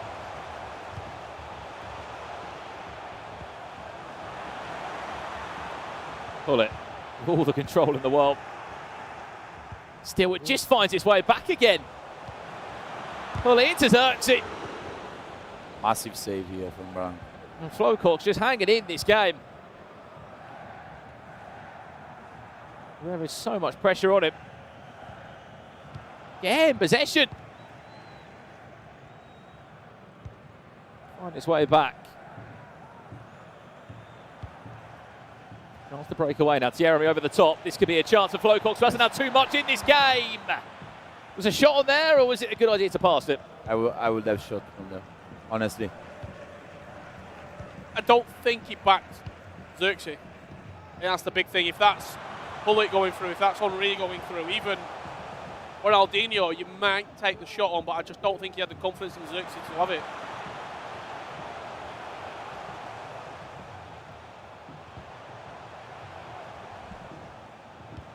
Referee. And Hernandez links it in deep. And that should do us for half time. There we go. I would love to see the stats. I don't think we'll get to see them because of how quickly these players will jump through the menus. But did Flowcox have a single shot? I think he didn't. I think he might have touched the box once. Possession as well has got to be at least probably 60-65% because he had the chance. He had the chance to shoot, but he didn't take it.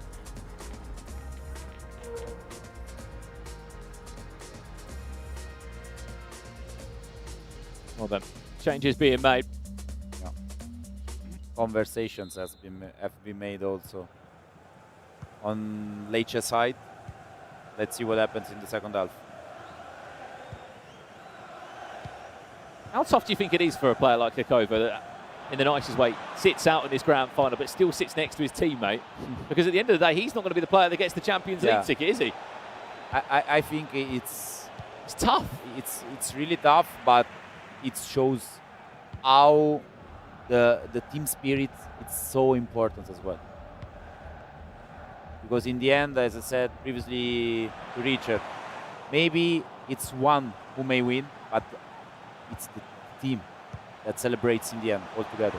Well, looking for that second steal. Want it back again. Should be a gift for R9. Went the wrong way. So Flowcox has been very aggressive with the goalkeeper movement. I think he expected him to move. Cosimo is pressing now like a demon. Like he's losing. Yeah.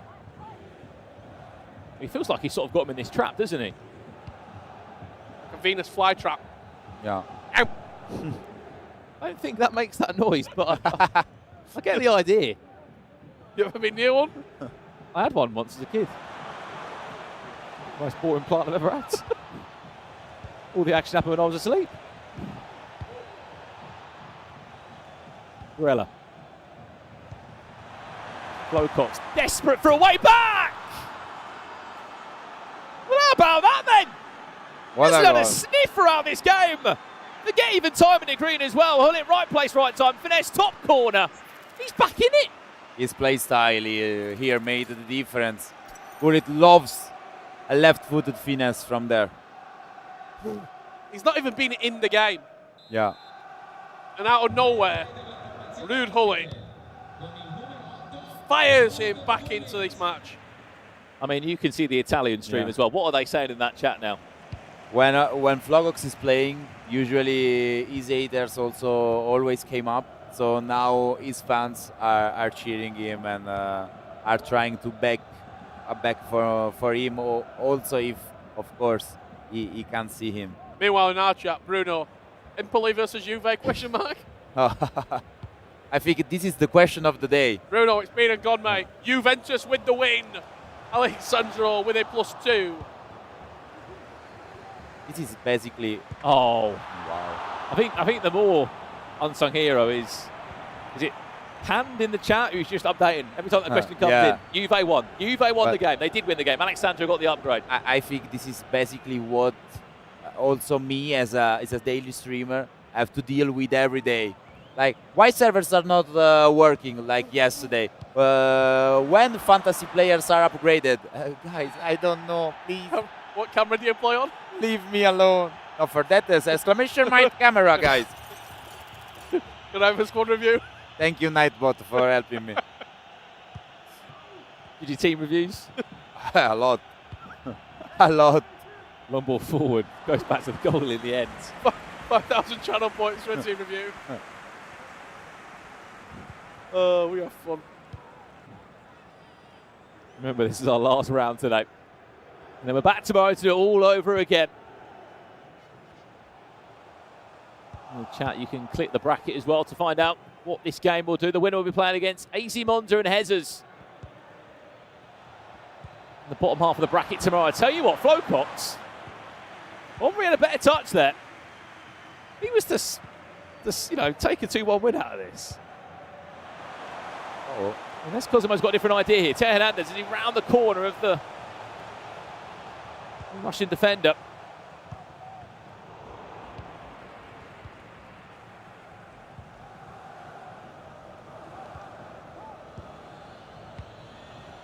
Big switch of play.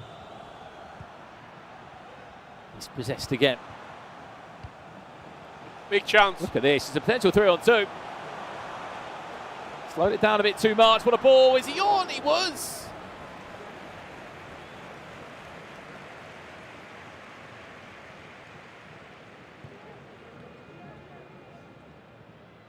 I said I fancy extra time. You wouldn't have expected, though, would you, of watching this? Actually reminded me a little bit the first half of the Premier League Grand Final between Man City and Brighton. Matthias and Mark Marley. yeah, Where it was just one-way traffic, but just couldn't get a second goal. yeah, And whenever you're in a game that's 1-0, your opponent will always get a chance. yeah. But Matti had like 4 open goals. It was crazy to see. And also in the 90s, that Henry shot was so stupid. Why he didn't shoot powerfully? So many ifs and buts in that There's only certain crazy grand final. Yeah. I've certainly got hiccups. Final 20 minutes. You have to drink a little bit of water without breathing. Try. Rich is currently holding his breath. As Cosimo got to air it. Looking for a way to get back in front. It's a clever little flick on. Finds Arnheim. You go one-on-one with the defender. Tries to take him on. Nice defense here in this 1-1 situation. And what is the technique there? Just stand off? Or just wait for the timing of the tackle to press that circle? In that situation, I think you have to wait, but then you have to press because, as you surely know, if you stick with the L2, it's not that good this year. Wilcox looking to snatch this win against the run of play, you could argue. He's got a lot of bodies up the pitch here. That's a big win from Vidic. If he doesn't win that, I think there's a counter-attack on. I just said that, and Vidic just give the ball away again.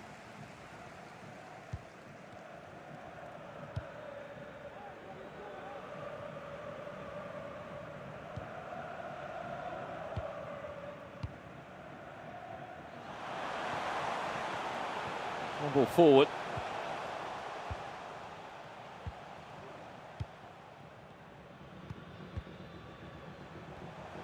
Around with pace now. A couple of step overs, moves from side to side again. Defensively, he's got better flow. Cox. He's thrown into this game as long as it took him.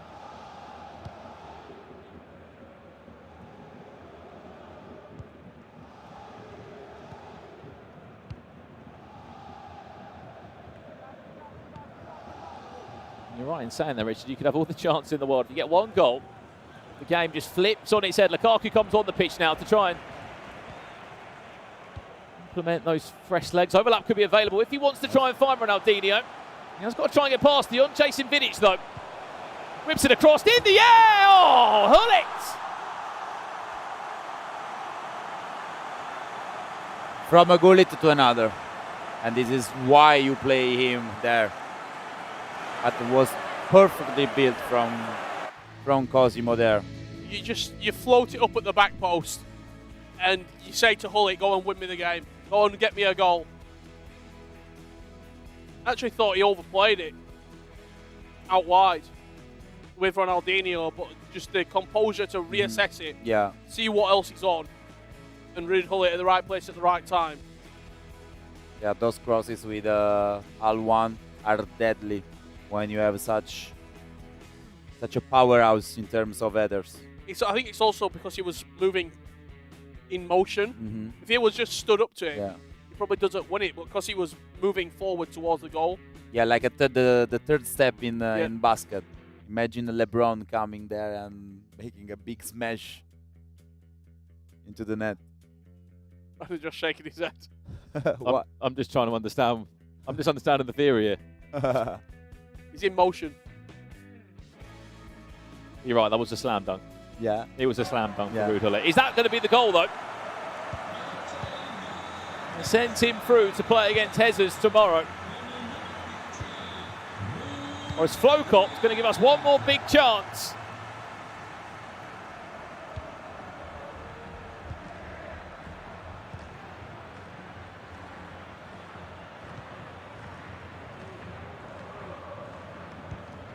We will get another chance.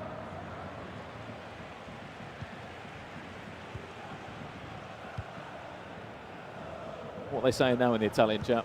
It's like civil war between fans, haters, randomly, supporters.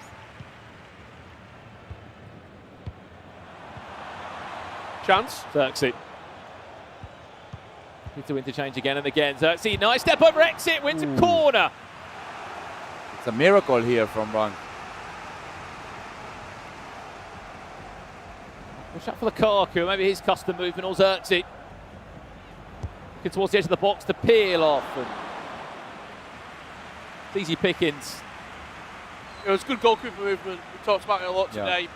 Pulled him into the right area, so if it was going to be a cross into the near post, you always back your goalkeeper to get it. I didn't know there was quite a lot of space towards the back of the box. Maybe if you try something different. But with only 5 minutes left to play, you want to do the path of less resistance, shall we say. If he wins the header at the near post, it's almost a guaranteed goal. He's given possession away again there carelessly.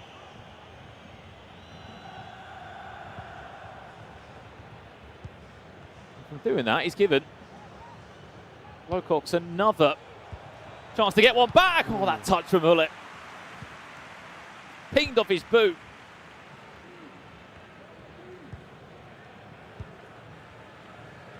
Be an outlet on the right back if he wants to. Goes on the opposite side instead.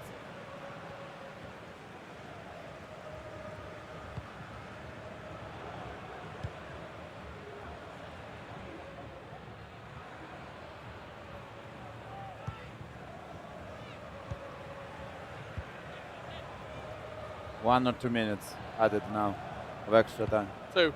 Two, yeah. I didn't even guess it right. Doesn't need to score again, really. Look after possession. Oh, we got fortunate with that one. And this will be the last couple of minutes in game seconds.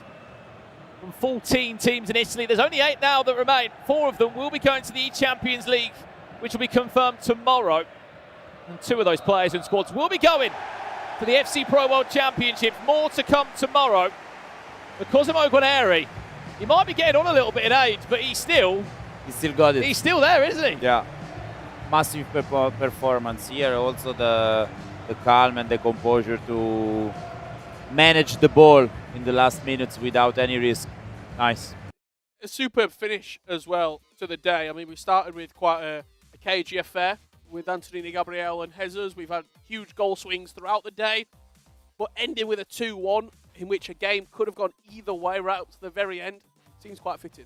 Yeah, it really does. I mean, look, we've had some crazy performances, but on paper, most of the favourites have come through, haven't they, Matteo? Yeah, sure. Just the 2 matches that we were mentioning before, Virgil versus Darkly, yes, and Oli versus Fabio. But I think all the favorites. Other than that, yeah, they came through. Obron looked really convincing. Danny Peeble, we didn't quite see him maybe at the top of his game. He's a finals player. Very similar to Oli Bolly. I mean, they're going to go off tomorrow in that quarter-final, which... He has to play the best. Could be a great Could be game. the best. Yeah. That game, if one of those two play as they did today, I think they lose.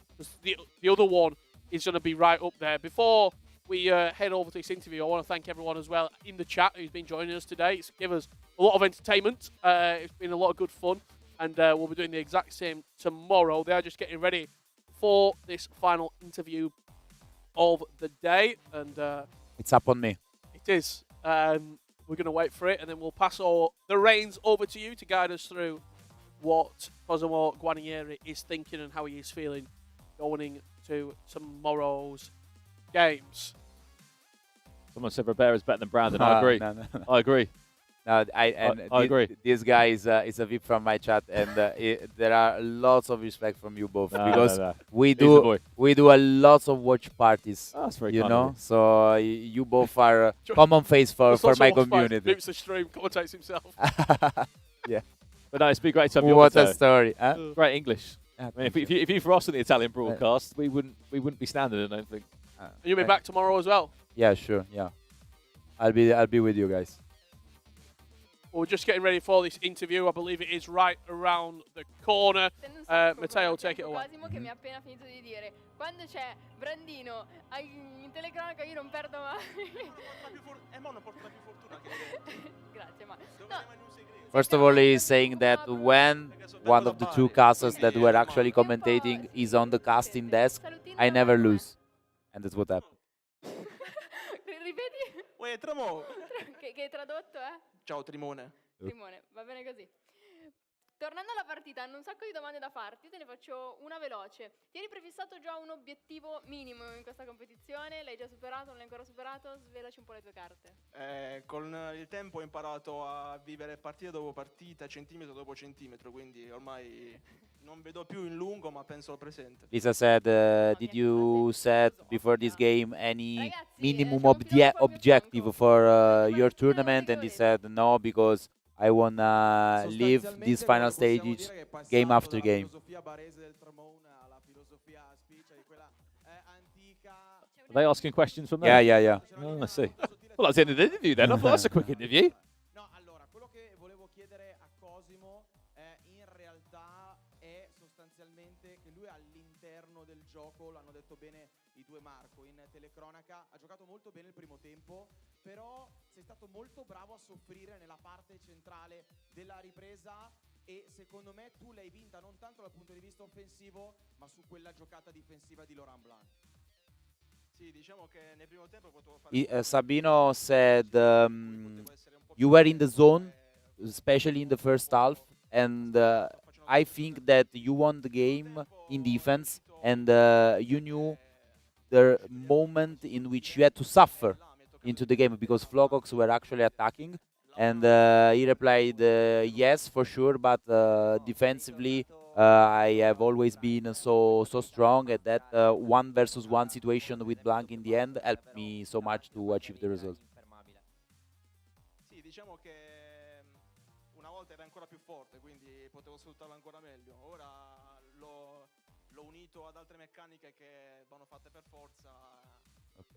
Da mo' in avanti cercherò di unirle ancora meglio e in base alla situazione.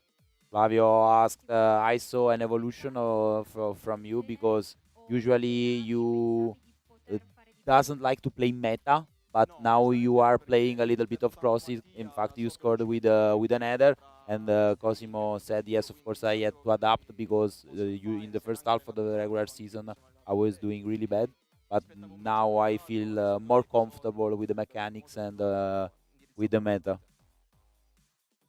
I lost it because I was speaking, but it was mainly the same. Speaking about the gameplay, also the last one. And that's it. Thank you. Thank you very much. Thank you very much. Woof. Big interview. Big interview. Great to hear Cosimo, knowing what we know about him as well, that we realised he was much better in the first half and struggled more in the second half, and the self-realisation as well to be able to see what is happening. And there is the bracket for tomorrow.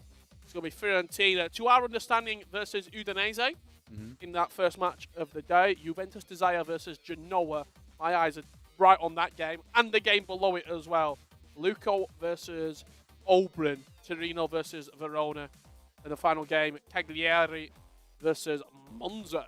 The crazy thing about that game is I think it's the first time ever really in FC Pro history we've seen every game is going to mean so much. Yep. You win that first game, Champions League. You win the second game, FC Pro World Championship. You win the third game, Champion of Italy. Yeah, it will be crazy. The games tomorrow will be so tense, and also we have some crazy matchups, as Richard said. This will be the last time we get to chat to you before the action starts tomorrow. So I'm going to ask you, Matteo, Who wins?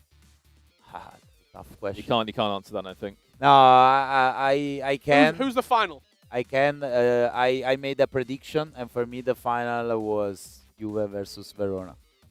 Danny Pitbull against Oberon in this year's grand final. Both players will be off to the FC Pro World Championships, and I mean we could only pray for that, Richard. That would be amazing, wouldn't it, if we could see those players in the grand final? Yeah, I think Edzers is making the choice official. Yeah, we might have spoiled that. Yeah, because we know the answer. Yeah, but let me see what is.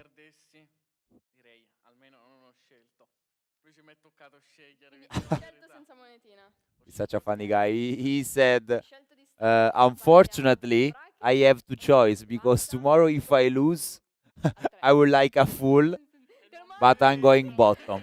So he will play Cosimo tomorrow. Lo diciamo? Cioè, lo dici tu. Vai. Parte bassa ho scelto. Parte bassa. Come mai? Come mai? Why? Essere il presente di Cosimo. Ho detto, non lo sapevo, ho detto voglio essere il suo presente. No, ma He said, I wanna face Cosimo like in an old-fashioned match because they used to play a lot in FIFA 21, if you remember, also during the online FGS. What's Jesus like as well? It seems like he's got one of the most interesting characters in the Italian scene. Yeah, it's so fun. It's so fun. We have a WhatsApp group and we spend also a lot of time together on Discord, and it's so fun. It's such a good guy. He just said when we used to play in FIFA 21, he was so good and I was so good as well. But Cosimo was one of the strongest opponent for me because I really feel hard to overcome his defensive play style. But it will be an interesting match between two good friends. It seems like he's going through all the games now. Now it's speaking with Cosimo that it's in the crowd. There we have it. The choice has been made. Yeah. The bracket is now confirmed. So, as we said, Udinese take on Fiorentina. First game of tomorrow, we are imagining at the bottom half of the bracket. Cosimo Guarneri, Jesus, it will be, we'll see in our last match here. One of those two players will be making E-Champions League. That's pretty much just done for the playoffs, Rich, isn't it, for day one? It certainly is. We'll be back tomorrow for the final 8, rounding out into the semi-finals and our grand final. We are just going to hold on a second. Maybe Rap battle number 2. No, maybe just like the last round of question.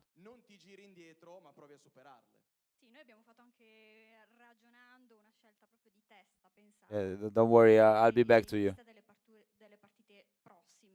Yes, basically they are now trying to interact with others, and Sabino said you made a strong choice because now you are into the side of the bracket where the favorites made the most convincing wins, because both Lucone and Obrun were the most convincing, instead of Dani that wins with just one goal of margin. Big congrats for Edzers. Big congrats for Cosimo. Just one last thoughts. Dopo aver affrontato la prima gara, aver rotto tu il ghiaccio, quello che hai visto invece da parte dei tuoi avversari che affronterai domani a partire. Wish I spoke Italian. I feel so useless. Okay, he asked what you think of all the opponents that you may face tomorrow. He's pointing them out in the crowd now. He's speaking, so he's keeping the chat with the crowd. Now he's saying something to Auburn. Go away, go away.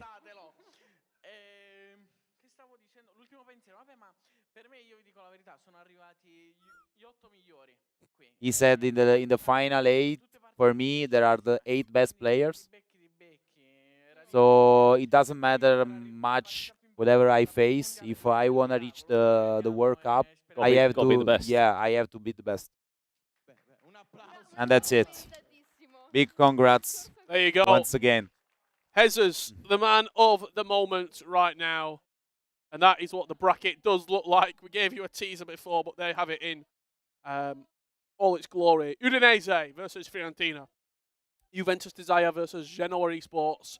Torino FC taking on Verona Exceed. And rounding it out, Cagliari versus Monza. Monza, obviously, with Jesus. We've not seen him since 3 p.m. this afternoon. Yeah. And currently it's, what, 8:30 local time, I think? 1940. Yeah, 7:30 local time. So there's so much FC left to play. No one's won a thing yet.